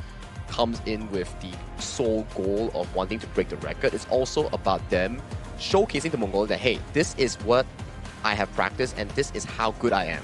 Yeah, I agree. And we do know that the damage coming out from Yondu is actually quite a lot, even though they're being steamrolled coming from the Philippine side. The Mongolian team actually managed to deal quite amount of damage to Yondu, trying his very best to deal whatever he can in front of him. He actually tried to dive in as well to create space for Batul Z, and we can see also how Yavahulan tried to help Batul Z at the bottom lane when he was suffering from a lot of gankings coming towards his way. But eventually, everything turns out quite okay. Not as best as they can, but they actually tried to defend as best as they can. Yeah, this is a team that's built around Yondu. You could see with the Mai, the most impact that they had was when he started to get a little bit going. He would be a little confident in terms of the initiation, but it just was just too much the Philippines in the end. They had so many answers. They had a lot of finishers in terms of like dual death, the finishing stroke. Like you pick your poison, like how do you fight into this one? It didn't seem like Mongolia really had that answer. Yeah, it's really difficult when you are inexperienced and you are facing up against such a aggressive team composition here. So much early game pressure being generated coming in from both Dragon and also Charles on that Shangguan Dolia composition, which led to a very fast finish, 6 minutes 48 seconds, our fastest in this tournament, at the very least in this day 2. Yeah, and not to mention on how Musashi kept on stealing all the buffs, the Azure Golem, the Crimson Golem. Oh yeah. Keep rotating from not their own jungle, but on the enemy side of the jungle, which is extremely aggressive, and we rarely see that. Who does that going to the Azure Golem? And then usually people go back to their jungle, right? But they keep on doing that over and over again, and that really suffocated Mongolian very, very much. It did seem like they had enough answers in terms of just like the draft, like the heroes, like the Liu Shan. We didn't really see too much of a impact, right? Liu Bang would come in, but the battlefield command was just too late. It just seemed like there was a little bit of an execution issue in this. Yeah, I have to agree, especially in the early game, like what Adam actually pointed out. It's a straight up level and invade coming in from Team Philippines, from Azure towards the Crimson Golem here. This was an actually decent setup coming in from the side of Beggarel on the Liu Shan, but the follow-up just wasn't there coming in from Yondu, resulting in an easy pickup coming in from Team Philippines, and Chami was making light work here. But I like this play coming in from Mongolia. They capitalized on towards the over-aggression coming from Chami, getting some pretty proactive plays on towards them. They were just so aggressive, right? They were just like taking over the enemy jungle. Yeah, they tried to send a cavalry from the mid lane, trying to help the Chami as fast as they can. For sure, Chami was really, really good in his lane and making sure that his teammates have no worries whatsoever from the side lane. And they actually managed to do so. They always stick together and always dive into towers. Yeah, just very, I would say, strong skirmish abilities here coming in from Team Philippines. I would say that aside from the Shangguan Dolia that we mentioned here, every single composition that they've played so far has been really well communicated. Their team fight angles, how they initiate fights, those were just flawless coming from Team Philippines. I mean, even when that flank, that looked bad for the Philippines, but right? Golden with that Autumn Storm, it was perfect, pushing everyone back into the base where that everyone is, again, at arm's reach. You just, like, the way that they're able to dismantle any sort of gank attempt, the Philippines were on another level today. I agree. Golden actually managed to join and contribute everything. Even though Arlie during the early game is not so strong, but he still managed to contribute a lot amount of damage with the Maple Dance as well. And the MVP of this game will be going over to the hands of Philippines' very own Dragon Dajjal with a 9-0-7 KDA, 27.6% damage dealt, 20.4% damage taken, and 21% of the total gold. Keep in mind, this was only a sub 7-minute game, so these stats are actually pretty insane. actually insane, right? And I think that with Dragon, we were kind of talking about the Shangguan as being like a high risk, high reward one. Well, you're rewarded here, right? I think that he was just on another level, isolating people, the finishing stroke always on the right guy because, again, he's by himself. Just really well played by Dragon, and he's a little bit more than okay, I would say. Okay. With the pose. But yeah, for sure, we do see that the Dolia has been picked very early on for the Philippine side. Honestly, I thought that they're going to go with Dun. They're going to go with something much more tankier for them to combo Dolia and the jungler, but they actually went with the Shangguan. Caught me off guard, for sure caught Mongolian off guard, and they pulled it off very cleanly. It's all about the execution, and they executed well. I hope I get to see more of Shangguan Dolia coming into the later days of our qualifiers here, because it's actually a very strong 1-2 combo. They can actually pressure the side lanes here. Because in higher level games, once the Shangguan Dolia actually disappears from the map, the side lane will immediately retreat because you do not want to get ulted twice by a Shangguan. Yeah, you're going to be isolated, you're going to be picked out, so to speak, right? I think that going in, this is not like, okay, what can you ban against this squad, right? I think that there's a lot of history, but he's played, what, Milady as well as now the Shangguan? Like, he's all over the place in terms of just hero pool that are available to him. This is exactly what you were talking about the experiments that they're doing early on this stage. This is where they can try this and try that. I think that's what exactly they're doing. Even though supposedly they could have taken Liang to stop the Shangguan early on, but they did not take the hero. This is about draft, not the gameplay. But yeah, I think execution also takes a very high level to actually stop the Shangguan. But I'm also interested to see what the Team Filipino representative actually have to say with Mara to better figure out their thought process from last game. So Mara, if you may. And that was a quick game by Team Philippines. Congratulations, Hello, thank you. Dragon. You know what we noticed? It seems like Team Philippines was determined to end the game as quickly as possible. You had aggressive tempo. You were really pushing it into the enemy territory. Was that part of the game plan, or did the opportunity just present itself? Actually, before the game starts, we talk about it. Me and my team that we want to break the record because we are challenged by other teams to end the game faster. And you did, setting the record right now at such a fast 6 minutes and 48 seconds. How happy are you with that? Not really, because it's not the end yet. Oh, so you're not being complacent yet. Yes. All right. But you know what? What we also notice is that you guys were picking heroes that we don't normally see you use. The fans for sure are really surprised, yet you were able to play them comfortably and seamlessly. In game number 1, we saw that. In game number 2, we saw Shangguan and Mulan. This is something that we've never seen you guys use.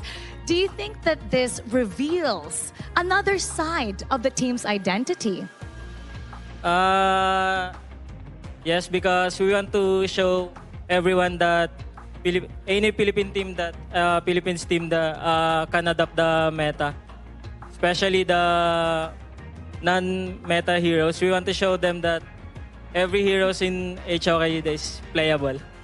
And you adapted very well, for sure. In the Philippines, they're going, wow, 6 minutes, 48 seconds. We see heroes that you guys don't normally use, and you're giving them hope with your performance. What would you like to say to everybody and to the rest of the world that's watching? Thank you for supporting the teams in Asian Games, especially Philippines team. Keep supporting us because we want to show more heroes. And we're looking forward to that with everything that you have to show. Do you think you can break your own record of 6 minutes and 48 seconds? Let us see. And we're going to see that. And now we're going to see what the casters have to say about that. So we're going to go back to the casters. Lead the gorge. Thank you, Mara. I guess our answers and questions were answered well by the Team Philippines themselves. They asked like, okay, why do you pick that? Because we want to show our diverse hero pool and how we're able to actually showcase that we can actually master and perform on these heroes. Per se, that we never got to see Shangguan, we never really got to see the Milady, and the Dolia, for example, played to a fruition. So they showed us, and they actually got very good results against the game in Mongolia. And this is why it's so great. I mean, even if you're going up against a squad where you might want to test things out, right? Like, it doesn't hurt you. I think in the end, it's about making sure that you have those heroes available to you. Now, other teams that are waiting in the wings that have still yet to play Philippines, do they have to worry about the Milady? True. The Shangguan? Like, there's a potential, these hero pocket picks that might be coming out. I think it's very important for them as well, for them to hide their best of the best tactics available for them.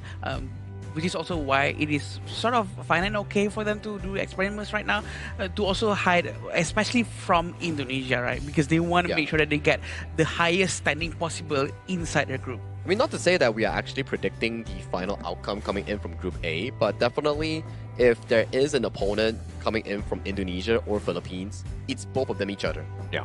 And like, you drew it out, right? Somehow, I don't know how you did it so that Indonesia and the Philippines are in the same group again, but the rivalry will continue on. I think that those two, regions have been a lot of fun to watch, and going even into this one, where again, like, this is what we wanted to see. Like, some of the best teams going in the same group. Who's going to come out on this best of three? That's later on, of course. It is very unfortunate for these two regions, actually, because in many other tournaments as well, they get thrown into the same group so many times. And I feel that it's a destiny. They're destined to actually meet each other so early on. And going into the playoffs, for sure, they will meet again. It's definitely full encounter, right? Talking about fateful encounters here, we will definitely have to cover up with the upcoming match, which will be introducing Team India and the first game that Team Kazakhstan will be playing in this upcoming match for. Because this is definitely something to stir up in Group C. So far, Group C, we only had one series yesterday, which was Vietnam beating India in a 2-0 fashion. Yeah, and I think that India will be able to bounce back. I think that this is definitely a group that is really up in the air. Who has the advantage? Not entirely sure, but I think that India, they lost 0-2 to Vietnam, but there were glimpses and flashes of brilliance where this is a squad that, again, should be respected in Group C. Yeah, we do know that they have a very high adaptability and improvising within the gameplay itself, and I am pretty sure that India is going to be doing very well. But Kazakhstan has this mysterious gameplay for sure. Maybe they're hiding some of the tactics towards playing against India later. But I know for a fact that both teams will be playing really well because they are backed up with one of the best devices here available, which is the iQOO 15R, the official tournament phone coming here for the 2026 Asian Games Esports Qualifiers for Honor of Kings. If you're into a very good phone and a budget-friendly price, do check out iQOO 15R. 120 hertz and very good cooling system. I think it's something that you will like a lot, because that's what the players are using up on the stage, and you might want to try out how does it feel like to playing a device that the pro players are using. Yeah, and I think that going into this one, especially when we have like long days, 5 best of 3s, they're going to need something that's going to be able to survive the day. So something to take note of here. But as we go into India, Kazakhstan, I think that this is going to be a great series ahead of us. Yeah, definitely going to be a great series here. Probably going to be a very close one, especially we have no real data on how Kazakhstan actually plays. But before we bring you the action here coming in for both teams, let's bring it to a short break.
Contestants fight for the honor of their regions while we cheer them on from the stands.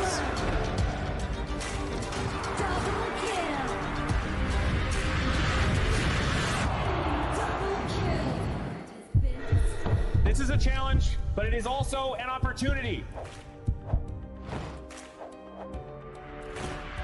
The tide is turned.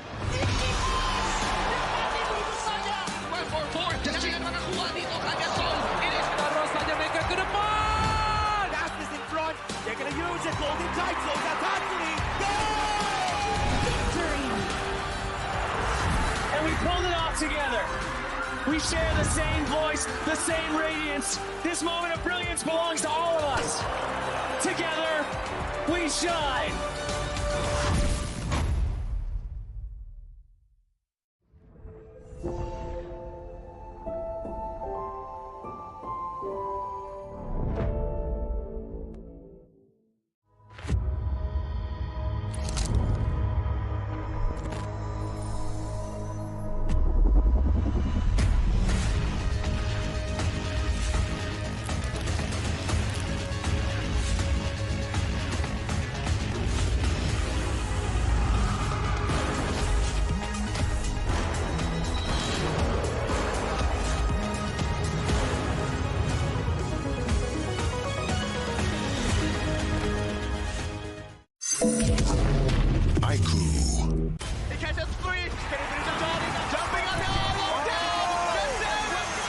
Welcome to the 2026 Asian Games Esports Qualifiers, Honor of Kings. 20 regions, one stage, and only the strongest 9 teams will earn the right to shine above the rest. Taking place in Malaysia, June 13th to 21st, 2026. Coming to Malaysia, this is the battleground where teams fight for the right to qualify for the Asian Games. 20 teams enter, but only 9 teams will move on. Apart from the 20 regions, there are 3 regions that have direct qualification. Here is the 2026 Asian Games Esports Qualifiers Honor of Kings format. First, the 20 teams will split into 4 groups of 5. In each group, every team faces every other team once in a single round robin, with every match played in a best-of-3 format. That means every match matters. Every game matters. Every single point matters. The point system is simple. Win the match, earn 1 point. Lose the match, earn none. At the end of the group stage, teams are ranked by the total points they've collected. And from there, the road begins to shine. The top 2 teams from each group qualify directly to the Asian Games main event. That gives us 8 teams advancing straight out of groups. But for those not through yet, the light isn't out. The teams that finish 3rd in each group still have 1 more shot. They move into the last chance stage. There, they battle through one final BO3 single elimination bracket until 2 teams remain. The 2 teams will then face off in a BO3 match to claim the one final qualification slot. So in total, 9 teams will make it through, 8 from the group stage and 1 through the last chance stage. That is the rule. Now it is time to see who can rise through it. From across the world, regions gather here in Malaysia. 20 teams, and only 9 will qualify. The path is set. The stakes are clear. Together, we shine. Stay tuned, and we'll see you at the stage.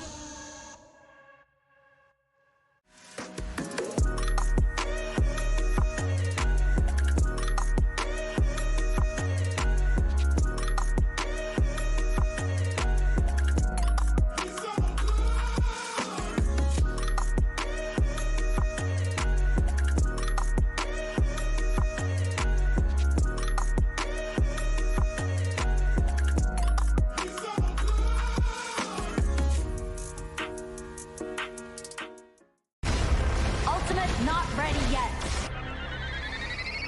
You have slain an enemy. My magic murmurs in ecstasy.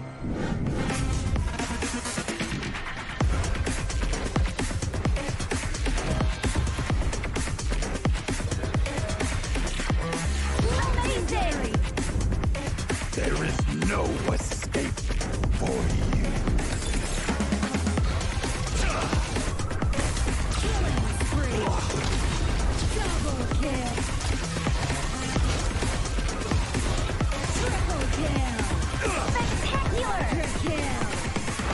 Don't worry. I'll be back for your life soon.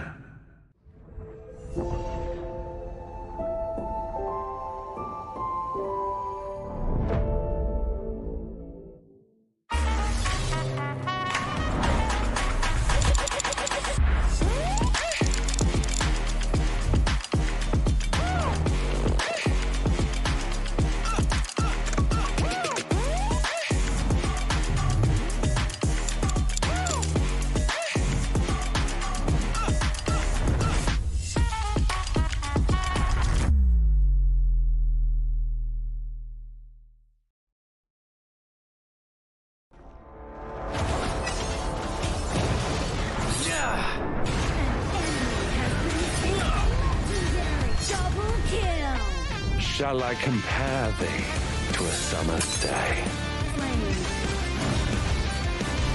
Don't engage. Don't crush us like insects. Defend our base. Our high ground tower under attack. Amazing. Unbelievable. Ah, the fragrance of romance. Ally has been slain. Rampage. Double kill. Triple kill. Spectacular. Pentakill.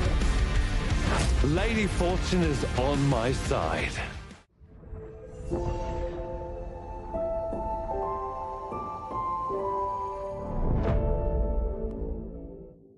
Itu kan track kita. Relax, bro. Phone aku! Jom kembali. Mountain View! Mantapkan pengembaraan! Kau boleh! Kat mana pula ni? Water Trust! Kasih boost! Adventure!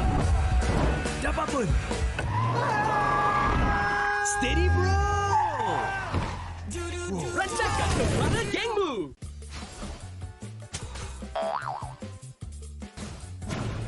They tried.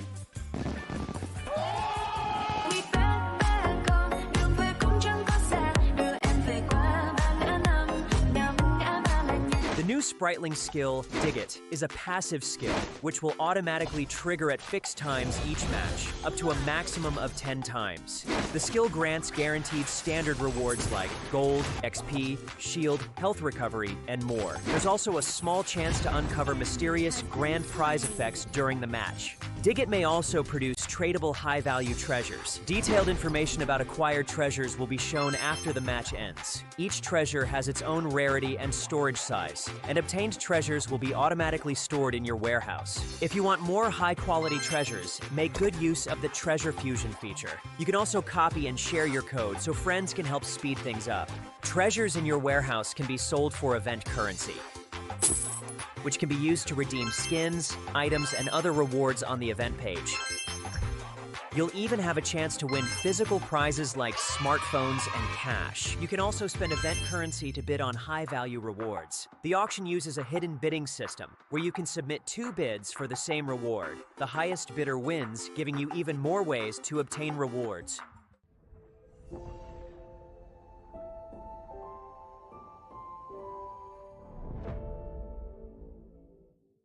If you've ever wondered how to go from HOK player to HOK top influencer, this one is for you.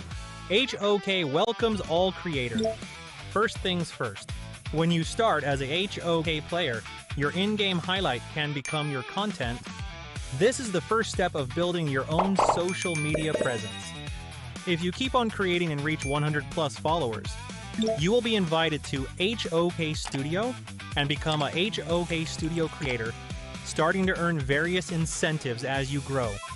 You'll get token and cash incentives for your creativity. Stay in the loop.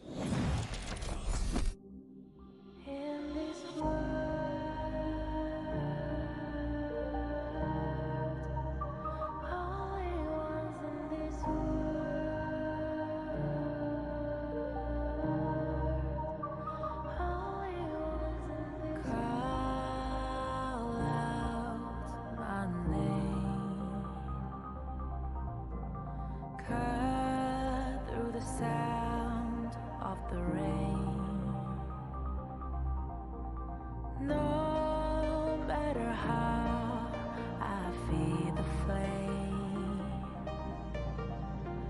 you know I feel the darkness and the pain. All of the ways we tried to break free from the night. You know we made it out, we found the light. I fly so high, light up the skyline. Let's do it this time, like it's a whole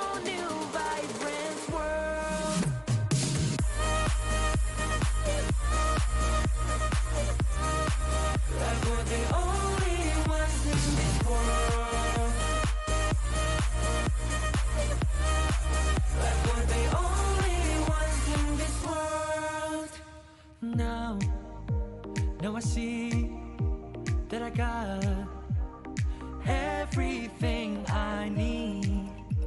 It's alright, I'm on fire, I'm alive, 'cause now I fly so high, so high, light up the skyline. Let's do it this time, like it's a whole new colorful world.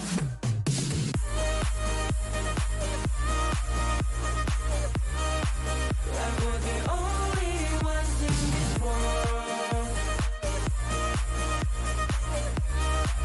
Like we're the only ones in this world. Never thought we'd get this far, burning like the stars. How we get this far, like we're the only ones in this world.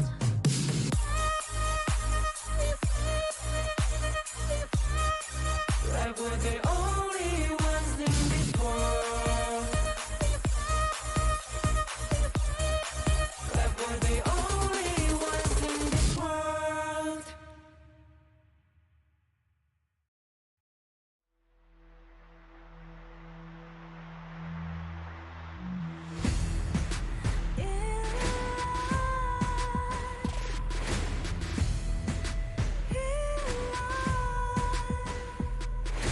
What's a life without its worth?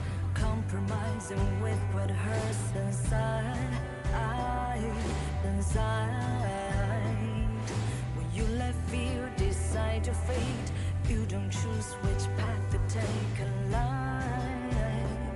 In life, I'm finally letting go of everything that still holds me. I'm against all odds, but I won't give up, 'cause it's my time to shine. Standing in the spotlight, and no one let me down. Destiny is calling high. I'm not afraid to fight for everything I love. Victory is in my sight.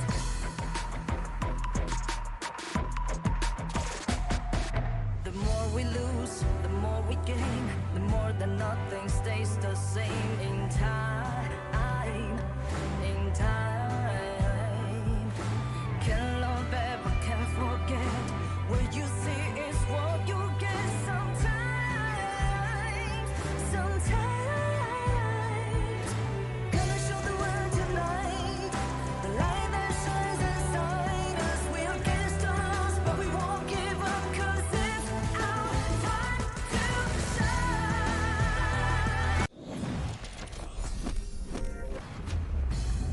Hope you didn't have to wait for so long, because we are back once again for day 2 of the 2026 Asian Games Esports Qualifiers for Honor of Kings. The name is Sagi here, your desk host for today, and with me are the casters of your voice in the game. It's gonna be Adam and also Holler. Welcome back to the English broadcast, and what do we have for this match number 4? Yeah, I think that we have a team that has done well, at least from India, right? This is the roster from Revenant Esports. They're kind of coming in. They had some expectations. Yeah. Unfortunately, they fell to Vietnam 0-2. Yeah. So this is a roster that we're like, there's a lot of positives out of this one. But they're going up against Kazakhstan, which we don't really know as much. Yeah, well, against Vietnam, it's going to be very hard, right? Because they have a lot of experience prior to this. True. But against Kazakhstan, they might have an equal level chance, but also they might be even better because they're very quick in adapting. Again, like I said just now, in ranked match, I met one of their streamers. They're insanely good. Very, very good. And in a very short period of time, they managed to get to that level. That is something to be watching out for. I think I definitely have to agree with you, right? Because like what Holler mentioned, even though India as a new region, they still lost to Vietnam for per se yesterday in a 2-0 fashion, but we still see signs of pretty good performance, especially from Ainul, their jungle/farm lane player, who had a very good performance on the hero, which is arguably a very difficult one. Yeah, a very mechanically difficult one. And I think that they like to kind of shake things up a little bit. I think that that has been to their strength, so to speak. But again, a lot of that stuff is kind of building up until the update here, which is, of course, going to be the new season here. The Grand Venture begins June 17th. Explore the gorge and discover hidden treasures. Now, you may be wondering why we keep reminding you on June 17, but you can definitely imagine June 17 being one of the most important update for the year on the official HOK server, because that's gonna be so many new things. If you saw the consignment shop, if you saw the new sprite links, if you saw the new heroes, so everything is prepared for this upcoming patch on, I think, like 5 more days? Yeah. 3 more days, 4 more days, A couple of more days, and definitely everyone is been waiting for the season reset as well, because everyone really want to push their rank with these new heroes coming up. So there's gonna be a lot of things happening on this specific date, 17th of June. So don't forget to check out in Honor of Kings and get everything updated, because the update is gonna be massive. Going to be huge, right? And that we're going to be super excited about that. But we're probably a little bit more excited about this 4th series of the day. And it's looked like India versus Kazakhstan. This is going to be a great one here. I believe it's going to be a great one, but as always, to tease the entrance coming in for these two teams, we have prepared a special entrance video coming in for both India and Kazakhstan.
United by a shared journey, they step onto the arena with confidence. Their sharp coordination and unshakable belief in one another is built for the big stage battles. A region rising, a team ready to answer the call. Please welcome India!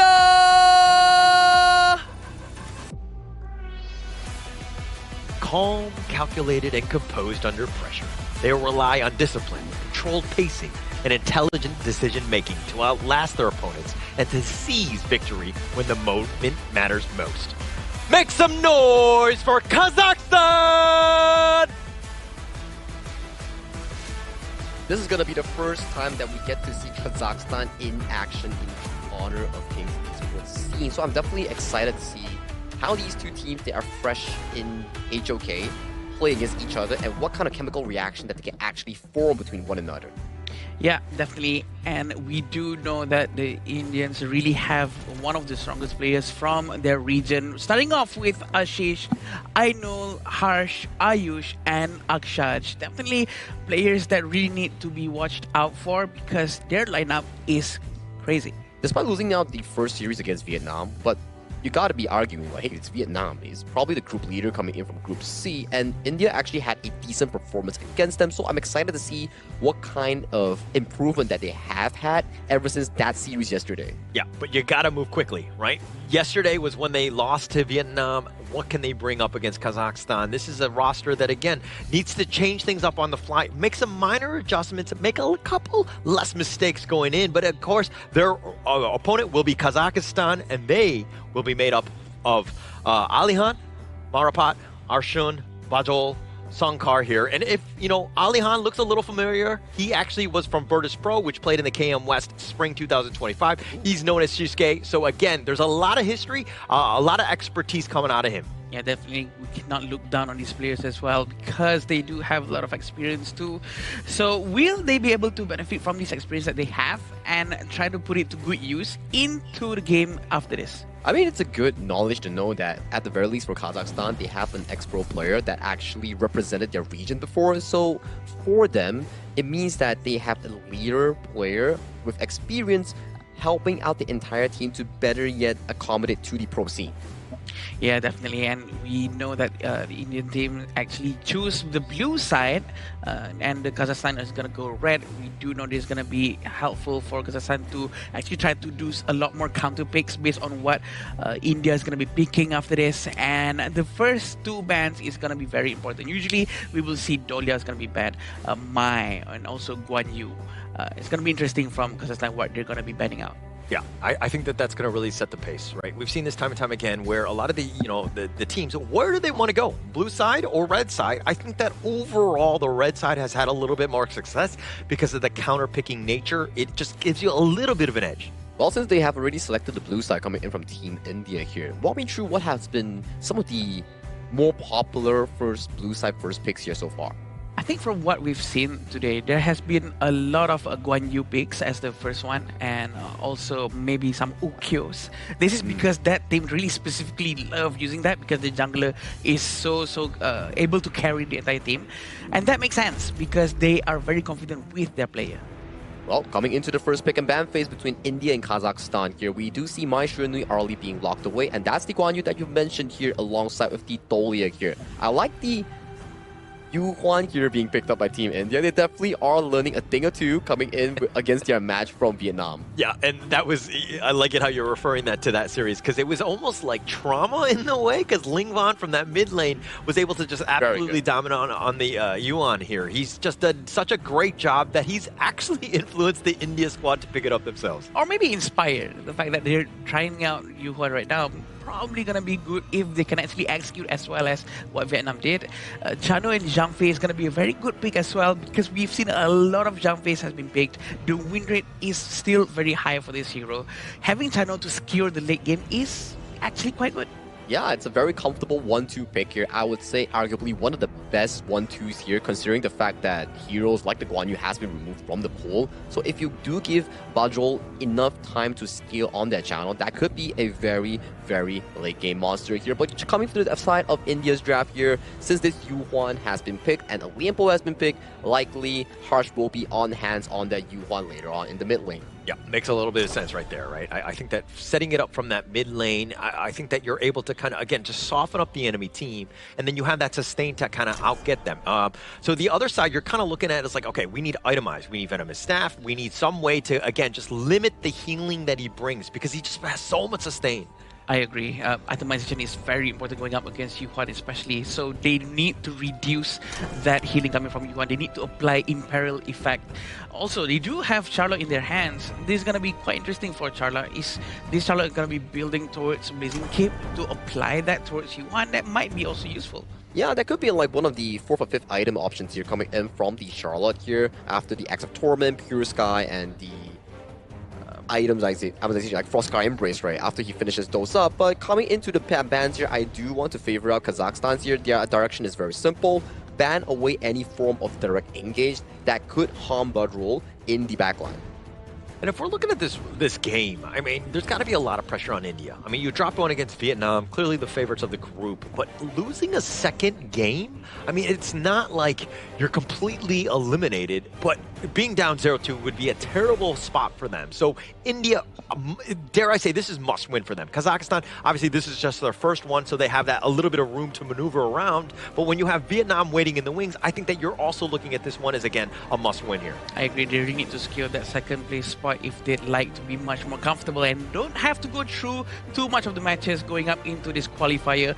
Having Heino in their hand is also very good for Kazakhstan, trying to poke as much as possible. But look at this pick coming from India. I like it. The delivery system on the Hansen Liubang combo here, accessing the backline, finding the channel. As long as they can get the channel, that's going to be an increase in win percentage coming from India because that's going to be a very big threat removed from the map here. And Kazakhstan locking in that Nurza as the jungler here coming in for the final pick. And this Nurza has not been revamped yet as we are referencing towards the Season 13 patch here. A little bit of a different Neza in that sense, but still ways to kind of, be a little bit mobile, be that guy that you want to kind of get to the potential back line because, if you're looking at the Hanshin, the Liu Bang, I mean, that delivery service, tough not to crack, so to speak. Yeah, Hanshin and Liu Bang is a very good surprise pick as well. The fact that they have Lianpo is going to be using Tribal Smash, diving towards the back line of Kazakhstan. I'm pretty sure Liu Bang is going to be jumping onto him. This is going to be a super important match, as Holler stated here. India, one more step, they can equalize this series. Or will Kazakhstan find their first win here coming in their first match ever in 2026 Asian Games Qualifier? Thank you so much, Saki. As we go into this one, the fourth series of the day, the first game, of course, we're going to be into this one. India, Kazakhstan, both of these squads. I mean, this has got to be for everything. It's going to be a lot of aggressiveness to ensure that they make the statement in game one. Yep, it's very important at this point of the stage because they really need to secure as much points as possible. Sunkar doing a very early opening vision up to the front. We still have Akshaj in front trying to help out with Erin down below. Yeah, and now if you're looking at the bottom lane, Bakshol, of course, as well as Sunkar, like these are guys that kind of need to solidify the bottom lane, right? Harsh is going to be annoying. He's going to be looking to rotate. And again, it's about the Firehawk. The first time, who's going to get that slight advantage as they go into this game? Seems like it's going to be given to Ayush. Very accurate timing from the first kill that she just used right there. But also still having Akshaj right in front, trying to help them steal the jungle again. It's all about the resource gameplay at this point. At the same time, we're still waiting for Aino, who's using Hanshin, trying to do fast rotations, or are they going to try to take the Charlotte down? It seems like they're not. I think whenever we see the Hanshin, especially on the global stage, Rock comes to mind because he definitely mains this hero when he's given that opportunity. He does a great job with it, but generally his playstyle is to be completely off the map, just constantly farm, get to the Super Saiyan mode where you're able to just take down everybody, and but it's usually mid to late game when he kind of comes online. And we can see Ayush is still down here alone without needing the help of the roamer from the India side. But it seems like it's better that way, so that it gives a lot of space for Akshaj to actually help Harsh at the mid lane and do rotations, maybe towards Clash lane even. But now they're so focused around the Tyrant area, even though it's not 4 minutes yet. Yeah, you can't go too far from the mid lane, especially when the creeps are going to just clash in the mid like this. So you want to obviously push it out, create a little bit of space before you go, and then that locks down Arshan because he has to deal with that minion wave. And now the rotation is happening. You're seeing them kind of make their way at least to the southern side of this river here. I love what's being done by both sides of the roamer. Both of them are very aggressively checking each other out, checking where are they rotating towards to, so that the team have a preemptive idea of where they have to go after clearing their lanes. Yeah, and taking things away, being aggressive, contesting, right? Making things a little uncomfortable where not everything is free. That's kind of what you want to do. And in the fight in the mid lane, they're doing a little bit of work on this one. He's deciding to go on in, does a little bit of work, but with Fate Rewind just negating most of this. Unkar needs to be careful. The Tremor Smash is real, though, as two men get there, and Arshan is just going to scepter them away. The spears, though, really trying to help out with the team, forcing India to disengage away from that team fight. Harsh trying his best to steal the camp, but it did not work because the damage is still not there for now. The amount of gold for both sides of the team is quite close, Holler. It seems like we're going to have a very good game between the two. Okay, we have not seen a long Tempest Dragon game. This is probably one where I think the series, where it's probably going to happen, if anything, today, because, I mean, we saw some of the shortest games today. True, that's true. Maybe the shortest game and the longest game within one day would be quite nice too, huh? Yeah, yeah. Yeah, it definitely could potentially happen. I know is doing a little bit of work here as well, just kind of dancing around. Arshan gets a little bit low. The Umbrella Outburst is going to be used, not really hitting the right way. It went the wrong way in that sense, but they're able to retreat off of it. But now they actually go back. Marpot continuing on the Stampede. They're not looking to give this up, and eventually they will. And Aino actually managed to dash back. Maybe he was trying to aim for Aino, but Umbrella was actually missed because Aino was so quick with the dashes that he has. And it seems like both sides of the team are going to try to prepare for the Tyrant right now. The Tyrant is still untouched, but it seems like Marapa is trying to settle down with his Azure Golem first. Yeah, the Spike Tail before anything else. The Tyrant could be started, but look at Aino. He's definitely waiting in the wings. He wants it to go a little bit lower before he potentially goes in. Tyrant is like, who dares wake me up? Who dares come here? 3 people are still down here. They're not going to try to force the Tyrant just yet. I know he's still going to be quite busy trying to clear the minion in the mid lane, but it seems like Ayu is going to go all out trying to destroy this tower as fast as he can. That's a lot of damage. It's already a half-life. I mean, chipping away, you know, I mean, essentially for free, getting on out, no punishment was had, and now Kazakhstan, they're going to start the Tyrant here. Very interesting. Arshin has already bought the Holy Grail, so he's going to be having a lot of mana, and he's going to be able to spam a lot of his skill set. Is this going to be stolen? No, it's not, because Akshash is not holding any smite. Yeah, Marapet did have the smite ready on standby, so that's a huge win for them. I mean, this net worth, it's just going to eventually rise up because of the damage buff, right? That's the biggest piece when you're able to farm a little bit more. But Arshin getting a little bit low, the Fate Rewind, he's playing with my heart as he eventually gets back to safety. Yeah, you're going to get a lot of that with Arshin because his Fate Rewind is always online. Having that Holy Grail, he's going to be able to use that ultimate quite a lot with the 20% cooldown reduction. Yeah, it will be huge for him. I mean, anytime he can kind of just reverse all of that, he can be aggressive, and that's kind of what you want from the Hano. But Ashish taking a little bit of damage in that top lane. So this is also one where, yeah, the skirmishing are happening. Ashish is just staying alive, but he could come into the fight at a moment's notice with that Battlefield Command. True, and we do know that Battlefield Command is quite instant. It also gives a lot of shield to whoever he's arriving to, which also gives a lot of protection to the teammate. So as of now, in terms of economy, the goal is exactly the same for both sides of the team. But it seems like they're going to try to get Bajol. Bajol is still okay, and Blazing Cape has been bought by Nejat. It's going to reduce a lot of health recovery coming from Kazakhstan. Yeah, huge, especially when you see Harsh on the other end. But the Umbrella Outburst actually just gets barely the tip. The Trevor Smash in return. 3 members are stunned up, and it looks like he's been locked in. The Battlefield Command will be used as well, and they kind of go on. The Fate Rewind on back, but Sunkar have been taken down. A very quick war, but definitely Sunkar managed to run away, but he actually went down. Actually, I was trying to say Archin actually managed to run away using that Fate Rewind. A very quick skill set used by him. Very smart from both sides not to overcommit, because they might have lost the entire team if they actually overextend their positionings. Yeah, but a very risky play, right? I mean, I think that you're diving the bottom T1, looking for a potential kill, and if things go south, I mean, you're actually going to pay with your life, and Sunkar did. True. Aino? Oh, Aino is very good. Oh, it looks like Skyfall right on top of this, finding at least Aino. He actually dodges most of this, fighting 1 versus 2, not scared whatsoever, and that's what you want to see out of your Hanshin player. It seems like he's extremely comfortable with what's going on in front of him. Even though there's 2 people, he can still go in and make sure that he deals a good amount of damage for sure. But at the same time, Arshin is still down there, and they're going to try to get this damage. Yeah, Arshin, he's going to be using his Fate Rewind. He's under the tower, though. He's going to use the Healing Dew. The Burst Rams are not enough. Arshin doing a little bit of work on him. He says, how dare you dive my tower? This is my home, and he will stay alive. Get out of my lawn. You darn kids. Darn kids. They're still trying to give a lot of focus towards the mid tower. The Azure Golem, yeah, is going to be taken by Marapat for sure without any problem whatsoever. It seems like both sides of the team is not playing too aggressively. They're very conservative, but Aino has been trying to take more risk. Yeah, as he should, right? Because you have that mobility to get yourself out. Plus, you have Ashish coming in with the Battlefield Command. You have options, right? Oh, that's you have that get-out-of-jail-free card, although it doesn't work at most jails.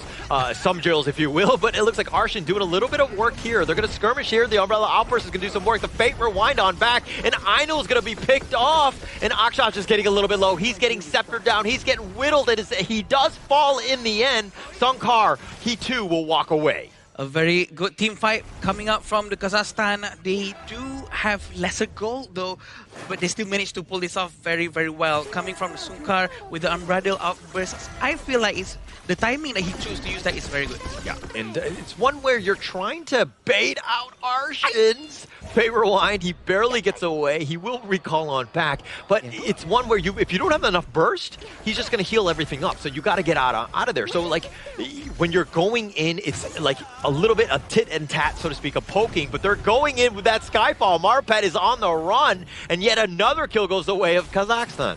A little bit late with the unending sorrow. He could have healed Ayush just now, but he was quite confident that they could survive. But then again, Bajol came in jumping with the channel, managing that damage, which is quite a lot from the early game. Yeah, Harsh is like, I'm only using the unending sorrow to save myself. Like, you're on your own, man. But a little harsh, if you will, huh? That joke? No? Okay. A little harsh. A little harsh, L. Okay. All right, but the bottom lane, Harsh going down. I guess he should have healed his buddy before he spent it, but he too will fall. And it looks like Kazakhstan are finding their groove, putting that pressure on, up about 1K, doing everything right thus far. Well, we can really hear hear the voices of the players shouting out on the stage, trying to call the comms. Oh, they're looking to go. The burst ram, the Tremor Smash is going to do a little bit of work. The return fire, the Umbrella Outburst. Can they get anything? The Battlefield Command is also going to be committed, but it looks like they're just going to retreat off of that. They lost the T1 mid, though. An insane amount of damage coming from them. With the Umbrella Outburst, they managed to disengage, but they still lose one hero. But no problems to them. They're going to try to get the Tyrant at this point. But it seems like Ino is very aggressively trying to check through the front line. Is he going to lose this Tyrant? Yeah, nothing for free, but Ino takes that one out. You've got the smite, you've got that advantage. When you had the man advantage, you need to ensure you take a big neutral, and India did. They definitely got rewarded for that. A very good spear coming from Arshin. Arshin is still right in front, but we can see Charlotte is still trying to get the damage. Ino is going to be smashed. Yeah, the Skyfall going in. Ino, though, he's going to dodge most of this. The Battlefield Command on top of him as he gets on out. Ino with those dashes. Really smart play by using that Battlefield Command to just springboard him on out. Also providing extra security in case something happens to him. A very nice spear has been thrown away. Remember, the more stacks that you put onto different units, it's going to stack onto the hero if it passes through towards that specific hero. So it's going to be very dangerous for anyone who's going to be facing Heno right in front of them. Sunkar is going to be helping his teammate, trying to get the Crimson Golem, no problem. Oh, they're going to chase. Ayush not able to get away. Voxel making sure he gets, pays with his life for even trying to walk on out. Kazakhstan with a man advantage. Now they're going to put pressure on this mid T2. Kazakhstan finding opportunities to, again, take control of this game.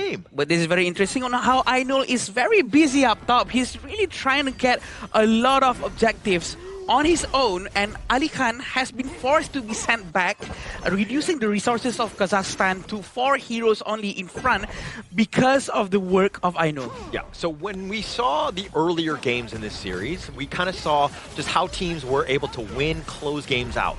This is a way also to play a losing game. True. I know they're able to just constantly push, putting that and taking down that top T2. Very smart. That's how you want to take advantage of that space. I think it's a very good decision, but it seems like they're trying to get 1 damage here, but it's not enough towards Arshin.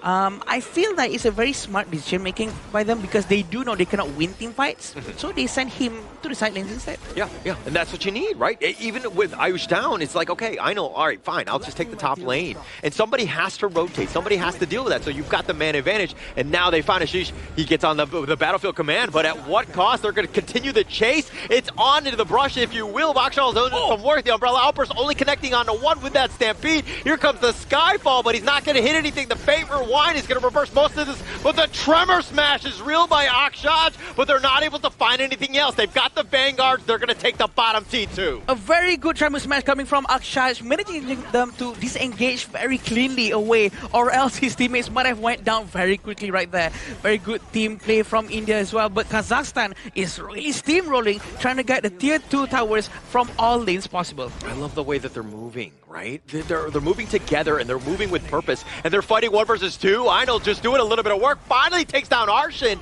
He says, come back from that one, my friend. Marapat managed to run away. Ali Khan is still in the vicinity, but they still have to manage their lanes right now. All the Vanguards are in front of their house. They need to destroy these dragons quickly so that they can continue farming in their own resources. 1,000 gold difference, even though so many towers have been destroyed by Kazakhstan. Yeah, and I mean, it kind of started with just like, I would say, Arshil, like just how he's able to, Arshin, excuse me, just able to constantly push. And here comes the Battlefield Command onto 2. Bakshal is going to be taken down. Ainul doing a little bit of work on the side. He's going to be chased on here. The Umbrella Outburst, everything being thrown at him as he's finally shut down. Is that a waste or not? That is the question. They're still trying to chase 1 person, but the tower is going to be the main objective for India. Charlo is still fighting. Ali Khan trying to chase Ashish. Ashish is going to go down. Yeah, they find him on the side. They actually were able to isolate him. They got the one-on-one. It was a little too low for this one, and now they're on the run. They're going to be chased. They get knocked up. Can they get any more? Akshaj is not really the target, but I think they might well go on top of him. But the burst ramp, he barely gets on out. Ooh, that was close. Might as well try to get Akshaj, but he still managed to run away with a lot of amount of dash coming from the Liampo.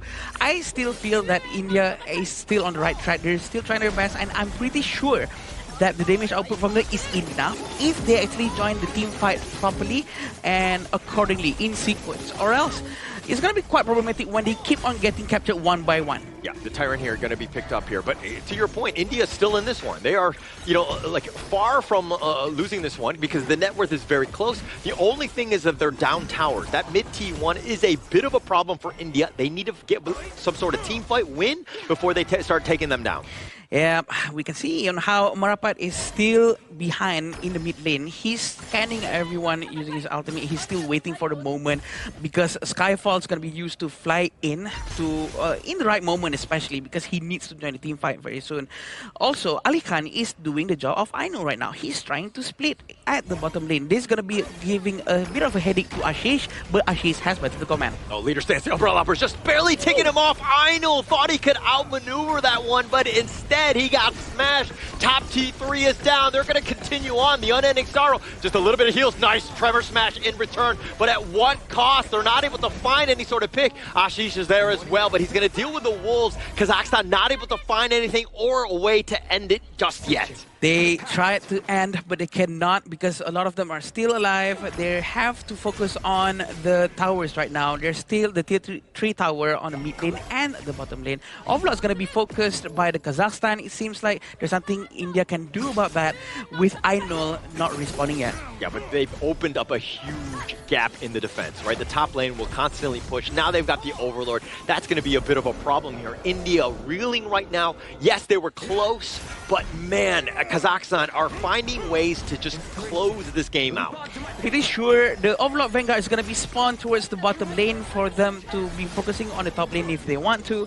But it seems like the Crimson Golem has been taken by Ayush. This is going to be good news for them because they're not losing too much resources after that skirmish that happened just now. Yeah, and look at how Aino is just split pushing. He's going back into the lane, just trying to get him as much farm as possible. He's done a great job of ensuring that they don't fall too far behind. He is pretty much your win condition. If we're talking about net worth, he's up about 2K over Marpat, right? So he's done a great job literally trying to carry this team to victory. Yeah, this is actually quite a lot, but remember how many times Kazakhstan has to waste a lot of ultimates just for Aino? Remember on how Sukar has to use his ultimate? Oh, they decide to go in, they find the pick up Bakshol just like that. He's been taken out, and it looks like the Power Gradation is going to be used as well. Kazakhstan is on the run, and they're trying to go in forward for this, but at what cost? The Umbrella Uppers is now going to be used just to push them back, but India found the pickup that they wanted. They've gotten Bakshol.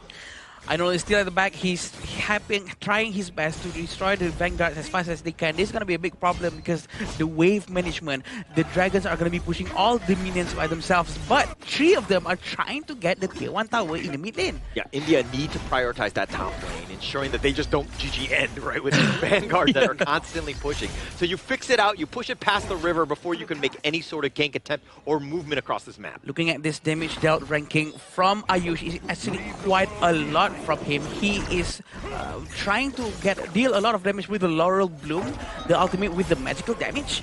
I think the one who's tanking all of that up is Akshaj because he's always up front trying to save his team from a certain misery. Yeah, and he goes in yet again. The Burst Ram is going to do a little bit of work here, but I mean, it's pretty much off of those 2 guys, Ainul and Ayush. They've been actually keeping them in the game. If they weren't top tier in terms of the damage, they probably would have lost already. I agree. I very much agree with that. Ainul needs to be focusing on distracting the entire team. Kazakhstan are looking into trying to get the Tyrant, but do they know that Ainul is nearby? He's checking it. Spot it out. You have got to check the brushes here. Sunkar is going to be there. It's getting a little bit low. They decide to go in, but he gets the steal. Ainul with this fight. And now they're going to be chased. The Umbrella Outburst is going to do a little bit of work.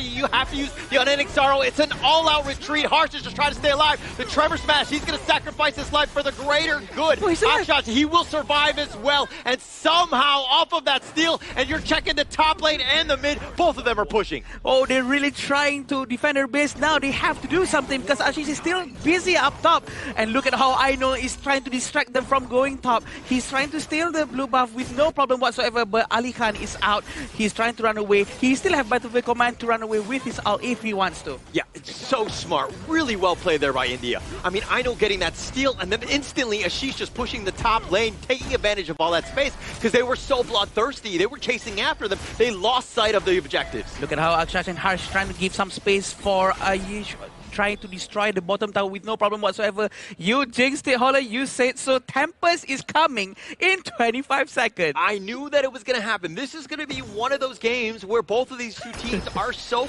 like they're close, right? Right, in terms of skill level, everything that you want. We knew it was going to be drama, and we've got it here. True, and it's going to be very interesting on how we have a Hanshin played by Ainul right now. Ainul's going to try to secure his blue buff, but it did not manage to work. The Armor has been used. Yeah, he's going to be chased here. He's got Sage's Sanctuary. That will be popped if you want to go. The Stampede on top. The Battlefield Command is going to be committed as well. And he just barely stays alive. Ashish was there for the perfect clutch save. Saved by Ashish. And they can still focus on Tempest right now. We still know that Marapat does have his Skyfall. He can fly anywhere to help his teammate if he needs to. But it seems like India cannot focus on distracting them because Tempest has already started. Yeah, it's been started here. The top lane is a potential game ender. They're not actually watching this. They might have lost sight of the ball, but Kazakhstan are going to force the Tempest Dragon. The Crystal is under siege as well, and it looks like Alihan is not even there. They find Songkar. That's going to be a great win for them. The Tempest Dragon is getting very low. Who's going to take this one out? And Songkar gets the steal on the Tempest Dragon, but the face is a problem. They find Ainul. Marapan is going to be taken down as well. It looks like Ashish is already in the top lane. He's fixing that one out, but at what cost? Sage's Sanctuary will be popped many a times on this one. Bakshol is on the backside. They find Ayush, and Bakshol is on the run, and he too will fall. Akshash gets him down. He sends support one as he takes him down. Kazakhstan will continue to fight. They know they don't have the Tempest buff, but they still manage to fight very, very well indeed. Harsh is still in the mid lane. He's going to try to help them push with the Tempest Dragon, Tempest Vanguard, and it seems like they will have to slow it down for now. Oh my gosh, Harsh right there. He doesn't get that steal. They lose that game, right? They lose the Tempest buff. Everything would have gone disastrously. Now you have the Tempest Vanguard that will provide a little bit of space, buying you time for Ainul and Ayush to both respawn. In terms of itemization, it seems like Bashul hasn't have his 5th item just yet. He just sold his shoes. He's still deciding, what am I buying right now? What do I buy? Is it another 6th Century? Is it something that would save me potentially? Maybe a Splendor? But it seems like he's going with a Sun Pool. This is going to give a lot of distance in his basic attack for their next potential team fight. Yeah, so he's already got the mobility. That's not an issue. So boots are, on the side. We don't need that. But it's all about the damage. It's about staying alive, using your positioning to make sure that you stick around. Because again, Bakshol, he is your game changer in come these team fights. And also, we still have Ashish who can fly anywhere that he needs to. But we still see it on how Ali Khan is at the mid lane right now. He's trying to protect it. They still have this last wave of the Vanguards flying from the base. And I think this is a clear chance for India to at least try to destroy one of the tier 3 towers. Yeah, I think that you need to. I mean, you've got those Tempest Vanguards. You got to take advantage of that, right? And that will constantly push it. Kazakhstan understanding that what is at stake. They need to play defensive, just survive at least for now. True. We have to remember that the Tempest actually has a disrupt. They can be disrupted, but they might start a new one soon. Oh, the Fate Rewind actually healing the tower. Very smartly played there, ensuring that, hey, again, slowing it down. This is the power of the Haino. Yeah, we can still see on how they're trying to defend as fast as they can, and they managed to do so. Even though India still has the Tempest buff, just now they managed to win the fight. It's still something that to be talked about, and I think Kazakhstan deserves to be proud of that. Yeah, and it's going to be up another 30 or so more seconds, right? Another Tempest Dragon. How many Tempest Dragons do we want in this game, Adam? I want to see 3. I want to see 3. 3 is going to be a good number. It's a good exercise for us for the rest of the week. Yeah, for sure, for sure. I think it'll be very exciting if they're able to do it. It's going to be set up in about 20 more seconds. Kazakhstan understanding that, hey, we need to kind of just fortify this area, get some vision, and of course the positioning will be key. Yeah, they have been slowed down quite a lot here. They're trying to prepare and get ready mentally and physically probably. But look at Ainul trying to get this damage into him. Yeah, Marapod taking about half damage on this one. Just bouncing him around though. It's not enough. Akshaj, again, he's just a roamer. Yes, he's very tanky, but he needs to create a little bit of space. The Tempest Dragon has been pulled out of his lair. It's looking to be at least started on the side. The Umbrella Outburst will be committed onto 2, but where's the follow-up? It looks like Akshaj is very tanky on this side. It looks like Marapet is getting a little bit low, looking to turn this around. Ainul trying to take him down. That's going to be Sage's Sanctuary for him. Marapet is looking to just run away. Ainul running for the hills. Ashish is going to be using his Sage's Sanctuary as well, but he will fall. He got left behind. Now the Tempest Dragon still up for now. He still have his battlefield command. It has been used now actually, but the Tempest, he's gonna be focused down by the Kazakhstan. It seems like they still have Akshat, who's gonna be focusing down in front to show vision for Aino. This is very important for Aino to try to go in and steal. Is it gonna be stolen again or not? It seems to me like Kazakhstan needs to focus down to for a team fight first, Howler. Yeah, they're not forcing it down because Marapat was out actually back in the fountain, but they cannot get caught off. If they get backdoored, this is a potential problem. Ainul still has that speed, but Kazakhstan are saying, hey, we don't care. We're going to take the Tempest Dragon. We're going to force this fight. Yeah, we have to remember Ainul is quite busy trying to clear the lanes, but the mid lane minion has been left out. But we still have Ainul trying to chase that minion. They're not going to go there. Oh, the Fate Rewind is on back. The Tempest Dragon is getting so low! And Marapat comes down! The Unbridled Outburst on top of that. Ayush is running for the hill, trying to stay alive. He tries to flash, but he gets stampeded on. He gets locked down. Sunkar doing the work. They go in for the burst ram to slow it down, give Harsh a little bit of space, but he's going to be chased down. He's going to be knocked out. Sage's Sanctuary doesn't matter. Kazakhstan, it seems like they found a way to end this. Oh no, it seems like Ashish is stuck at the back. He cannot help his teammate to defend the base. Ainul is so far away. Ainul is so far away. He has to come back right now. But no, they cannot do so. And Kazakhstan managed to do a huge comeback. Somehow, some way, able to find it. And that was the game we've been looking for. We knew it was going to be close, but Kazakhstan coming out on top. You're looking for Tempest Dragons, right? And you get Tempest Dragons here. One steal coming in from Harsh, the second one Marapat getting in, that confirmed secure and winning out that big team fight here. Very back and forth game coming in from both teams, but the solid drafting coming in from Coach Su was really, really well thought out coming in from game one of Kazakhstan here. Very well played coming in from both teams.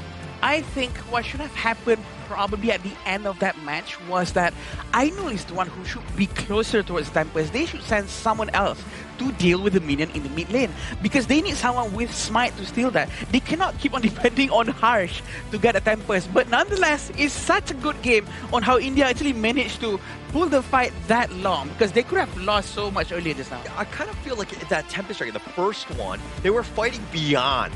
Right? They were on the red side, essentially, and I think the positioning for that wasn't great. The rest of India were on the south side. They weren't able to continue to fight because the ledge was blocking them off. I think that was like, oh, Kazakhstan were like, okay, you want to come to us? We'll happily take this one. And I sort of think that the last play coming in for the side of Team India, I think they tried to go for the assassination coming in on towards Marapat, but they underestimated the tankiness coming in from this Nuta, which resulted in them being taken down, which is Ainul burning a Sage Sanctuary, and then you saw that the Liu Bang also had to sacrifice himself for the misplay here. Hence, in the 4v5 situation, with the waves being such a big pressure, they had no real way of accessing into the Tempest Pit. I think some of the things that has not been understood too well is that some tank jungle or tanky jungler is basically a secondary tank. So that's what he did, and Marapat really soaked up all the damage and wasted all the skills on him. What a crazy game. I mean, it went the distance, and you're seeing guys, KDA on the Kazakhstan.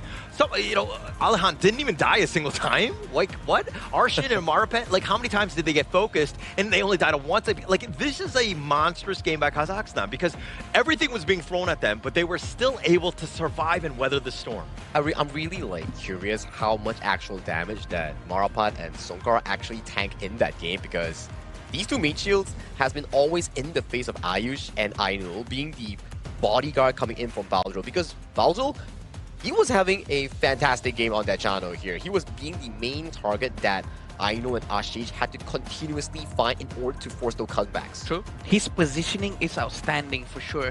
And having all of these itemization, he already finished everything very early on that he can already sell his shoes before the Tempest comes. But with all the critical damage that he has with Daybreaker, no one can touch him. If anyone goes close to him, he's gonna deal a lot of damage. Yeah, but look who took all the damage.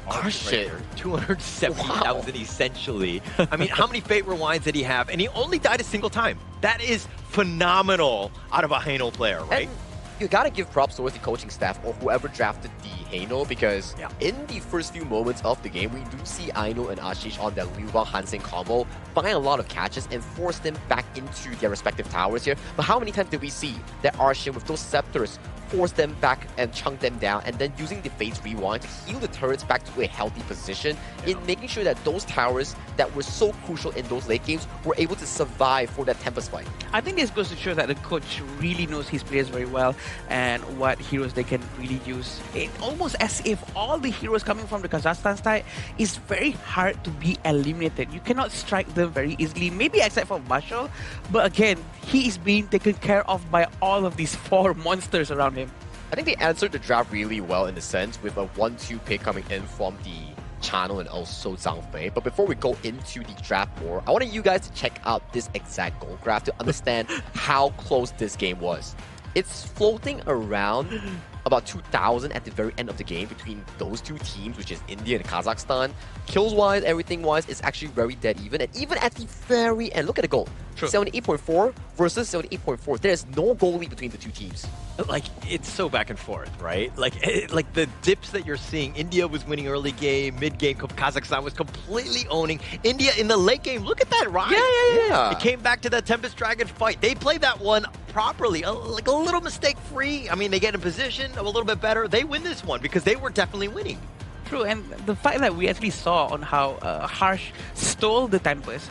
So India team actually had the Tempest buff, they had a lot of damage, they had a lot of buffs on top of them, but Kazakhstan still managed to do the fight very well, and they still managed to come out okay out of that post-Tempest Dragon fight. And let's break down the game a bit more in the highlights itself, right? In the first few moments, we see India getting the lead in this game, about a 2,000 healthy. We can start to see that every time the Aino falls on the Hansen, the game gets slowly out of their hand, because if this Hansen were to scale towards the late game, it's very difficult to do real threat towards things like the Charlotte late game, the Nizza late game, or even the Songkar, because Songkar is so tanky with those full items on the Zhang Fei.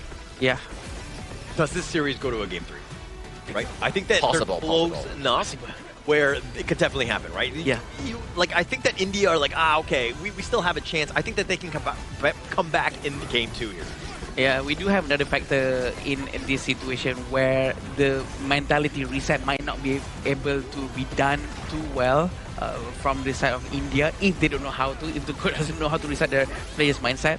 But if he managed to do so, I am convinced that we're going to see 3 games for this one. It's definitely going to be very exciting, right? I think this is ranked one of the best games so far out of the last 2 days. Yeah. Also had like I think Sri Lanka, we had like 26 minutes as well with the Tempest Dragons, and this ranks, I think, 1 or 2 compared to that as well. Definitely a longer game, right? I mean, we wanted 3 Tempest Dragons, we only got 2, so I'm a little disappointed in that, but I think that this game more than made up for it. There was drama on all sides here. It's okay. Just wait. After this, we're going to see more Tempest, so it's going to be accumulated to 3. And this is our MVP, Bajol with 944 KDA, damage with 27.4%, damage taken is 10.9, but the total goal is 24.3%. Really good gameplay here coming in from this channel, especially when you know for a fact that there are so many eyes looking at you in every single team fight. The Liu Bang Hansen combination, and then you have the Lian Po coming in with the Tremor Slash Flash. So his positioning is actually very, very crucial. If he falls, the entire team has to back off. Yeah, and actually in this one, he actually had the most deaths on his team. He was constantly being focused. Correct. Yeah. Right? So the prioritization, it made a lot of sense. India, you need to take him down, and they were trying to, but Bachal, just the way he was, cycling through items, and he was able to just position, just stayed alive just long enough to ensure that he, again, got 9 kills here.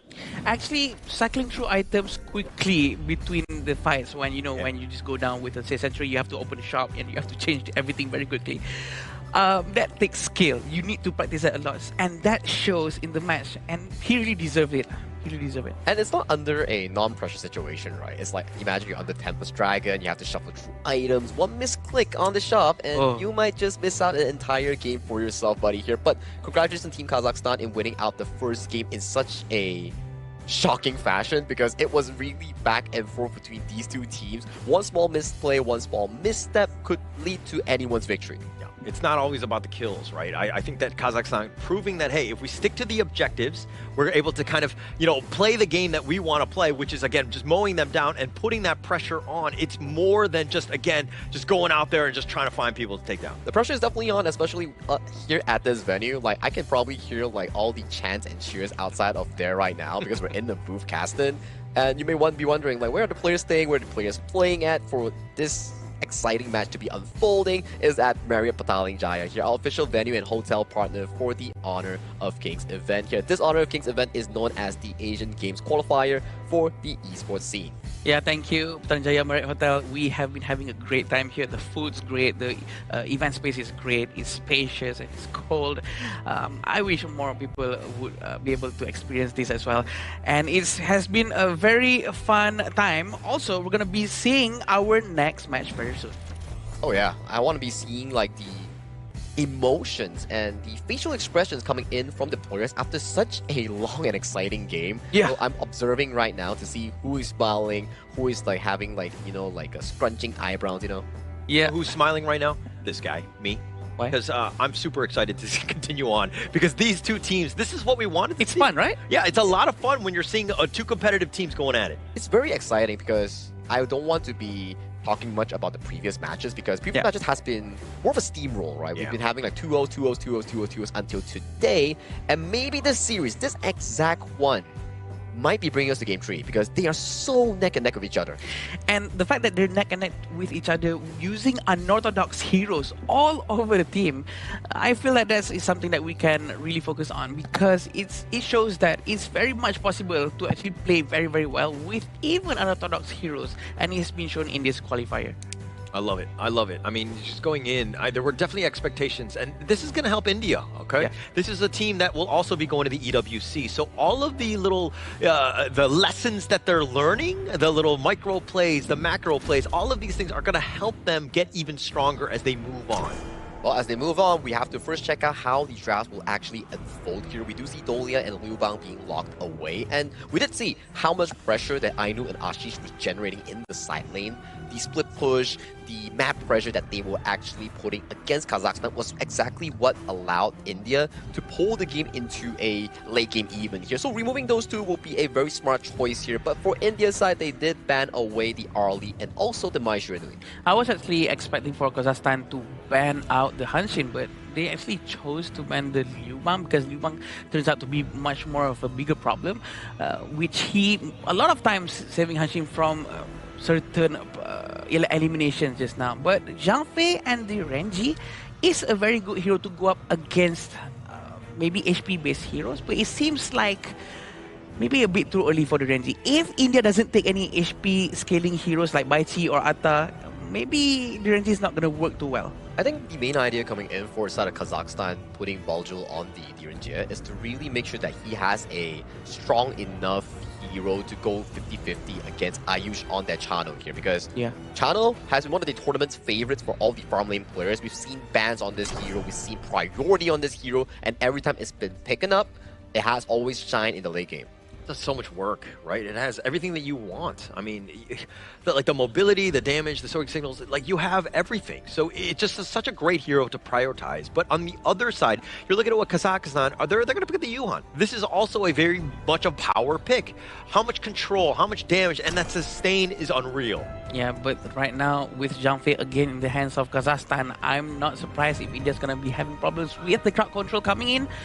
I do feel like they have to match the amount of crowd control with this Zhang Fei. They do have the Lapu Lapu with the Raging Sea. Pretty sure they can benefit more from a mid-lane crowd control hero. Well, something to really take note of, maybe something coming in from India, like you mentioned, right? Crowd control, mobility, or something that can actually slow down the approach of Kazakhstan. I think Ladies might be a pretty good choice coming in for India if they really do want something more on the utility side in the mid lane.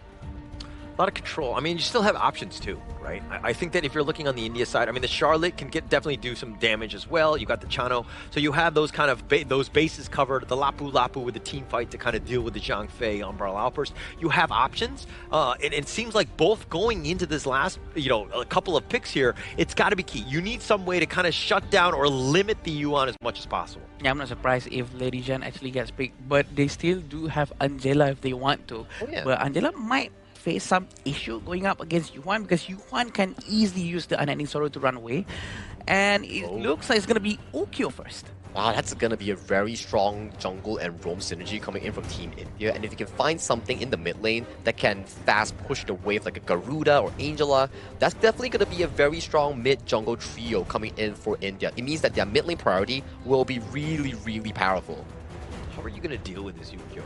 Like, what is the counter pick? You need your own jungler. You need some way to kind of just outclass him in that jungle lane. What comes to mind here? I think the answers has already been banned thus far, like Ata, Dun has been removed, some of these strong early game junglers, so you might want something like a Byron, and they went for a different approach here, so they're like, okay, let's not focus on the early game too much, let's focus on the team fighting here. You see these heroes, we see a Neza jungle, a Dharma, a Zhang What comes into mind? Straight direct access into the backline for a Yush on that channel. I mean, to be fair, if they take heroes like Ninja, I think it's a good choice because Ukyo cannot burst Ninja down, and I think this is gonna turn out quite well because it sort of worked against Hanshin just now, so why not do it again? But having Dharma, having a lot more crowd control for Kazakhstan itself, even though they already have Yuhuan's mini stun, they also have Zhang Fei and the ultimate coming from the Renji. I think India's gonna face a lot of crowd control non-stop after this. My only concern right now coming in from Kazakhstan, yes, the image of the team fight is really, really beautiful, but the problem lies that their mid and roam synergy is actually weaker compared to India here. You can't really defend against an invading Ukyo Tachibana with a Yuhuan and Zhang Fei. It's going to be really difficult in the early game, especially for Kazakhstan. But if they can breathe more, find more farm, and make sure that this Neza gets to scale towards the late game, then maybe Kazakhstan can make this into a quick 2-0. Could definitely get on top of the Chano and the Princess Frost. You have, options, right? And going into this one, Kazakhstan going in, but before you go, Sagi, which team do you give an edge to? In the early game, I'll definitely give it over to the side of Team India here. But for the late game, the big team fight moments, it's definitely more rewarding towards Kazakhstan here. But it comes down to execution in this game too. I'm looking to see whether India can pull this into an even footing. Thank you so much, Sagi. As we go into game number 2 in this epic series thus far, is this going to be enough, Adam? Like, do you agree with Sagi, or is he just kind of, he's not on point? I agree with him, but the fact that Kazakhstan has already proven once just now that they managed to pull it off up to the mid-game and they turned the game around against India, I think they can do the same thing once more. But India has a mission. Oh, Aino has been struck down so quickly. Yeah, just really unfortunate for him. Not a great start. This is not where you want to be, but he's going to be chased, but they don't have any sort of catch, and it looks like they're going to just walk away essentially for free. I don't know. Yeah, again, I think that India already has only have one mission. All they have to do is just focus on trying to win the game as fast as they can and stop the Team Kazakhstan to try to get too much items so that they can scale their itemization. Okay. And going into this one, I mean, we haven't seen a game 3 thus far in the Asian Games. I know you're hoping right? for it. Obviously, I'm hoping for it, but I just feel like, because when you're talking about a best of 3, when you lose that first game, it is incredibly demoralizing. It is so tough to come back, and you got to be really mentally resilient. But, I mean, does India have it? I think they do have it. I'm pretty sure they do have it. But I think what hurts more in the previous game, that situation, is that it's a game that they might have been able to win. Yeah. They are supposed to win that one. So it's so much more demoralizing rather than a simple, normal, okay, we're going to lose this game from the get-go. Yeah. I mean, it hurts harder because of the fact that, like, it should have been yours, maybe could have, it wasn't within reach. It wasn't a stomp, right? It hurts me witnessing it. It hurt me too, my friend. We're on the same boat on this. We'll get rehab for both of us on this. But, I mean, going into this one, like, look, India have to find a way to kind of just shake that one off. Look at this as just like a best of one. Take one game at a time. Yep, and as of now, again, exactly like the first game, even though they do lead in terms of the eliminations, the goal difference is not big, Holler. It's just 200-300 gold. It's not much, and there's not going to be too much of jungle invasion going to be done by any side of the team. I think that they respect each other this much that they're waiting for any small single mistake coming from each side. Yeah. I like it how you say respect. I think you're right in that sense. I was going to say that there was like some negative connotation about just how they were like, they don't like each other, all these things. But there's no drama between the two teams. I think that definitely respect is definitely high on that list. It makes a lot of sense here. But I think that also, it's one thing to kind of push them back, right? But at the same time, it's kind of like India, they're continuing on with the fighting spirit. But it does seem like there's a good sign here, Holler. India is really trying their best to pressure Bajol, and it seems like they're not really that demoralized. They know that this is a reset, this is a new game, and they really have to try their best and ignore whatever happened in the previous games now. Yeah. Oh my gosh. I love Honor of Kings because having that opportunity, even when you're behind, this is a golden moment. Like, what kind of team are you? Are you able to bounce back? Are you able to just shrug things off? This is the true test of a player here, and having this opportunity is a blessing. And it tells us a lot about their region, right? Because we know from their gameplay, from the decision making, it's going to reflect a bit about their characteristics, about the person itself. But it seems like they're really trying to get some damage towards the Roamer. Probably not the best target, but the Tyrant is already up. It's already 4 minutes. Yeah, the teleport in the mid lane. All teams are going to be gathering around it. The Tyrant is going to be back in his lair. Aino doing a little bit of a mini stun. Maripad has joined as well. Ashish on the side. And they've got the trap set, though. They're potentially looking to go. Baksho's on the side. He's going to do a little bit of work on that. The Tyrant already at half. Who's going to go for the steal? And it looks like Maripad just easily takes that one down. Seems like I know he's not really that confident to try go in and steal just because there's Sunkar with the unbridled outburst, which is extremely dangerous. It's a tier S ultimate. Yeah. Einol is not willing to risk it all, I guess. I think that it's still very early. To go in and to try to make that play, is this the right moment? Should I be doing that? Like, I think that he was kind of questioning that. Einol didn't want to risk it. Yeah, probably has been told by his teammates or his captain not go in at all and just not risk it because they can play the long game. Although, look at the damage coming from him. Yeah, he does quite a bit on this one. So, Einol not willing to risk it all and to go for that theft, so to speak. But he has stolen my heart, I would say. Okay, but they're still driving in, but they're not managing to find anyone for now. Arshin is very low, but he doesn't have his unending sorrow anymore. They're gonna pull back, they're gonna reset just a little bit. But in terms of gold, it's still just 500 gold apart.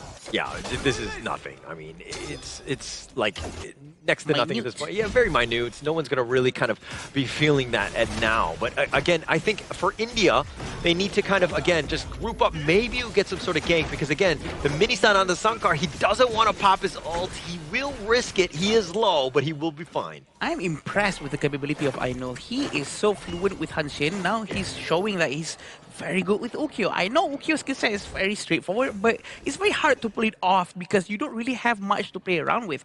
Just dash in and dash out all the time, but he knows that he can do better, and he knows he can really scare the enemy off with his skill sets. Yeah, I know. Just playing those mechanically difficult heroes, and it's high pressure, high situation. You make one mistake, you just get blown up, right? So I think that he is definitely the guy, and just being able to risk it all and to get on top of him, because you need players that can play these type of heroes. Yeah, definitely. I agree with that. It's like a gold mine when you have the kind of player in your team, so it gives a smile to the coach as well when they're doing the drafts.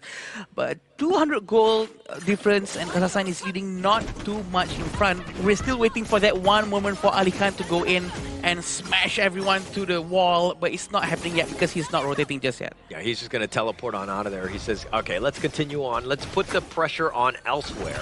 As they're looking to rotate, the three members are starting to go. Akshan is looking to kind of maybe go for a flank, but Alishan is already there as well. He's going to get mini stun. The Rage C is going to be used. The Umbrella Outburst in return. Now they're looking to go. The Stampede is going to be on point, but at what cost? Einol's been taken down. Ashish is continuing on trying to do his work, but he's going to get grouped up into 5 and a double strike going the way of Arshan. A very good try coming from the Charlotte. We did not manage to get anyone for now. Akshan is going to run away. They're going to lose that tier 1 tower down below. Ayush is going to go back, and they're going to lose their blue buff as well.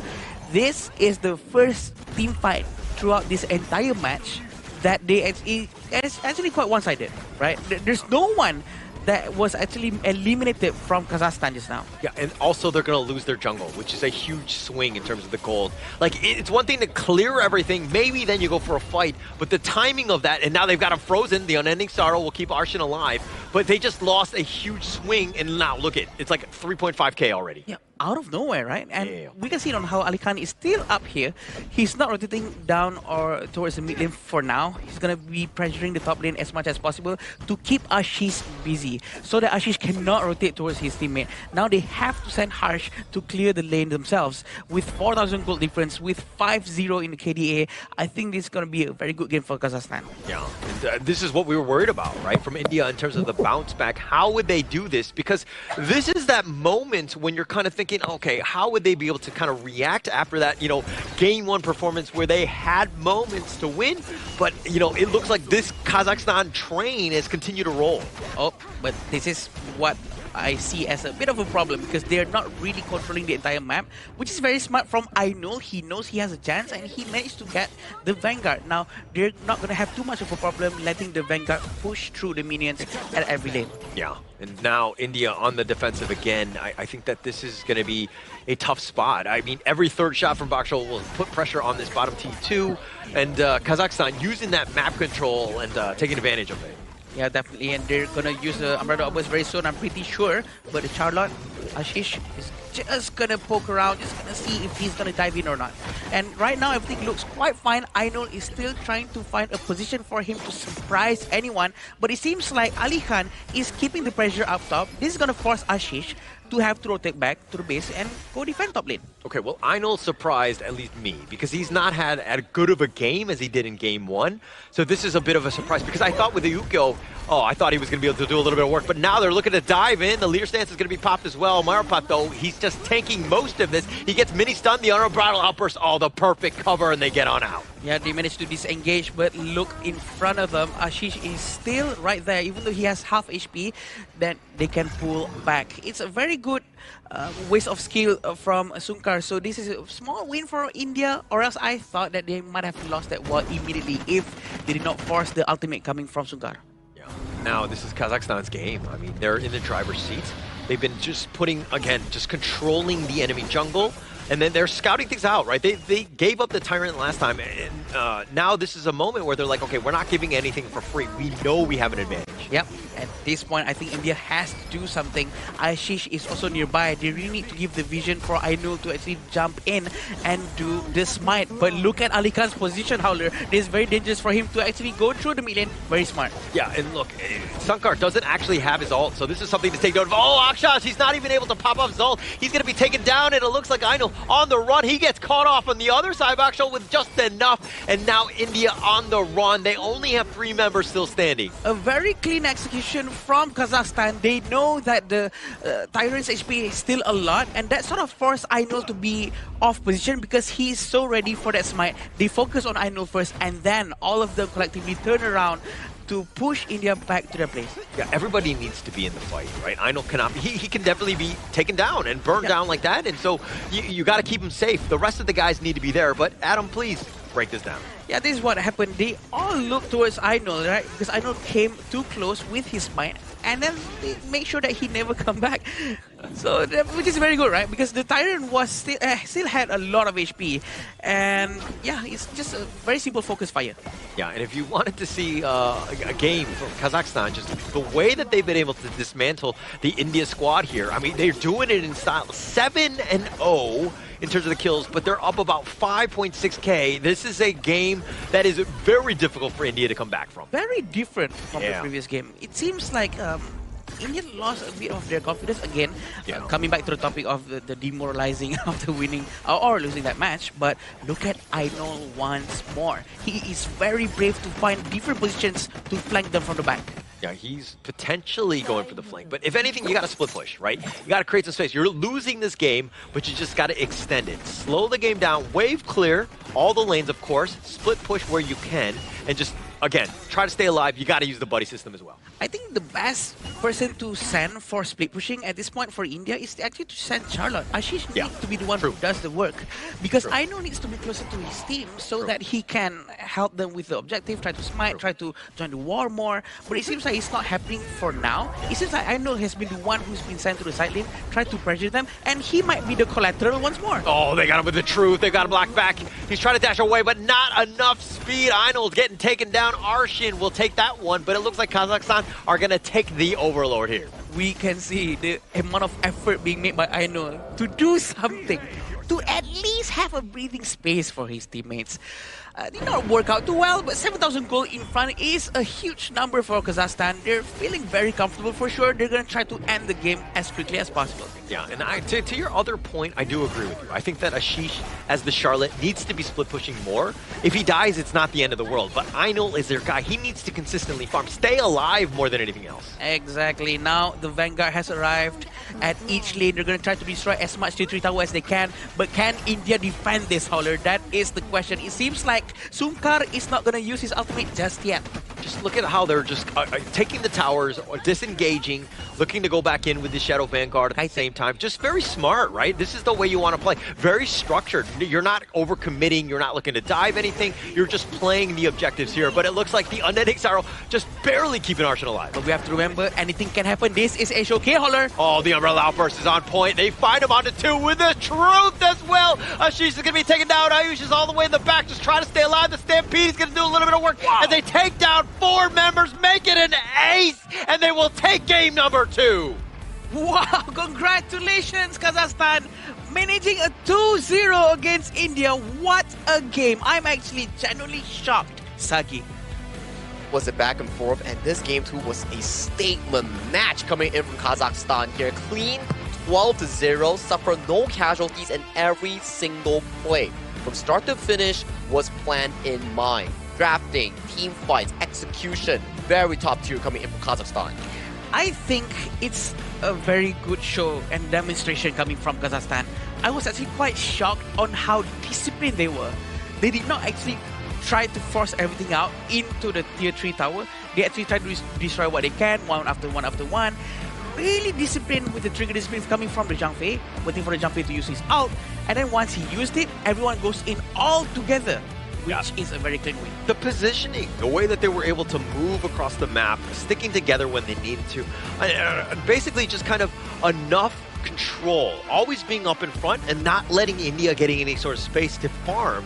When they did, they would pay with their lives, essentially. Exactly right, and the team fights were really beautiful coming in from Alihan and also the side of Sumkar. Unbridled outburst, like you mentioned, into the straight truth mantra on towards the wall, setting up a very beautiful team fight scenario for the team. Yes, sometimes we do say that, yes, Chano is one of the best picks thus far in the tournament due to the strong laning phase, strong late game carry potential, but if you can't go to late game, how do you play the team fights? Yeah, if you don't have any farm, if you don't have any space, this is what's going to happen, right? You're just completely just bottled into your base. You're kind of stuck in there, just fighting within your own team for any sort of farm. Yeah, and I remember how hard it was for Einol to try to do something for his team, right? He was trying to rotate here and there, trying to create some space, trying to flank him alone. And I was wishing for his teammates to also do something similar. Maybe Charlotte tried to flank them from the side, or maybe keep them busy on the side lane by split pushing, but that did not happen. I think I know exactly what happened here. Remember the first strike that happened where Alihan roamed all the way to the enemy jungle of Team India and he got the solo kill pickup on towards the side of Einol. Einol is like the engine of Team India. True. If he falters, the entire team crumbles. So they found out, they punished him, and that exactly went down for Team India. And it was a rather smooth win coming from Team Kazakhstan. Yeah, they actually found the kryptonite of the team, right? They found Einol. This is the guy that, again, if they target, they just limit him. So this is also why it's key to find out who are the star players on your team. We saw this against Singapore in the first series of the day, Korea versus Singapore, right? They actually focused on Cayenne, like quite a bit, right? Once he has no space, then that team kind of crumbles. And it actually quite worked for quite a while, right? Yeah. And I think they should be doing the same thing, except that they need to be closer to Einol, at least to be able to provide him support when he needs one. I think that's also quite a good discussion that we are having right now is that, okay, we wanted Einol to go for more aggressive jungle invades, but due to the fact that Alihan in the early game already found Einol and punished him, his entire jungle tempo slowed down. You want to expect a Ukyo Tachibana to outfarm Marapad on that Nutsa, but it just didn't came to fruition because he was always behind, one step slower compared to his jungle opponent. Yeah, it's so good to see Alihan, Shisuke, if you will, back on the stage again. I mean, he's always been a monster in the Clash lane, and he uses one of his tried and true in the Dharma here, just really showing the world just that he's here, right? And he's here to make an impact with his 11,000 highest net worth on the team. honestly, how often do we see a level 1 Dharma trying to get Ukyo and Ukyo actually went down during level 1? This is very rare to see, and I've never seen that happen. Honestly, this is actually quite shocking, and now I know you can actually do that with Dharma. Yeah, of all things Dharma, right? Just out shoving the Charlotte, finding that 1v1 win in towards the jungle, really setting the pace here coming in from Team Kazakhstan in cleaning this game with a 2-0. You can also put some spotlight over to the side of Kazakhstan jungle and Rome, where you have like a 0-0-10 Nutsa, super tanky, full build already at the end of the game, and then you also have Sonkar with that Zhang Fei here, 92% kill team fight participation, which is super duper good on that Zhang Fei. We saw defensive Umbrella outbursts, offensive ones. Every time you need him, he was always there. I think if you're India, though, as a coach, just perma-ban the Yuan throughout the entire tournament, right? I think that this hero has traumatized them more than any other hero in this Asia Games qualifier thus far. So ensuring that nobody goes up against with that Yuan, because the stain seems to be too much, the mini stuns, everything that you don't want to see, I think it, again, it's just affected India way too much here. You know what? I don't see anything wrong with banning Yuan. It's been proven quite few times because he's very useful. He's very useful, and it works out many times. And it's very hard to get Yuan to be strike down just because of the Unending Sorrow timing is too sweet. With a patch that we only have 85 heroes on the Asian Games version, Yuan has been one of the standout mid lanes alongside with Angela that has been getting consistent wins in multiple teams. We've seen how harsh on India he was able to steal Tempest Dragon in the previous game. But okay, they still lost, but it's still a very strong achievement that he actually achieved. But this game alone for Team Kazakhstan, you can see the main damage dealer from all the room opened up by Alihan, Marapod, and also Sunkars is actually Arshin. That Yuan did a 71,000 total damage on that pick. If you're building a roster, though, would you want the like Arshin, where their mid is doing most of the damage, or would you rather have somebody who's just like more of like a support style but has really great with the control? I think it depends on what the other teams, what the other players are playing in the team, right? But if they already have a burst damage, they might just want to go with a support or someone who can poke. But clearly what they're doing with this Yuan is really focusing now with full damage with his first skill. That's all I can see. Yeah, to your question there, Holler, I think flexibility is really important. You definitely need to be able to master both the assassin picks, the utility picks, the control mage picks. That's what makes a pro mid lane player so enticing in Honor of Kings Esports here. But to put focus on this goal chart, it's a very steady climb. Every single decision that Kazakhstan actually made, it started ramping up slowly in terms of the goal. That first kill, that first strike, and then it slowly ramped up into team fight wins, objective wins, tower getting destroyed. I would say that is a really well-played game coming from Kazakhstan, super duper clean. I wish it was kind of like where if I made every good decision I made more money, like that gold graph. But as we go into the highlights here, I mean, we're going to see exactly just how they did it. Kazakhstan just were able to isolate, finding the right pickoffs. You can see most of these fights start off with a beautiful unbridled outburst coming in from the side of Sonkars that really set the tone for the team. And this is the potential of Arshin that you talk about. You get caught out, you still have the Celestial Melody into the Unending Sorrow to actually refresh your ultimate into better positioning here, and you can see that Aino actually got baited in trying to steal the objective just to get sealed on, and that's a beautiful setup coming from Alihan to really set Aino into stone. Again, proving our point of Zhang Fei having such a high win rate, still pops up question into my mind why Zhang Fei is not banned. To be honest, I think Zhang Fei's presence is just so scary. Of course, Dharma is quite scary too, right? But Zhang Fei, almost every game, he keeps winning.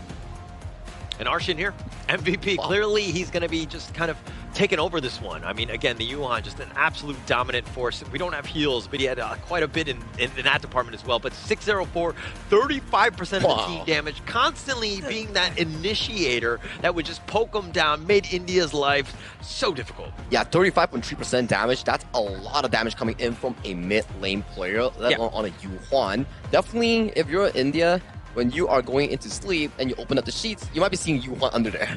Oh, they might hear some tong tong in the nightmare, the music of Yuan guitar. yeah. That's the horror movie. Okay, Yeah. so yeah, when they were watching the movies, going to the cinema, they might have been hearing this music, huh? The horror music. No, maybe that's an orchestra instead of cinema, right? But yeah, definitely this Yuan has been used very well, and the way he positioned himself, positioning, timing with the unending sorrow, the mournful tempo to actually initiate a mini crowd control towards the Indian team, and they managed to start a fight with just that, having Armada Outburst as a follow-up, having Death Mantra coming in. It's all just right on point. Yeah, I think if we were to dissect both teams as individually, let's say we put Kazakhstan, right? Yes, maybe mechanically they're not the most outstanding compared to some of the players like Ainul from Team India, but the way they collaborate and connect with each other in terms of spells after spells, CC control, the crowd controls, and how they do the team fighting, I think is actually much better compared to Team India. Whereas Team India, yes, you have 5 strong players, but based on the collaborative effort and how they're able to work with one another, it doesn't seem as effective compared to Team Kazakhstan. Yeah, it's more about the team play. Correct, right? correct. As opposed to the individual skill of a single, player, right? Yeah. I think that the way that they've been able to kind of take them out, again, the players definitely have played with one another. You're seeing that, but also coaching, right? Correct. Getting everybody on the same page to ensure that, hey, when somebody's going in, we're going in together. Yeah, and this proves again that team bonding chemistry is very important. Probably another cinema session, you know what I mean? Many. I think the story of the day is to really learn about how you can build yourself as an individual and work as a team. But to know how to work as a team, let's check out the interview with Mara and a representative coming in from Kazakhstan. Team Kazakhstan takes their first win of this tournament, with that being a sweep. Congratulations! Now we're gonna go back to game number 1. That was one of the closest games we've seen so far, and the longest for today at over 25 minutes.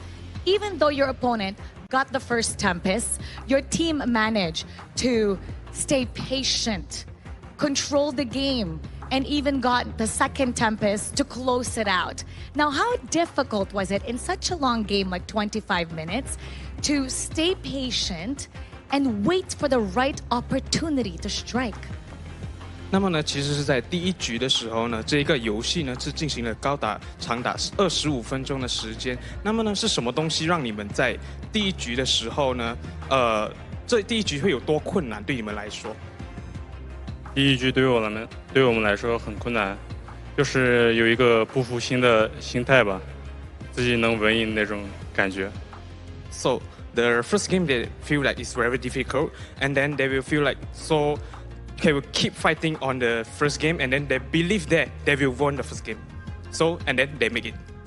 And you know what? The first game was different from the second. The second one, you closed it out a lot faster at almost 14 minutes. What allowed Kazakhstan to close it out very quickly and accelerate the game much faster?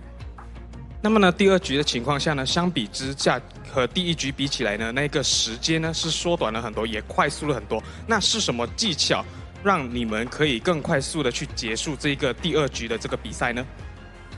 对，主要就是第一局比较紧张，第二局就开始放松了，然后就发挥了自己的实力。So for the first game, they will be a bit nervous, and then for the second game, they will feel like a bit relaxed, and then after that, they win the game. Now that you have your first win for this tournament, for sure it's going to get easier in terms of releasing the nervousness from here on out. And for sure, your region, Kazakhstan, is so happy with that sweep. What would you like to say to them? 那你有什么话想要对观众说的呢？特别是你的人民、你的国家的观众。希望有更多的观众支持我们。So they hope that all the Kazakhstan people can support them and hope them they will win this game. Once again, congratulations. Great job. Let's talk about that a little bit more. Let's hear from the casters. Lead the gorge. Thank you so much, Mara, for the fantastic interview as always. Here you can see they did explain on what exactly went down in that game 1. It was a 25-minute game, double Tempest Dragon, but they still managed to make it out in I think less of a sweat. But then after in game 2, that's where they started to loosen up. They're less, I would say, worried and they're less like nervous. That's the word. And they start to play even better. Every step is more calculated. Every team fight was more complete, which led to Kazakhstan finding a clean victory with a 12-0 score cleanly. Yeah. Yeah, I think that you're kind of seeing that throughout. I mean, if you're looking at, you know, the Indonesian squad as well as the Philippine squad, these guys are very comfortable on stage. They're not afraid of the bright lights, right? They're going to come out firing from minute one, right? Some of the other teams might not have had that experience and that advantage, so to speak, so they're playing a little bit more timidly. They're kind of at like a feel-out process, if you will. Especially when they actually managed to win that first game, right? Because they actually pulled off a very intense gameplay where India at first should have won, but it didn't happen that way. And I think that proves something that, oh, you know what? We can do this. This is not as scary as we thought. So the stage fright goes away and they just focus on the gameplay. Which is true, right? Especially after that game one, it was such a long game, and winning that definitely feels super good, and it serves as a confidence boost, which really allowed Kazakhstan to bolster through this BO2. And so far, gentlemen, we have yet to have a 2-1 or 1-2 series. Every single series has been a 2-0 fashion. True, but we got to see Tempest Dragons. That's what I wanted to see. That was definitely on the list of things, the bucket list, if you will. But true. I mean, we did ask for a 3. Unfortunately, we only got 2 this series. But, you know, this is still a great game. I think they're going to go back to that one. There's so much to watch on that one. That was one of the most entertaining games of today. I agree. Because the game is very refreshing. Because it's very competitive. It's very close. The fact that the Tempest got stolen, and not by a Smite, but by a Yuhuan and whatnot, it's just something very refreshing, and we need to see more of that. And to your point, right, I think more of these days, it has been the mages who have stole the Tempest Dragon. Yesterday was Abdulaziz coming in with the Angela steal. Today it was Harsh coming in from Team India with the Yuhuan steal. So maybe the junglers have to work on their smite coming in for the majority of the games. Any jungler you would like to call out? Oh, no. Just majority. Just majority as a whole. The stage is yours. Go ahead. Whichever one you like. Obviously, junglers, you got to do a better job of smiting, huh? Yeah, that's definitely true. But you know how to smite even better? You need a good device. And talking about device here, we're definitely talking about the official gaming food of the 2026 Asian Games Esports Qualifier for Honor of Kings. It's proudly sponsored by iQOO 15R. Need a device? Check out iQOO 15. Smooth, man. That was smooth. I liked it. It's like the one. Yeah, I mean, like maybe this is why I never hit my smites, right? I never hit it the right timing because, again, I just need an iQOO. Oh, I see. But also by age? Huh? It's not. You're sure it's not because of age? Oh gosh, how dare you? Why do you have to go there? Why do you have to go there? No one knows. He's 20. Okay. But it seems like we're going to break. Oh yeah, you know, we need a short break after that fantastic series here. So if you may, grab some snacks, grab some drinks. We'll see you later.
Who will be the next to shine on the Asian Games stage?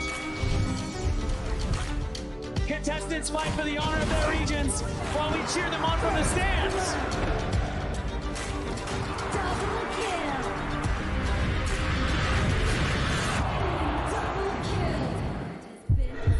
This is a challenge, but it is also an opportunity.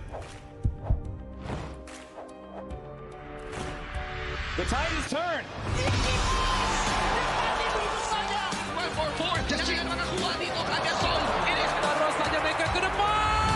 Ashes in front. They're going to use it. Golden Tides. Victory! And we pulled it off together. We share the same voice, the same radiance. This moment of brilliance belongs to all of us. Together, we shine.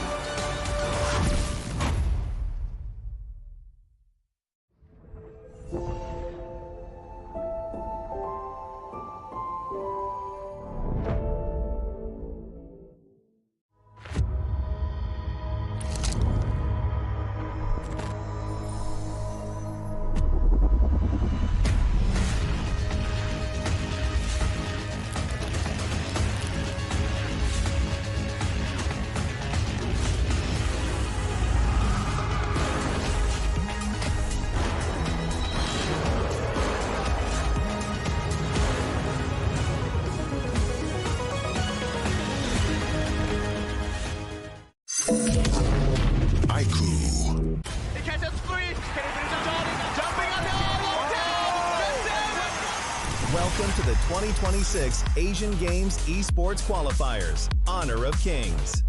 20 regions, one stage, and only the strongest 9 teams will earn the right to shine above the rest.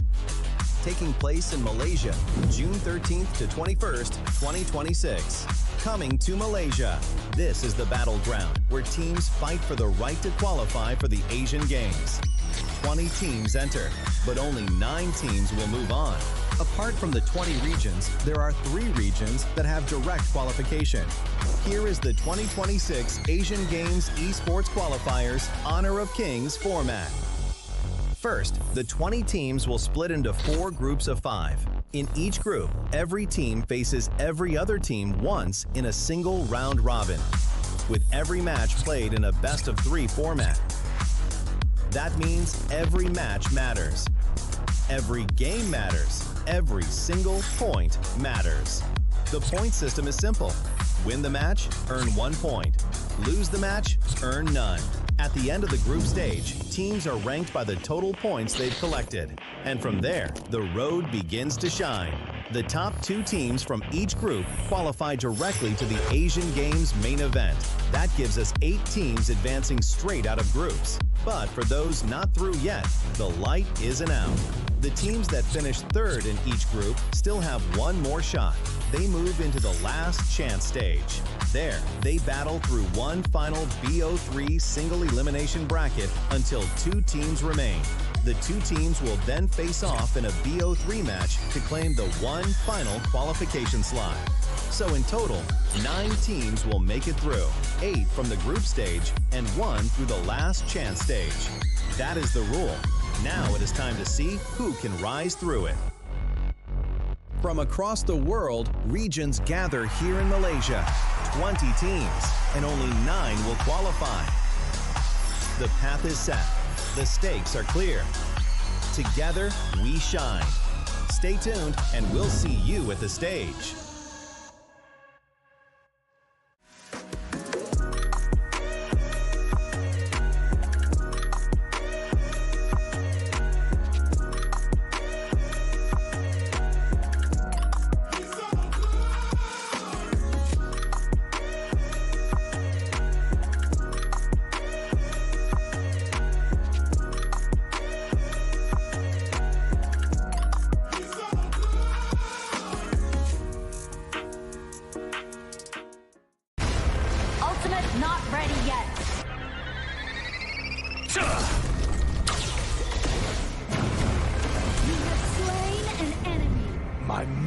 Murmurs in ecstasy.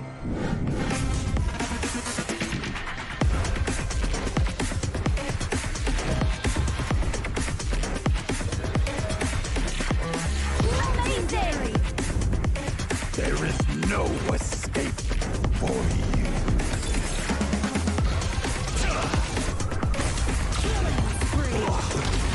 Double kill! Triple kill! Spectacular! Kill! Don't worry. I'll be back for your life soon.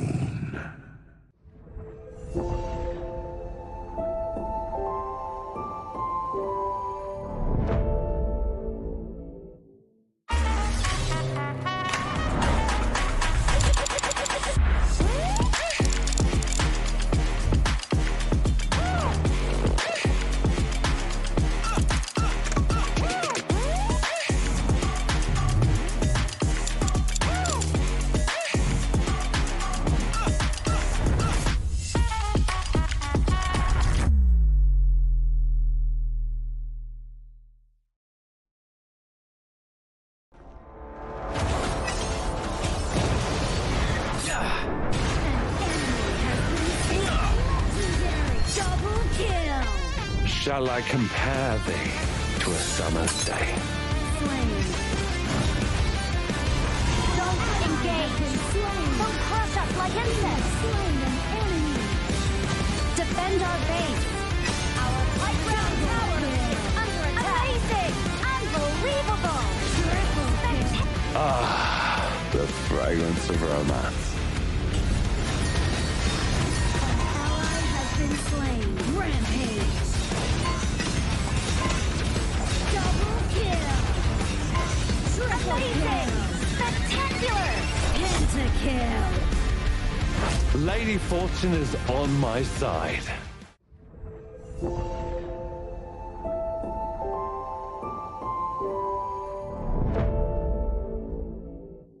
Itu kan track kita. Relax, bro. Phone aku!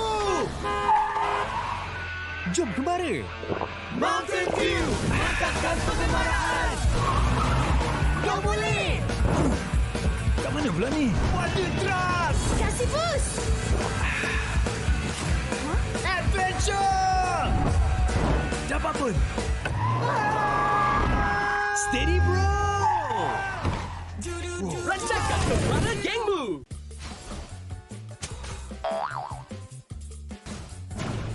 They tried.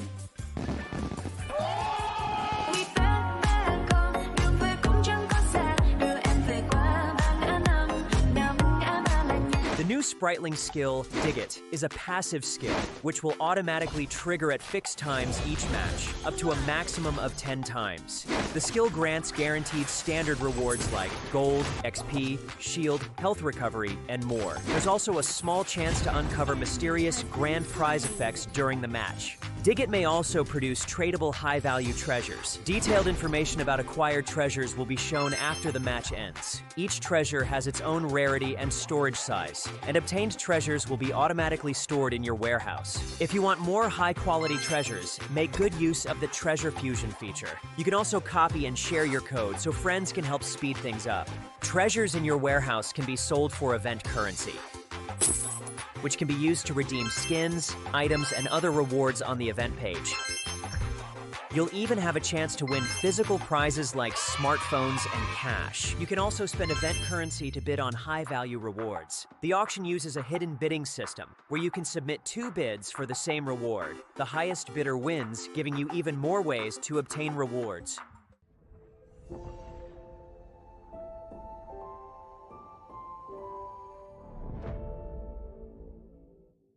If you've ever wondered how to go from HOK player to HOK top influencer, this one is for you. HOK welcomes all creators. First things first. When you start as a HOK player, your in-game highlight can become your content. This is the first step of building your own social media presence.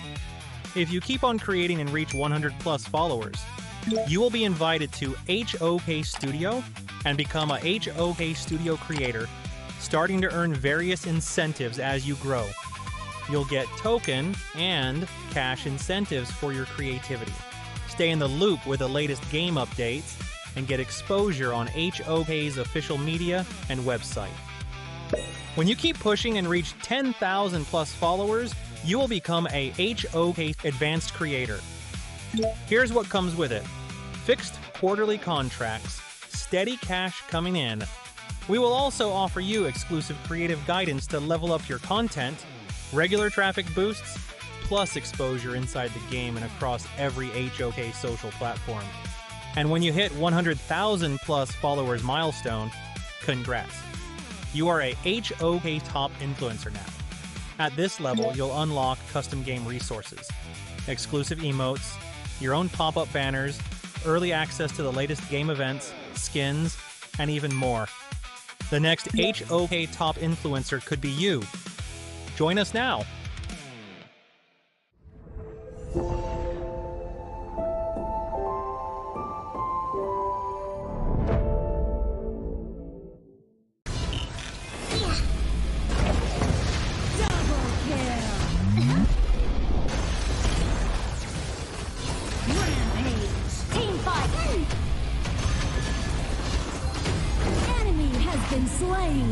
Listen, and the wind will whisper secrets in your ear.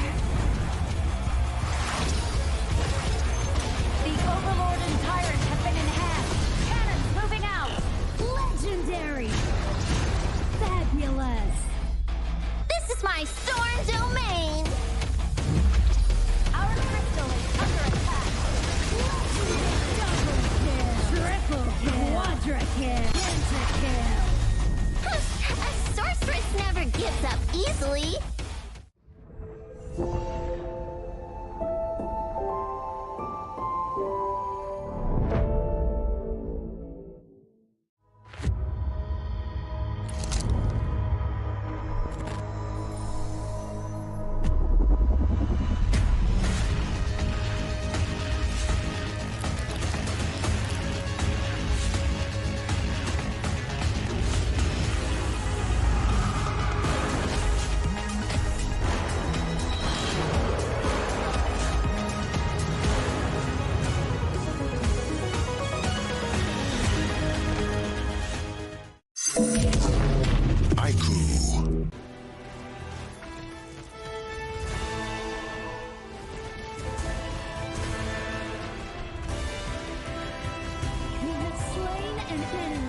I, Devara, permit you to leave the field! Let thunder quell this domain! Your very existence disturbs this land. Devara harnesses the power of thunder to fight his enemies. This is his passive skill. Basic attacks stock energy, and when fully charged, he gains an extra use of a basic skill. Each basic skill also grants an enhanced basic attack. Skill 1 is his primary movement skill. It allows him to quickly dash ahead, deal damage to enemies in his path, and gain a shield. Skill 2 is a crowd control skill that knocks back enemies and deals damage. The closer the enemy is to him, the farther they'll be knocked back. His ultimate provides enhancing effects. When activated, he randomly attacks nearby enemies, ignores terrain, and gains crowd control immunity and increased movement speed.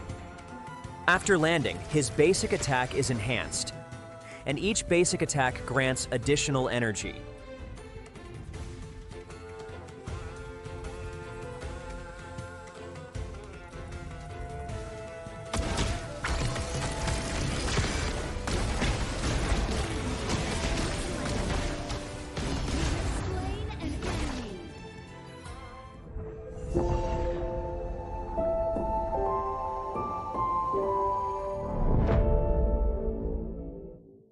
The new Honor of Kings version is here.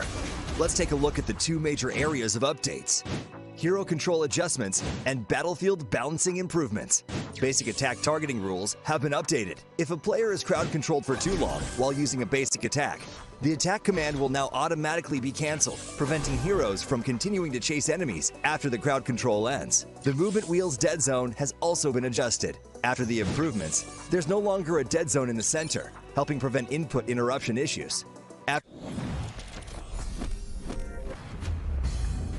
After quick 4 matches that has been concluded in day 2 of the 2026 Asian Games Esports event for the Honor of Kings, we have come down to the final one. This one is Indonesia going up against Uzbekistan. My name is Sagi here, and back with me again on the English broadcast is definitely your boy, your man, Holler, and also Adam here. Welcome back. I'm the boy. Yeah, really? Okay. Yeah. I think he was going to say, like, yo boy, and then I was going to be in on this one. But I guess I'll let you I'm take the boy, credit. and he said the boy and the man. So The boy and the man? Okay, all right. So he got it first. Let's cool it down a little bit. I think the insults have been slinging left and right. I think that... Just kidding. I'm actually super excited about this one because, again, I was unable to cast the Indonesian series yesterday, but I do expect them to continue with that prowess. It seems like they are in a dominant form here. Oh yeah, during that game, Bal was scary with his Guan Yu. So the Guan Yu is very, very extremely efficient. I'm not surprised if Uzbekistan is gonna ban out the Guan Yu if they want to.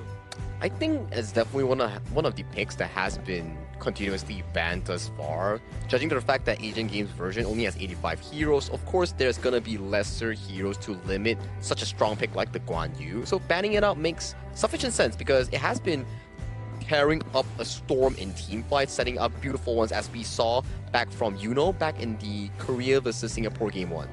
Yeah. So as we go into this one, we're going to kind of see exactly just like how are the teams really ready, right? Are they really prepared and getting into this one? But I think that the biggest piece to all of this is that we like to play also fun events, especially in the Honor of Kings one. It's going to be the Super Flow Brawl. The official version will launch on June 17th. Unfortunately, it's not 6-7, but still, we're getting close. I'm just trying to, lower my age by doing that. I'm cool now. But tons of wacky talents and random map events are being added as we go into this. Oh, sorry, it's 6/27. I just wanted to say 6-7 so badly that I got the date incorrect. So 6-2-7, there's 2-6-7, so you can do it twice. Oh god. How many can I do it? I'll just keep it through it. Okay, I want to stop before I hurt myself. All right, let's go. I'm very confused with my friends right here, but this is what I have to go through, my friends. But yeah, definitely, you guys should check it out. The Super Flow Brawl mode has been around for quite a while, and we do know that it's gonna make a huge comeback, and you guys can buy new talents, and actually buy them with the in-game currency. You can buy them, which is very fun. So let's check it out. I mean, if you're bored of rank, you can always try a fun mode, right? But now, it's not the time for fun. It's the time for combat here, because can Uzbekistan stop Indonesia's experienced lineup? Because Uzbekistan, we have very limited information on the squad. And once again, with very limited information and experience, it's going to be really difficult for them to actually stand against Indonesia. But all hopes are still available. If they can triumph through Indonesia, there is still that big place in second or first in making it through to the main event. You have an opportunity. This is a chance to shock the world, right? Uzbekistan, I think that, again, we don't really know. We're going to find out if they're able to do it. But of course, let's intro the teams coming up right here.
A roster filled with elite talent, experienced players, and some of the region's finest coaching minds. Their fast coordination and high-level understanding of the game have made them one of the teams everyone is watching. Please welcome Indonesia!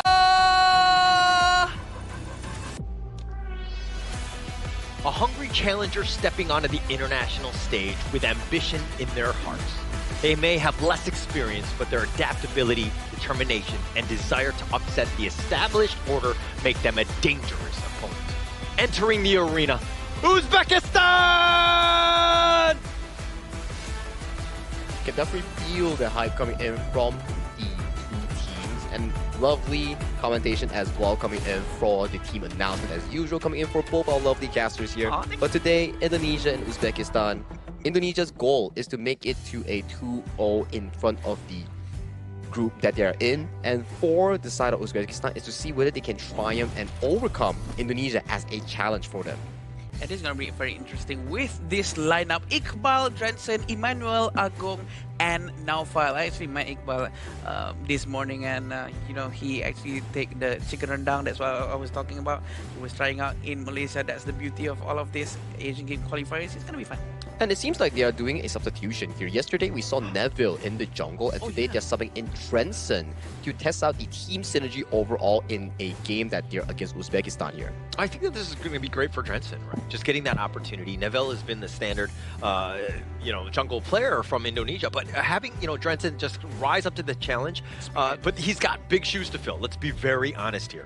True. He has to go up on the stage and replace the position of Neville.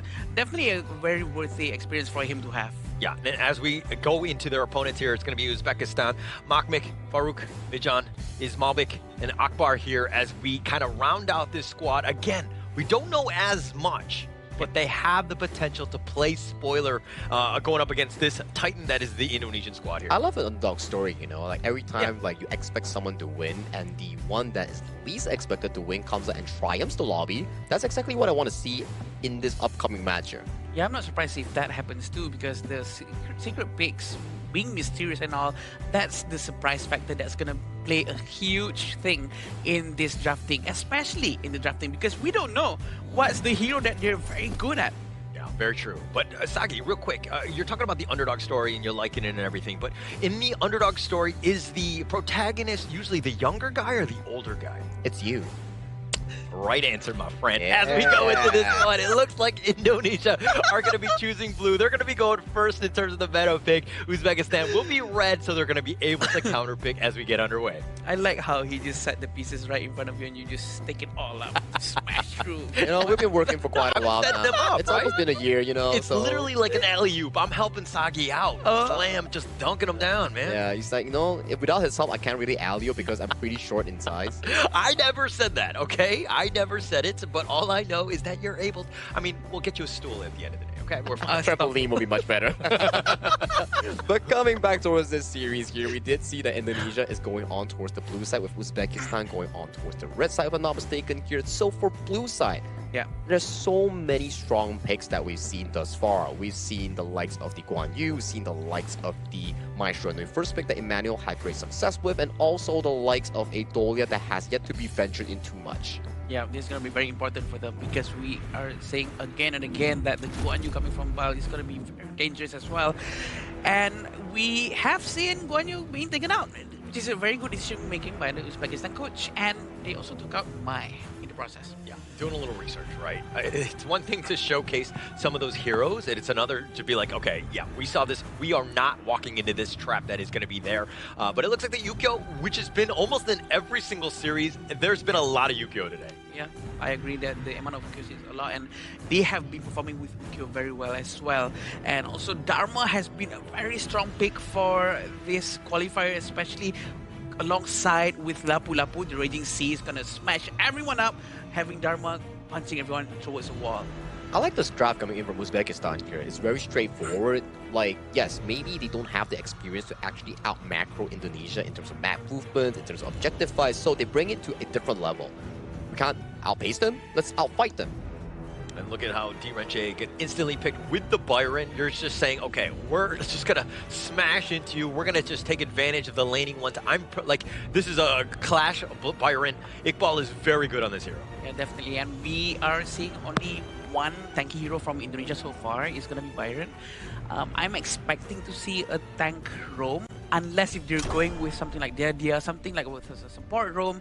It might be a little bit of an issue for them to tank the incoming damage. But we can still see on how Dolia is completely being ignored, unless they're going to remove Dolia right now from the slot of Uzbekistan. Well, I mean, it's still available for Indonesia. It kind of doesn't. I mean, we know that the Dolia just like synergizes with like any roster, but this is not the greatest one. I think that if you have some sort of control, maybe like Zhang Fei is still available. Yeah, it is. Like you have, Mozi as well to kind of just help with the countering as well, because you have a lot of the damage dealers. All you need right now is just lockdown. Perfectly agreed, right? Because even if you do land in like a Dolia here coming in from Team Indonesia, there's not really like a crucial ultimate that you could refresh or benefit from. Hence, I think something like a Liam Paul coming in from Team Indonesia, or a Mozi, or even a Quay that we've seen having a lot of good performance thus far in the past one day and today might be a good option here coming in from Team Indonesia. Yeah, as of now, you're still trying to see who's going to be picked out by Uzbekistan. And I'm hoping to see a Dolia Shang, but who knows? Who knows? Oh, right? That could work. That could actually work here coming in from Team Indonesia. Yeah, but that's just what I'm hoping for, but not necessarily the best for them to do right now, because they need some tankiness to help with the DRNG, to be able to have some more space for him to just attack anyone in front of him. Still waiting for the Uzbekistan to pick their mid lane and also their jungle. Sachao is going to be the one, just a lot of control damage as well. So the potential burst, like Uzbekistan right now, they've got team fight galore, right? A lot of CC, a lot of AoE ones, just a lot of control, but they need damage. So this last one will be obviously a jungler damage dealer, maybe some sort of assassin style. Yeah, has to be at this point. Yeah, it's been looking pretty good so far coming from Uzbekistan's draft. They've been covering a lot of angles here, like the team fight you talk about, strong laning play, strong mid control. I'm pretty, I would say, satisfied with their team composition up until the 4th pick. I agree, and I'm gonna see if it's gonna be Dolo Shangod or not. I don't think it's gonna be that one, though. It's still a very strong pick coming off with Okyo, and we do have Ganenmo plus Lianpo. A lot of tankiness and a lot of burst damage coming from them. Just more control. Those blades are definitely going to be a problem if he's able to snipe him out. Because if you're looking at the other side, I mean, Lapu Lapu is probably the tankiest of the bunch, but they're all kind of susceptible to these blades. Yeah, it's like, it's a cat and mouse game. Yeah. The Ganemo wants to be able to look into the direction of potentially the Chano or the Xiao Qiao, but then you look at the other 2 picks, the Macho Mans there, that Lapu Lapu, that Dharma, they want to be able to jump on the backline of Team Indonesia's, especially Emmanuel on that mid lane. For sure, for sure. And we want to see an assassin, maybe somewhat of a damage dealer coming from Uzbekistan. And they're going with Nakoruru. This is a very good hero to actually dive to the backline as well, causing problems towards Zirenji and Ganemo. Exactly like what Howler said. They need a damage dealer jungler. Yeah, and the potential to jump on Emmanuel, it's going to be all eyes on him, because if the Ganemo survives, the blades are going to be constant. A lot of sustaining damage, but the Nakaruru is going to make his life difficult, so the positioning will be key come team fight. I am really, really excited to see what Uzbekistan has in store for this upcoming Game 1. Their draft looks immensely beautiful here. It comes down to execution and how they're able to skirmish against Drenson in that jungle, because this Ukutachibana, they need an answer. I mean, let's see if they have that answer as we go into the final series of the day. This is the 5th one, game number 1. Thank you so much, Sagi, as we get underway. But Adam, your thoughts, which of these 2 teams has an edge based on draft alone? Based on drafting alone, it feels like Uzbekistan actually has the edge because it's a very well-balanced team comp. We have a lot of crowd control, we have an assassin to actually snipe out anyone, and we also have Xiao Qiao to actually burst down anyone in the front line. I think it's complete. To me, it looks much more solid than Indonesia's comp. Interesting, interesting. I do agree with you in the sense that, like, on paper, you're looking at those heroes and you're thinking, wow, okay, they don't have too many gaps. They fill in a lot of what they need to do, and it's just all about execution, not to take away from Indonesia. We know these guys, right? All of them, to a certain degree, have played, from the IKL. There's a lot of experience on this team. Yeah, and the fact that they're playing here means a lot to them as well, and we do know that the hero picks from Indonesia is very scary as well. We do know that Gamo is going to be able to burst down with the help of Naufal, tanking the damage in front, trying to bait them more towards the Indonesian side, providing a lot of space for Emmanuel to provide a lot of damage. I think, Farouk and Ismobek are the 2 guys that you're going to be looking to go, right? Ismobek is just, on the channel, we've seen him time and time again just really excel on this hero. And he burst in, Agung actually just on the run at the start. And Uzbekistan, you push them away, you don't have to get the kill. As long as they're low, now they play a little bit more timidly. Yes, it's the whole point of doing presence control as well, but it looks like Drenson's going to be flying through mid lane. Yeah, a little bit of damage on that one. Just a honey sweet breeze, just saying, hey, I'm here. Gotta respect it. Make sure that you're spaced out more than anything else. And we really love to see on how Agung is being left alone, and the team is confident that he will survive no matter what. He will be very safe, allowing Naufal to do a lot more aggressive rotations with their mid lane or with Drenson. This is very important so that Drenson can actually benefit a lot from the resources from his own jungle, or potentially try to steal from the enemy side of the jungle. Yeah, actually, for me, you gotta check out Drenson, right? We don't know as much as we know from, Neville, right? Yeah. So having Drenson here is again, is he able to kind of fill the shoes? Is he able to kind of outpace Farouk? And especially on the Yukio, right? You pick this first. You're saying, hey, you're gonna have the best game possible because we're picking this one, again, for you.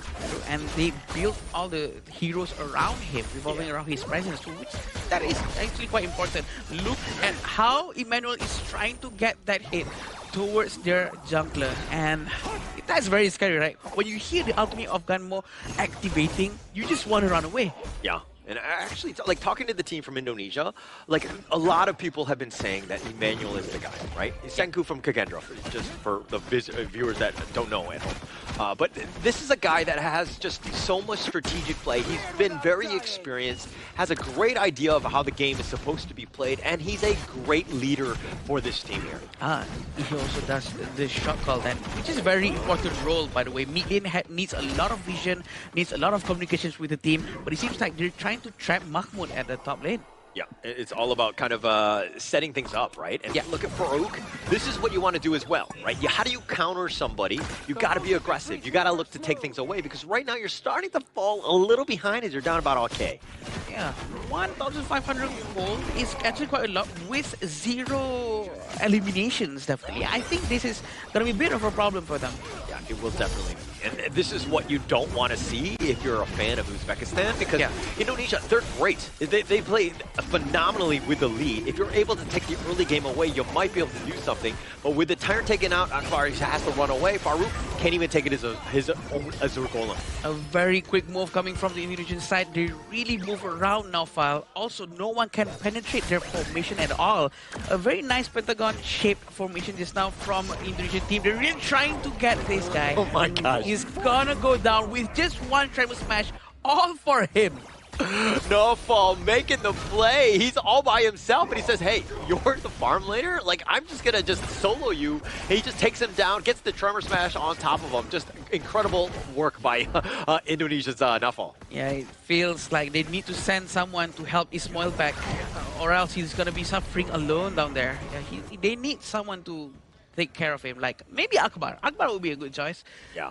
Or else he's going to be continuing suffering and not being able to farm well. So Akbar either needs to be doing part of the gold sharing rotation, sticking with Farouk, getting that value, or babysitting Ismailbek as much as possible. Right now, he's kind of in between at times. If you're just seeing, like, he's just kind of counter-rotating based on what Indonesian are throwing at him. As they go in, the Storm Strike is going to be on point. The flash away, Ujida is trying to turn things around, has a decent amount of work, but with those blades, it's not going to be enough. Uzbekistan survived the attempted assault by Indonesia. Yeah, a couple of blades actually missed Umi John just by inches, and he almost hit them.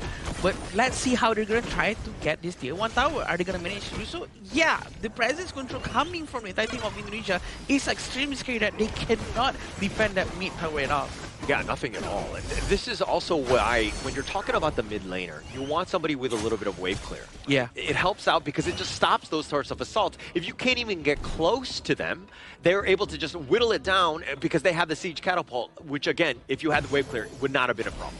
Maybe it would have been a lot easier for them to play if they had a Garuda, but they're dealing with a Xiao Xiao right now, so they have to make the best out of what they have for sure because we're already in the game. Akbar, damage coming from Emmanuel is so high. Yeah, so good on this one, and Akbar is now going to be looking to join at this point, but the way he was able to snipe it out, again, Emmanuel, we knew he was going to make some plays, but with those blades on point.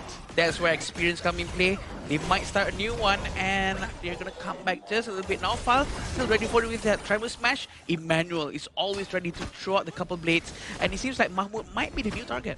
Yeah, and he needs to be the target. It's not going to be easy finding Emmanuel in a bad spot. His positioning is always usually very good. Yumijiran, though, does get taken down as well. They've taken the mid T2 as well. They're looking to just end this game as quickly as they did even in game, or in day one. But here comes the Raging Sea. Farouk has already been taken down. Nice little three-man stun, but what can they get? Akbar getting a little bit low. The Tremor Smash is on the side. They find him, and it looks like 4 members down. Ismailbek is the last man standing. A perfect initiation coming from Downfile, using Tremor Smash, going in, and Ismailbek managed to survive. Just a sliver of health left. They're going to try to destroy the tier 3 tower in the mid lane. Tremor Smash is not online. It's still on cooldown. They have to try their best to destroy the towers immediately.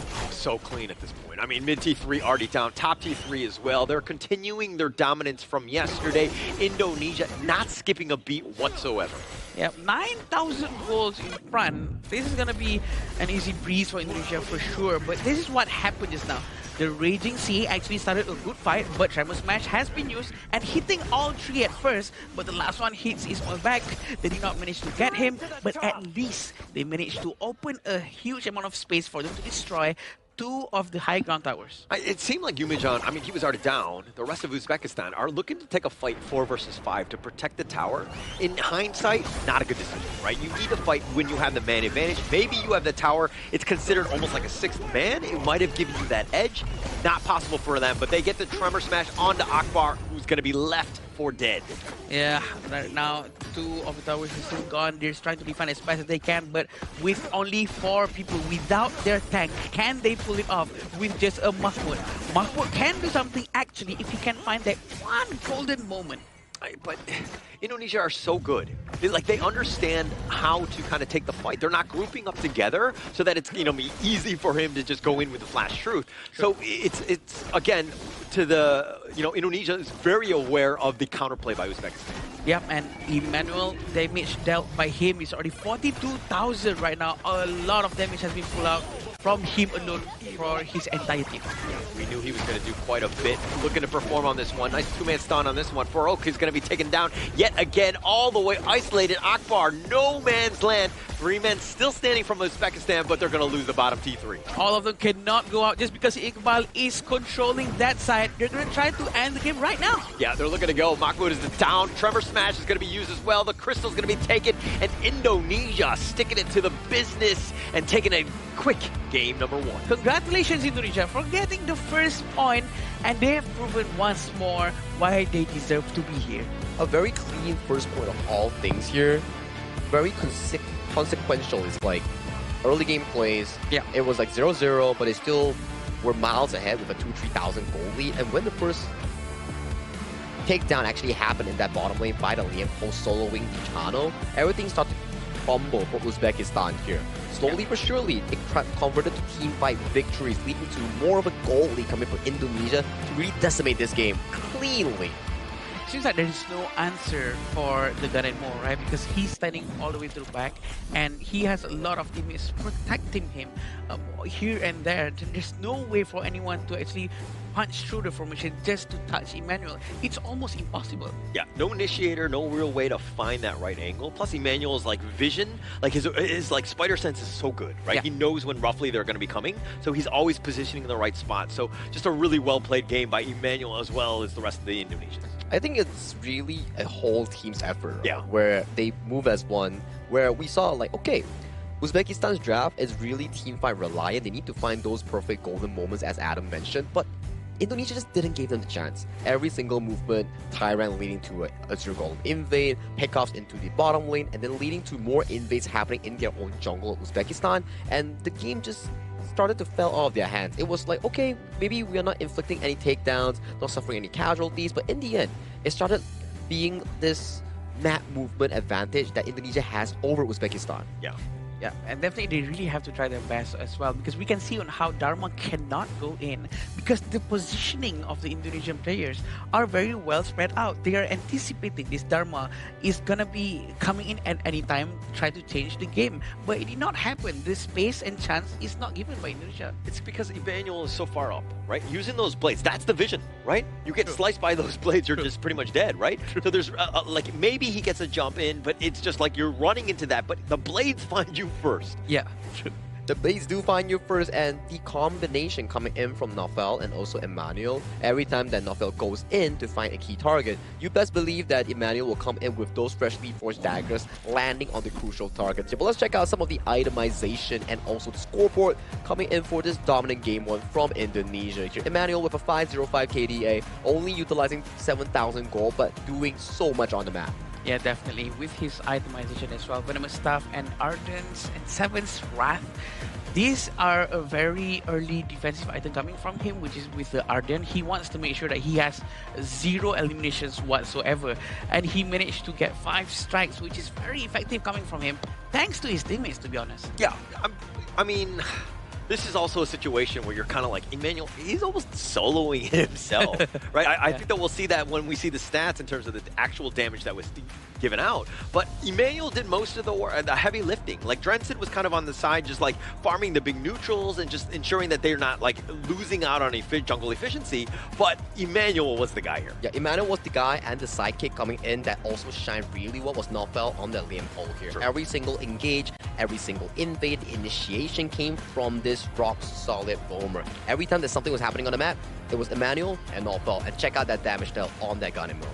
50,000 damage. That's probably around 35% of the entirety of his team, which is very, very high.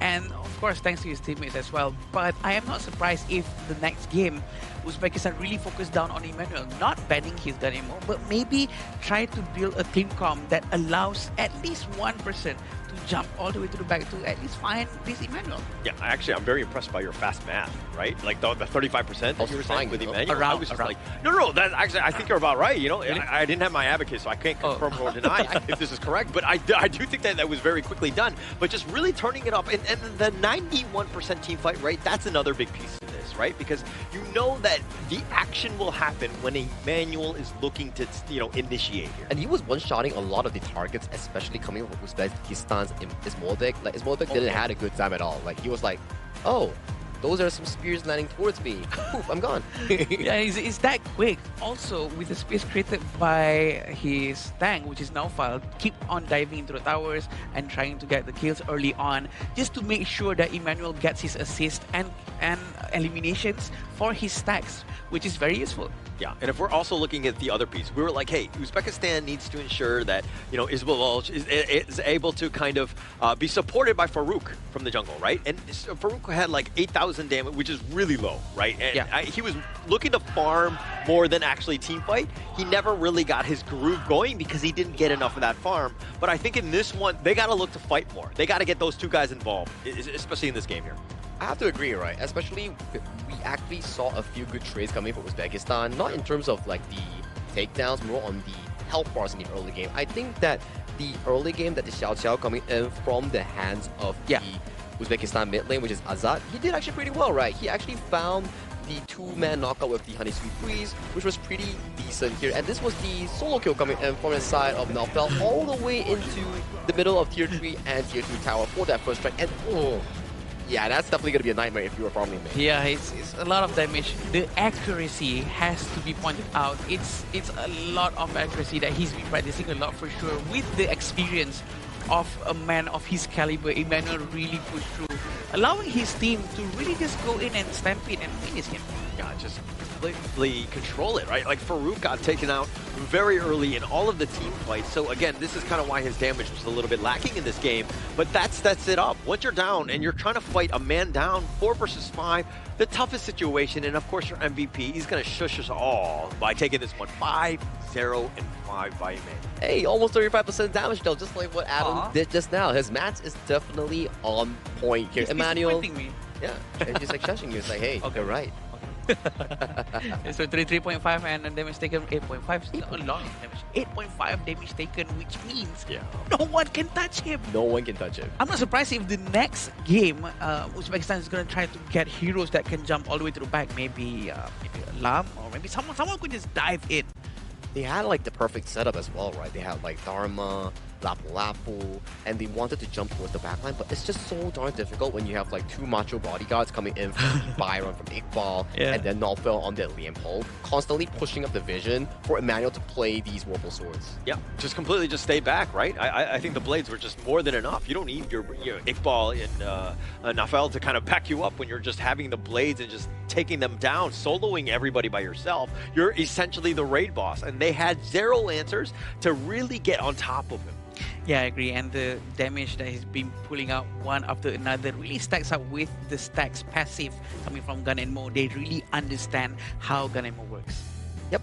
And for that to actually be fruitful coming in for the side of Uzbekistan, they definitely need to find somehow to find a loophole in the draft of Indonesia, because so far Indonesia has been undefeatable in Group A alongside the Philippines, and has been a sign that the group leaders Philippines and Indonesia thus far. But before we go into the subsequent game, we need to thank our official venue sponsor and hotel partner here coming in as Petaling Marriott here. Petaling Jaya Marriott here. They has provided a lot of good space, good venue, good food, good stay for our players and talents here to better enjoy this place. So once again, thank you Petaling Jaya Marriott Hotel.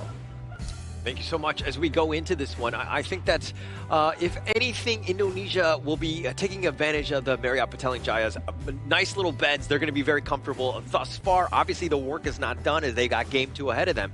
But I think that right now, things are going all their way. I agree, and they are going to have a very good time up on the stage one more time, I'm sure. And we do know that the Indonesian team is not backing down. They're going to play as best as they can. Now the question is, can Uzbekistan find at least an answer to improve the gameplay or at least reduce the damage that they're getting way too early on in the game? I think they are trying their absolute best. As we can see, they are pretty stressed out currently. The entire vibe is so different compared to the Indonesia squad just now that we saw on camera. And if we were to look at the lower third, red side is Indonesia and blue side has been chosen coming in by the Uzbekistan squad. So maybe something like the Guan Yu, if they can get their hands on and force strong team fights along with picks like the Lian Po, Zhang Fei, that could be something they can turn around for this game too. Yeah, the vibes are real from Indonesia, right? I think that they're very comfortable. On the other side, I mean, not to say that things are grim, but, you know, this is, of course, the first time they've shown up, right? Yeah. And it is a little tough situation. You're playing on the stage against a team that's, you know, got the better of you. Let's be very honest. And to somehow bounce back, it's going to be not an easy task here. I'm pretty sure they expected this too, that it's going to be a very hard game against Indonesia, but at the same time, it's very refreshing to see that they are still trying their best. They are not backing down. They're not gonna just, you know what, we might lose, or we're just gonna play, just play for the sake of playing. But they're still showing up and playing very, very well as best as they can. They are actually giving a good fight towards Indonesia just now. I think it's the spirit of esports and the spirit of carrying your region or nation's flag. Yeah. So it's really respectable coming in from Uzbekistan. As we step into Game 2, Uzbekistan has banned away the Maestro Nui and Arli from Indonesia. Indonesia has locked away the Daya Dia, signaling for potentially a assassin or a mobile pick coming in for the jungle or farm lane. Are you going to be picked up by Uzbekistan? Just kind of, again, they're looking to prioritize, right? The blue side, I'm not a huge fan of that, especially in a best of 3. I feel like the counter picking is just way more valuable, especially when, you know, they're going to pick like a meta hero like this. Yep, I feel that it's better if they take it instead of leaving it in the hands of Bal, right? Yeah. If Bal has the Guan Yu, it's going to be a big problem for Uzbekistan. But with Okyo and Atta, it's going to be a very good start. Very early game eccentric for Indonesia right now. Seems like they want to end the game early, but at the same time, going through a June and a Guan Yu might be challenging. I have to agree as well. So this upcoming third pick from Indonesia might be something that is more late game centric or has more consistent DPS in trying to take down some tanky targets like Mahmoud on the Guan Yu or Farouk on that Dun here. And so far I am a fan of this Ukyu Tachibana plus the Atta pick. I love the Clash jungle synergy between these two picks. Strong early game, able to invade constantly with the strong body and the great health coming in from Iqbal's Atta pick here. And then it allows Drenson to really push forward on this Ukyu Tachibana. Okay, just trying to spread a little bit of positivity on the Uzbekistan side, right? Because they are, you know, they need to win this one, right? And going up against Indonesia, which you know execution is not going to be a problem. But, I mean, the ghost ship from Atta largely mitigates when you have an unruly blade. You're able to kind of just get on out of this one. The Guan Yu is a bit of a problem because they want to go for that giant Razor Cavalry, but they got to be careful of that ghost ship, like locking him down on the wrong side. So there are ways to go around this. Uzbekistan, though, need damage dealers. They need to find a way to kind of whittle through the armor of Atta as well as getting on top of the Chano. Yeah, I agree. So I do think that they still have a very good chance over here for sure. Lapu-Lapu is going to be taken out, and Uzbekistan will be probably playing just a support roamer because they already have a Dune as the jungler, assuming there's Dune jungler for sure. And I don't think that they need another tank, but they can still take out another mid lane if they want. But Zhang Fei is gonna be their pick to be taken out, while actually they can use that hero themselves. But check out the bans here coming in for both teams. A lot of the roamers has been removed from the pool. Diadea, Dolia, Zhang Fei, Lapu Lapu. So that leaves you with very limited options here. Potentially, you can go over to the Mozi, you can go for the Kui. These are still the available hot options here for both teams. Yeah, Leon Po is definitely on that list as well. I think that you still kind of have that same idea, but as you called it, the modes is always going to set things up. Going to be annoying because you want to be spread out more than anything else, and having that cannon blast when the Dune is looking to jump in on anybody, if you're able to lock him down, you're going to have a great time. Who's to say that this Moza is not a mid lane Moza? It might be a mid lane Moza for all we know, but at the same time, I sort of miss my Kui, our Kui, that we've been seeing throughout this entire day. We want to see more of that, but it seems like Angela and the Ampu is going to be picked out by Uzbekistan. The last hero is going to be from Indonesia. I think it's a very strong pick from Uzbekistan for now. We might be even seeing another Guardian mode coming in from the side of Emmanuel's mid lane here that could synergize really well with the mods and also simultaneously outrange both the Lirenje and also the Angela here. So time is almost running out. I'm interested to see what sort of hero is Coach Gerald going to be picking coming in for the side of the mid lane. What is the last one? Yuan maybe? Huh? Maybe Yuan?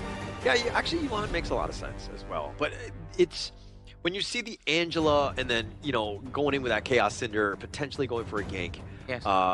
With the Chaos Cinder, like then the Dune will come in, like you kind of see it, but it looks like they're going to be the old tried and true. Emmanuel had a phenomenal game on the Gundam Mall. They're going to pick it again. But I'm quite worried actually, because right now, I was questioning just now, right? Uzbekistan really need to find a hero that they need to find the backline of Indonesia, and their answer is Guan Yu. But now, using Gunmo against Guan Yu is not gonna be the best thing. It's very hard to fight against Guan Yu. Maybe if he times it very right with the Guard Her Grave, he can throw the horse away.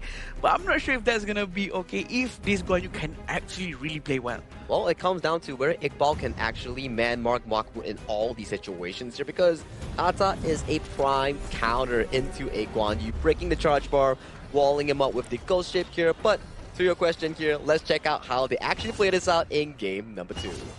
As we go into game number 2, this is the final series of the day to see exactly, you know, how does Uzbekistan somehow figure out a way to kind of dismantle this Indonesian squad. And it looks like they're going to do a little bit of work onto Akbar, who gets pushed back. But, you know, is this draft good enough by Uzbekistan, Adam? I think, honestly, it's good enough. It's good enough because they have a lot of burst damage, they have tankiness, they have a lot of crowd controls, and all they have to do is literally protect these two presidents, Umijan and Ismailbek. It seems like Ismailbek almost lost all of his HP in the hands of Emmanuel just now, but it seems like Iqbal is still trying to pull them using flash. Oh, the flash away, but he takes a blaze as well, but it's not going to be enough. Emmanuel, an absolute maestro with these blades, and yet again, Mahmoud is going to go down as well. Indonesia taking them down. That's the first time I've ever saw any Ata use the passive to pull people while flashing away and actually pulls them almost like a Kui. But yeah, it works, I guess, and they managed to get 2 eliminations over there. We do know that Uzbekistan is still in this fight. It's not too far off, and look at how naughty this guy is. He's really trying to disturb them as much as they can. Smart. That's, I mean, you want to be disruptive, and you're constantly providing that vision of, like, you spotted them out, like, you know what's going to be coming, so your team can kind of adjust accordingly. So this is, again, a very smart play by Indonesia. It's all about that vision, and it comes back to their experience as they almost get them, and they are not able to find his Molbek. The last shot, but it looks like Akbar is going to be the next target as they try to take him down. The Wolves are getting in on the action, and the burst ram just says, all right, that's enough.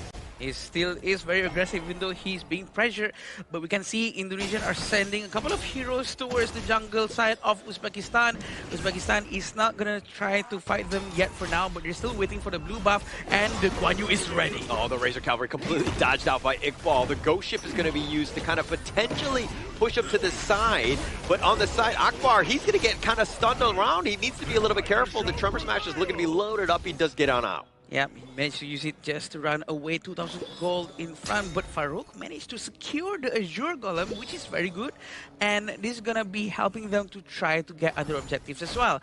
We do know 2,000 gold in front is a huge number within 2 minutes. They're gonna have to struggle a little bit more to find ways to get more resources. 9,000 net worth at like less than 3 minutes. Actually pretty crazy if you think about it. This is just like complete dominance in that sense. But Indonesia, they've just been, you know, very efficiently moving across the map, contesting things left and right, and, you know, leaving Uzbekistan with like next to nothing in the coffers. Yeah, also at the same time, we do know Uzbekistan really need to play around Guan Yu after this, because Guan Yu needs to find a position, a right position to flank the Emmanuel to push him towards the Uzbekistan's team. And I think that it's going to take a while before the towers goes down to have more space to play around as Guan Yu's playground. I think that that's definitely what they want to do, right? But Uzbekistan is not able to do it because Indonesia's positioning. The way that, again, whenever you have a lead, this is exactly how you want to close it out. You have your guys up front so you can see any sort of rotation. Nobody gets caught off guard because you know where everyone is. You're like basically CCTV everywhere. The vision is always open, I agree with you. With the help of the Roma and the Clash Lane from the Indonesian side for sure, and Mose is still opening up the brush after brush and might dive into this tower right here. Yeah, the flash away. The box is going to be a little bit on the, you know, embarrassing side. He misses that one out, but the flash away, and now the tremor smash. Oh, Emmanuel flashes that one aside as he dodges that one, and it looks like Mahmoud will survive. They don't want to dive the tower, but Emmanuel with the play just to stay alive. Do they get some sort of revenge? And they do. Farouk is going to be taken down, and Indonesia dodge a bullet, and they do it in style. That was a sexy flash. It was sexy. That flash, the timing is so on point, and at the same time, he almost managed to get Mahmoud along the way, but he did not manage to finish out because damage is not enough. For now, 5,000 damage, 5,000 gold in front of Uzbekistan, and it's going to be a very huge advantage coming for Indonesia. Iqbal is going to be still focusing down on the bottom lane. It seems like Mahmoud is not going to mirror the positioning of Iqbal. I think he needs to rotate a lot quicker. Yeah, I mean, yeah, I think that would definitely help here. But the wave clear, like Umejan, something that they kind of lacked in the last game. The Angela will definitely shore up some of those weaknesses. You want to kind of push things out and potentially go for some sort of play here because they haven't found Indonesia in a bad spot ever. Yeah. And right now they're giving full focus towards the Crimson Golem. I like how the Liampo Akbar is trying to open up some vision, but it seems like the Gamo is really trying his best to steal the Crimson Golem. The ultimate coming from Liampo is a bit wasted here. Yeah, he did get the stun, and I think that, I mean, it was just so far out that, you know, Nafal had kind of almost baited him out. He has that extra mobility by the Moats. But the Razor Cavalry on the pushback, he almost tried to take him out of the tower. He finds at least one, but it's really not enough. The follow-up has not been great, and the Ghost Ship will kind of just end things here. Actually, the positioning of Mahmoud was so good just now. He managed to take Gamo if he waited just a little bit more. But look at the damage. Brilliant has been used trying to take Iqbal, and Iqbal runs away with no problem whatsoever. We do know Atta is quite annoying with his first kill because he can CC immune while jumping around, while dealing damage, while doing his rejuvenation. He's going to restore his health every time he hits someone. Yeah, and now Farouk here. This is a little bit better for him. I mean, yeah, he's died already, but this is one where he's gotten a little bit more farm. He's a little bit behind Drenson here. Yep. But again, you just got to kind of just put your head down, find whatever farm you can to get yourself tanky enough to survive and to be able to turn a team fight. We're still waiting for Ismail back to get his Doomsday. Definitely will help the team to melt down this tankiness coming from Atta, and I think they really need to give him a lot more space to get his itemization at the bottom lane. But it seems like the mid tower is also very important. Also very important for them to have a lot of vision of what's left. Well, you gotta choose, right? The bottom T1 seems, or T2 seems to be under attack. The mid T1 is definitely vulnerable as well. The minions aren't there. That's the only thing slowing them down. So Uzbekistan, again, it's about the wave clear. It's been very helpful. They need more skills like that. Again, they're trying to slow this game down. Yeah, we can see Emmanuel might try to steal this now, and they managed to get it away from the Uzbekistan. 5,000 gold in front is a huge number. Again, I would say that Uzbekistan really has tried to do something here. They try to have a shutdown, try to get a lot of resources away from Indonesia, or maybe send someone to do split push if they cannot commit into a war, because they're sort of right in between right now, and it's wasting time. Yeah. Definitely wasting time. And that's a little bit more time for Drenson to get online, right? He's about 1.4K away, the flash away by Akbar, keeping himself alive. But this is, again, we were going to see exactly how would Drenson react. Being the sub, being able to play in against Uzbekistan here, it seems like he's shown up. He's gotten the better of Farouk thus far. Or it seems like Ismail Back is the one who's going to be sent to do the split pushing at the bottom lane, which is at least they're doing something to get a breathing space. But at the same time, they are not protecting the top tower enough. And we're still waiting for that one moment for the Guan Yu to actually flank them all the way from the back.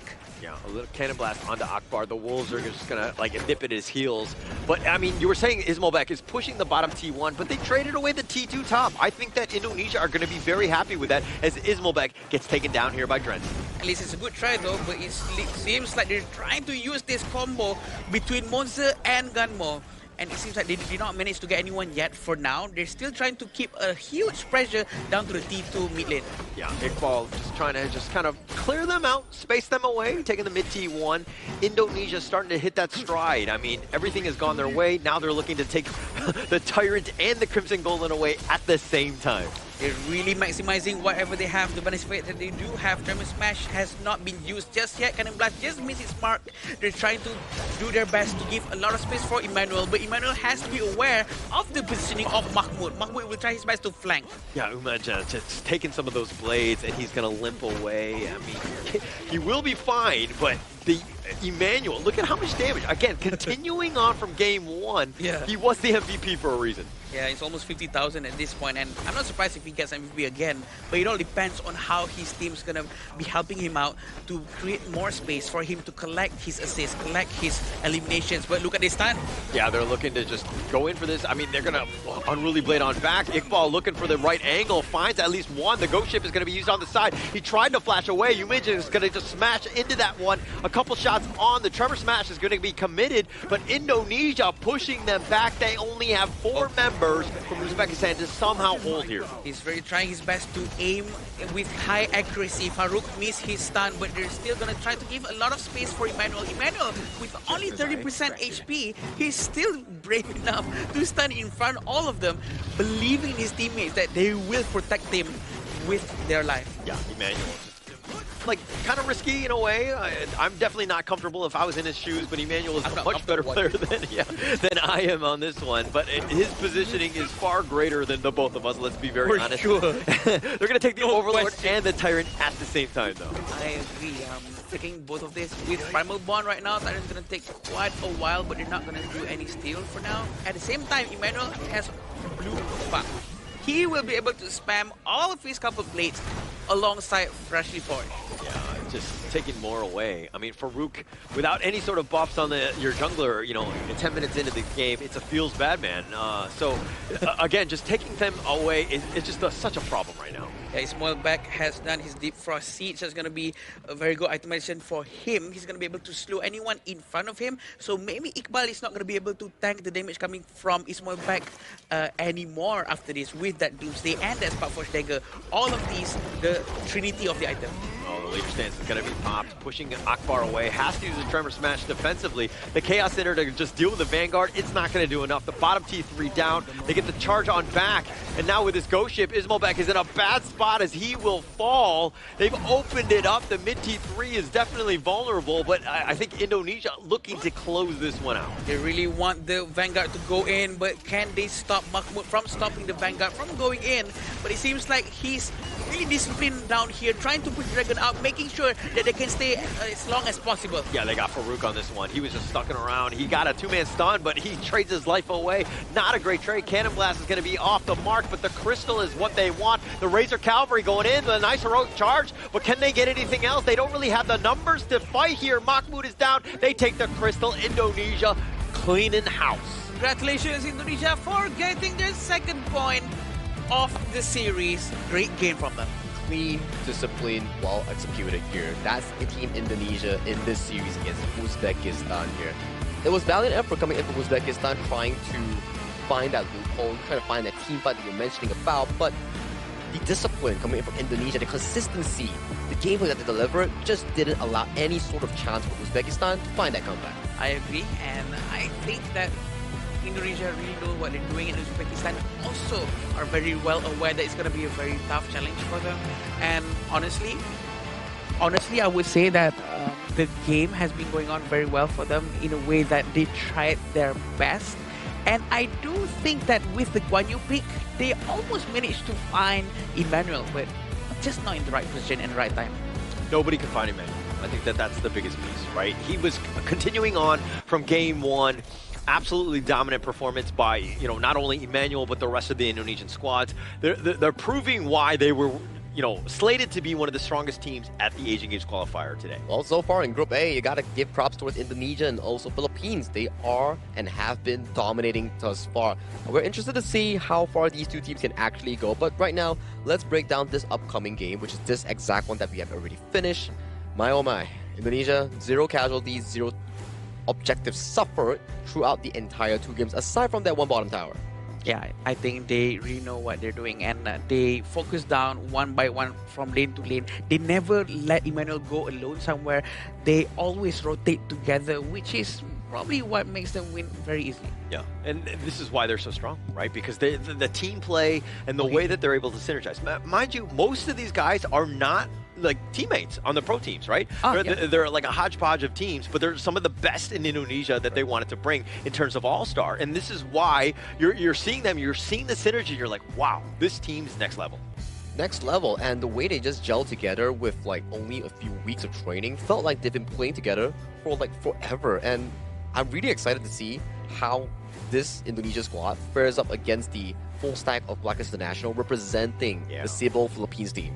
It's going to be very interesting indeed, knowing that the Philippine teams have a better chemistry, knowing that they're together for a longer period of time, versus a team of, what do you say? Hodgepodge? What do you say? Yeah, hodgepodge. Hodgepodge. Yeah, a mixture of this and that. Yeah. I think it's gonna be very interesting to watch. Yeah. Basically, the Philippine squad are just a team that just love to go watch movies together. The other one is just like watch the occasional movie together. But I think aside from talking about Team Indonesia, though, I do think that Uzbekistan, like, yes, they didn't get any sort of takedowns or score coming into this game alone, but their ability to try in these team fights, their ability to find those few moments has been pretty impressive thus far. I would say that they were actually actively looking for ways to make a comeback, but due to the fact that their opponent was too strong, which is Indonesia, they just didn't give them any sort of inch to actually break through. Yeah, and to be honest, based on their draft, it's already good. And the draft that came out from Uzbekistan is actually a proper one trying to fight against Indonesia. It's just that to execute it properly enough, going up against a team full of experience, full of leagues coming up between the 2 years, I think it's fair that this is happening. Yeah, I think that you're just seeing experience, outclass, you know, even draft, any sort of edge that you might have gotten with like the heroes and things like that. I think that just Indonesia just too strong, too dominant, just understanding what they need to do. Like their roles and the way that they were able to dismantle that. It's a flawless game when you didn't die a single time. Not exactly. You can see Emmanuel, like we talk about it during the pre-game draft, right? It's like, okay, who's going to be pairing up with this monster coming from Melfeld? Yeah. And then like you see towards the left side, it's like, Diorange, pretty short range marksman. Oh, and Angela, when you ult on Angela, you're standing still. So it points us to a direction. What's a perfect mid laner here to really pair up for these situations here? Ganemo. Perfectly play 90,000 damage. Look at that chart. Beating through everybody else for 92% kill participation, highest amongst the team. Wow. The fact that he has the highest means that he's the one who sort of initiate all the fight and try to finish everyone as much as possible. That's probably around 25% throughout the entire team's damage, which is quite a lot. And to be honest, John actually managed to deal a lot of damage as well. It's just that they cannot handle Emmanuel at all. And I'm not surprised if any other team going up against Indonesia after this is going to ban Gun and Mo, because he is untouchable. So I just got sent a stat here. Indonesians KDA from yesterday and today, in just 2 series, they're 52-0 and 133. So I feel like whoever dies first on the team should just be subbed out. Like, that's enough, right? Is that why the bill is on here? 52-0 right now. 52-0, not a single death. They've been playing flawlessly here. If you're ever wondering, is Indonesia ready to play? Yes, they are. Yes, they are, and they're waiting for their one true opponent in that group, which may be Philippines right now. But definitely crazy game thus far from yesterday and today. Very well disciplined, I would say. Like, if you never tell me that, if you're telling audiences or me that this team is from a mix and match all-star, people will be thinking like, hey, isn't this like a very well-out team that's been playing forever together? We'll never know. We'll never know. Never know. That's the thing. I think they are so professional enough in any esports scenes that they can just, you know what, this is my responsibility, the responsibility to my region, and I want to make the people at home proud. All of them came together and worked together very, very well. Probably thanks to the coach. I wonder if, like, again, this is very forward thinking, Yes, right? yes, yes. Next level. If when Indonesia plays Philippines, and if they're able to continue this momentum, and they 2-0 that team, oh wow, are there questions for like, hey, maybe we kind of bring this team into the IKL separately? Obviously, contracts and all that stuff is going to make it difficult, but they could be like the next dominant team, no? That's true. Like the all-star. Yeah. No, probably that's going to happen. Maybe some other team that's not in the league yet, they want to make a new team. They just buy off out of each places. Well, that's going to be really expensive knowing that contract and stuff here. But back towards this game right now, we see a 12.6 goal lead all the way at 12-minute mark. Really smooth sailing here. And that's the combo that you talk about here, Adam, in the game itself. The enhanced basic attack coming in from Spell to Ata. You auto-attack the player on the enemy team and then you immediately flash backwards to pull them further. I never knew. This is the first time I see it. There's so many things that you can combo with Flash in this game. It's insane. But look at how what you actually tried, by the way, very, very well, I might add, to pull them out from the towers. And it almost worked out. It's just that the support coming from the team is not enough to deal the damage towards them.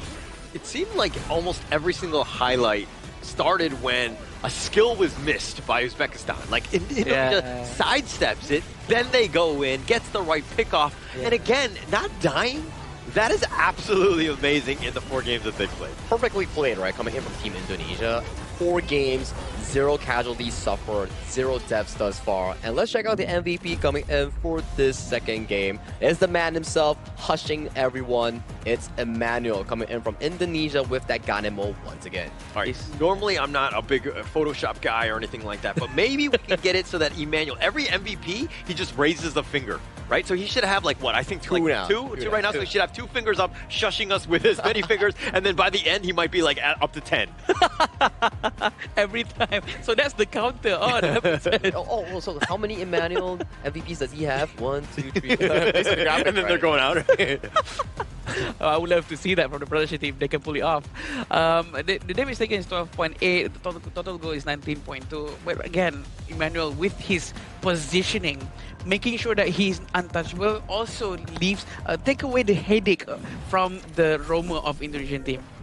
Well, I would say that he's also a captain role coming in from Team Indonesia here. Right. Emmanuel has been in the IKL scene for quite a while now, since I think 2024. He's been at it for as long as I can remember. A wonderful player, very nice player too. And I'm pretty happy for him that he's actually being able to achieve further heights. And right now he's carrying the Indonesian flag along with 5 different players, including Sub, to actually venture into the main event. Yeah, I mean, the 12% damage taken in that game 2, that was 4% higher than game 1, where he was like at 8%, right? So like, you know, like having that sort of, you know, flawless mobility where you're not being touched, and people know that you're the guy, and they're trying to hone in on you, and they can only do like 4% more. That speaks volumes about his play. And we have to remember that this hero is Gun and Mo, and it's not Maisharnu with insane amount of mobility, right? It's Gun and Mo who's not even walking, sort of just floating very slowly in a very tall fashion. I think his positioning is just so good and he understands where everyone else is. Also, thank you again to his teammates, always providing vision. Like you were saying about just now, Holler. They consistently provide vision for the entire team. That keeps Emmanuel safe. I think it's more of like a team effort, right? Because we did see that 5 players played amazingly to make sure that that game was a clean sweep, clean everything, right? 0 casualties suffered, 0 takedowns coming in from the enemies here. But of course, we want to check out who's going to be on the interview stage with Mara, knowing for the fact that the victory was so sweet, so smooth. So Mara, if you may, please show us the interview. Team Indonesia has done it again. Another sweep. That's 2 days in a row. Congratulations, MVP Game 1 and Game 2, Emmanuel. Thank you, thank you. You know, Indonesia has been incredibly disciplined, rotating quickly, constantly clearing out the waves and putting pressure on the map. How does the team know exactly when to focus on the objectives and when to capitalize on the opportunities for picks? I think because we already prepare our game style, so we won't get confused in the game, so we can communicate well and our execution also good. And you know, speaking of execution, it's been so phenomenal. Their stats for the first 2 days is 52-0-133. Your opponent has not been able to take down a single hero from Team Indonesia. What kind of statement do you think you're making in this competition?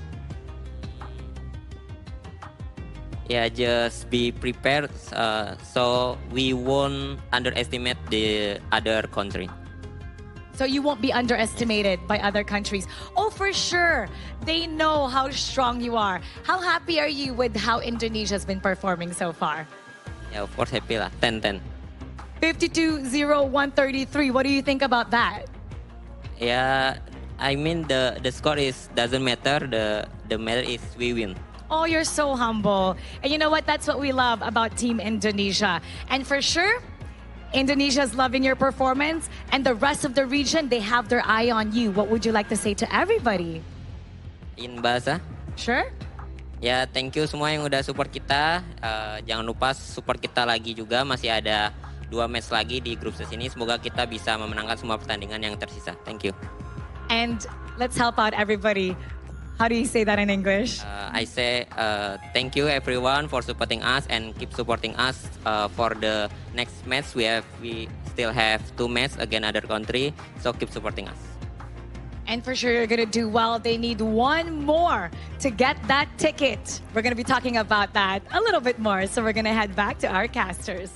Lead the gorge. Thank you, Mara, and also Emmanuel for that fantastic interview there. You can definitely see that they are hungry for the victory. Stats to them don't matter as long as at the end of the day, they can back that W. Yeah, actually, for me, though, stats do matter, right? And I think that it's very interesting seeing just how flawless this team has been. They've been very impressive. They are like all gas, no brakes, everything going 100%, closing games out, and the way that they do it is immaculate. They have been the best team at the Asian Games Qualifier. Emmanuel. Oh. Okay. I'm sorry, man. Fairly fragilistic, I'm sorry. But yeah, definitely they played flawlessly with 0 death for sure. I think this is gonna be a very good one. And going out against Philippines, imagine if they can do the same with still maintaining that stats. That's gonna be insane. Of course, I think definitely out of these 2 teams in Group A, we know for a fact since the draw immense back in like I think 2-3 weeks ago when I was commencing the draw with like our respected guests. These 2 president of the MESF, right? These 2 teams definitely has a long history in like the history of HOK esports, and they are waiting to fight each other. Definitely, 100%. Oh wow. Yeah, no, but it's just so much fun. I think that there's always been that rivalry between the 2. So I think that, continuing on with that, in every single event is always fun to watch here. But let's check out the standings here. All right, since day 2, all the matches has been completed. Group A is none the Indonesia, Philippines, 2-0-2-0, yet to suffer any small game loss, with Pakistan, Uzbekistan tied for 3rd and 4th, and Mongolia still sadly looking for their first W here. Group B, Myanmar has debuted today and has had an amazing match. Nepal has played yesterday and they are currently tied for 2nd place. Jordan will be playing their first official match tomorrow. Kyrgyzstan and UAE are tied for 4th and 5th. Now coming to Group C, Kazakhstan surprised us by defeating India in the 2-0 fashion, one in a Tempest game and one in a flawless flawless match victory. And Vietnam has had a very successful run both against India again yesterday. So for Laos and Saudi Arabia, they will be stirring up a storm tomorrow to see how Group C will be shaping out. And coming to Group D, we had our first game at 12 p.m. UTC +8, where Republic of Korea defeated Singapore in an easy fashion. And Syria and Sri Lanka was that Tempest game yesterday, with Abdul Aziz stealing the Tempest Dragon. And finally, Hong Kong China will be playing as well tomorrow as their debut match. Yeah, I think it's gonna be a very fun match to watch, and definitely my highlight of the day of today would be the match between India and Kazakhstan for sure. Oh, beautiful, yeah. With the Tempest, with everything. I was actually contemplating between the Kui and the Tempest, but yeah, the Tempest was much more.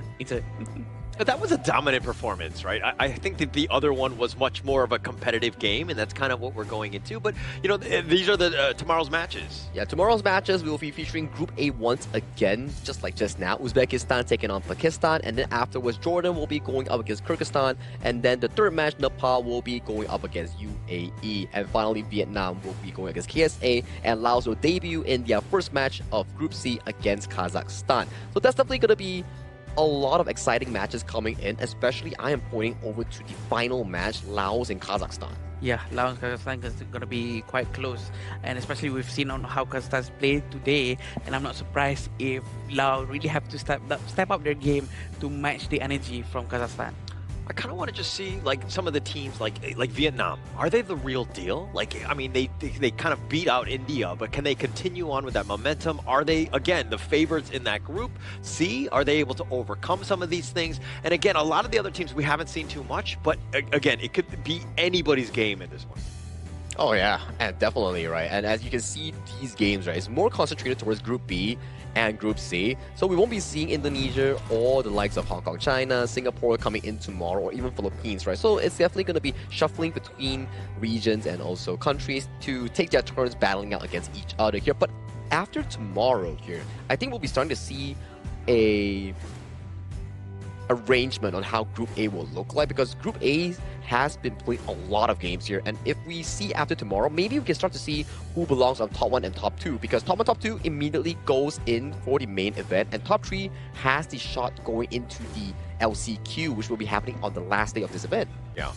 So I think that, you know, setting it up, understanding the storyline of just like where Group A is going to be in the top 2 teams right now, it's looking like it's Indonesia and the Philippines. We still have games yet to play. Correct. But for me, I think the biggest drama is going to be in Hong Kong, China, right? We were looking at Group D as like one of these teams is like, hey, this is one of the favorites as well, but are they the real deal? We won't know. I mean, they haven't played any games. It's going to be day 3, even to tomorrow. They haven't played a single one. So to see exactly if they are of that level of being, again, one of the favorites in Group D. Actually, I do feel that they might be on top of the charts as well in the Group D. That's why I'm expecting them to be. But I do know that they are a team full of experience as well, going up against the rest of the group. Compared to the rest of the group, I think they're going to be doing very good. Yeah, I fully agree with you here. And we also have to remind everyone that if you are interested in a good gaming phone with good specs, good FPS, good cooling, good everything, right? You can always check out our tournament official phone sponsor, which is iQOO 15R. If you ever need a good phone for our Honor of Kings with very good specs and it doesn't like overheat, check out this exact phone. It's really affordable and you can get it at a decent price. Yeah, actually, I'm waiting for my phone to come somehow fall into my lap at some point here at the Marriott Petaling Jaya. I'll let you know my address so that you can just, just mail it to me and, slide it under my door, if you will. So while that's still happening, of course, we just had 5 series today. I think that they were all like amazing games in terms of just like overall, like how these teams are really going to be at the Asian Games qualifier. Yeah, also I would like to remind everyone out there that also on the 17th of June, we're going to see a comprehensive improvement for the lobby interface, and in-match controls are arriving during this time. So it's going to be a huge update alongside with the new heroes, and as well as a lot of other things. There's treasures, there's so many things for me to explain. Yeah, I mean, let's make a few examples, right? Like 4 new heroes, and then like comprehensive updates on the interface. If you did check out like some of the teaser videos, they have like on the lobby, the UI, a more improved UI, and afterwards there's also like the feedback received by the dev team on some heroes being delayed, like buttons not registering when you after you press it. So they have improved everything since then. So this way could be a very big patch because there's so much lined up on June 17th. So don't forget to actually log in during then. Is the patch actually going to help my gameplay where It I will can actually. start winning games? The phone will. The phone and the update will. Okay, because I need all the help I can get at this point. Maybe like a 2%. Well, he's really trying his very best. So if he wonders, at this point, I could really need to contact Holler. He's been saying it so much, but I think I would love to someday play like the pro players, be out on the stage, play with Aiko. Yeah, I would love that. It's definitely gonna be like a very refreshing experience. But hey, we'll save that for the next time here. My name is Sagi, your desk host for today, and with me are the casters of The Gorge, Holler, and also Adam. We will be signing out. Good night. Ever changing, some chameleon, blood, sweat, and tears. We'll never make it if we fall to everything that brings us down. With a comeback is now. Blood, sweat, and tears. Fight for what we want.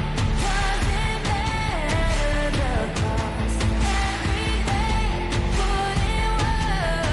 Blood, sweat, and tears. Nothing comes overnight. Strength in numbers start to line. We don't bow to fear. Blood, sweat, and tears.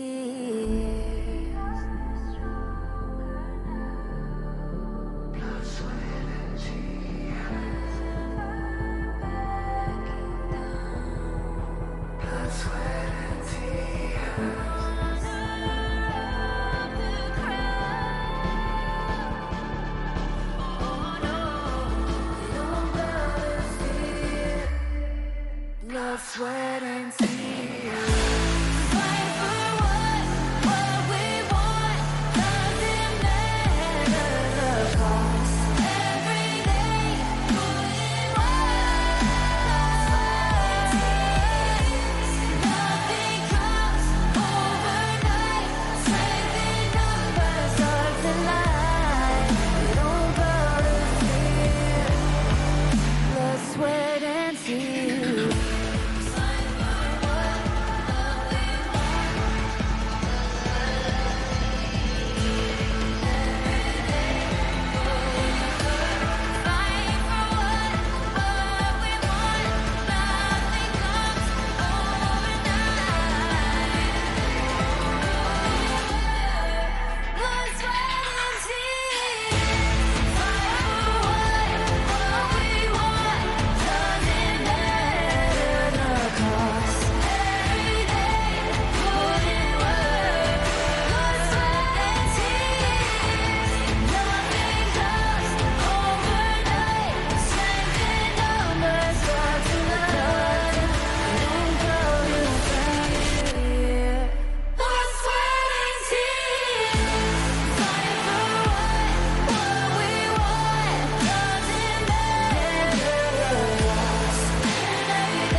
Honor showtime.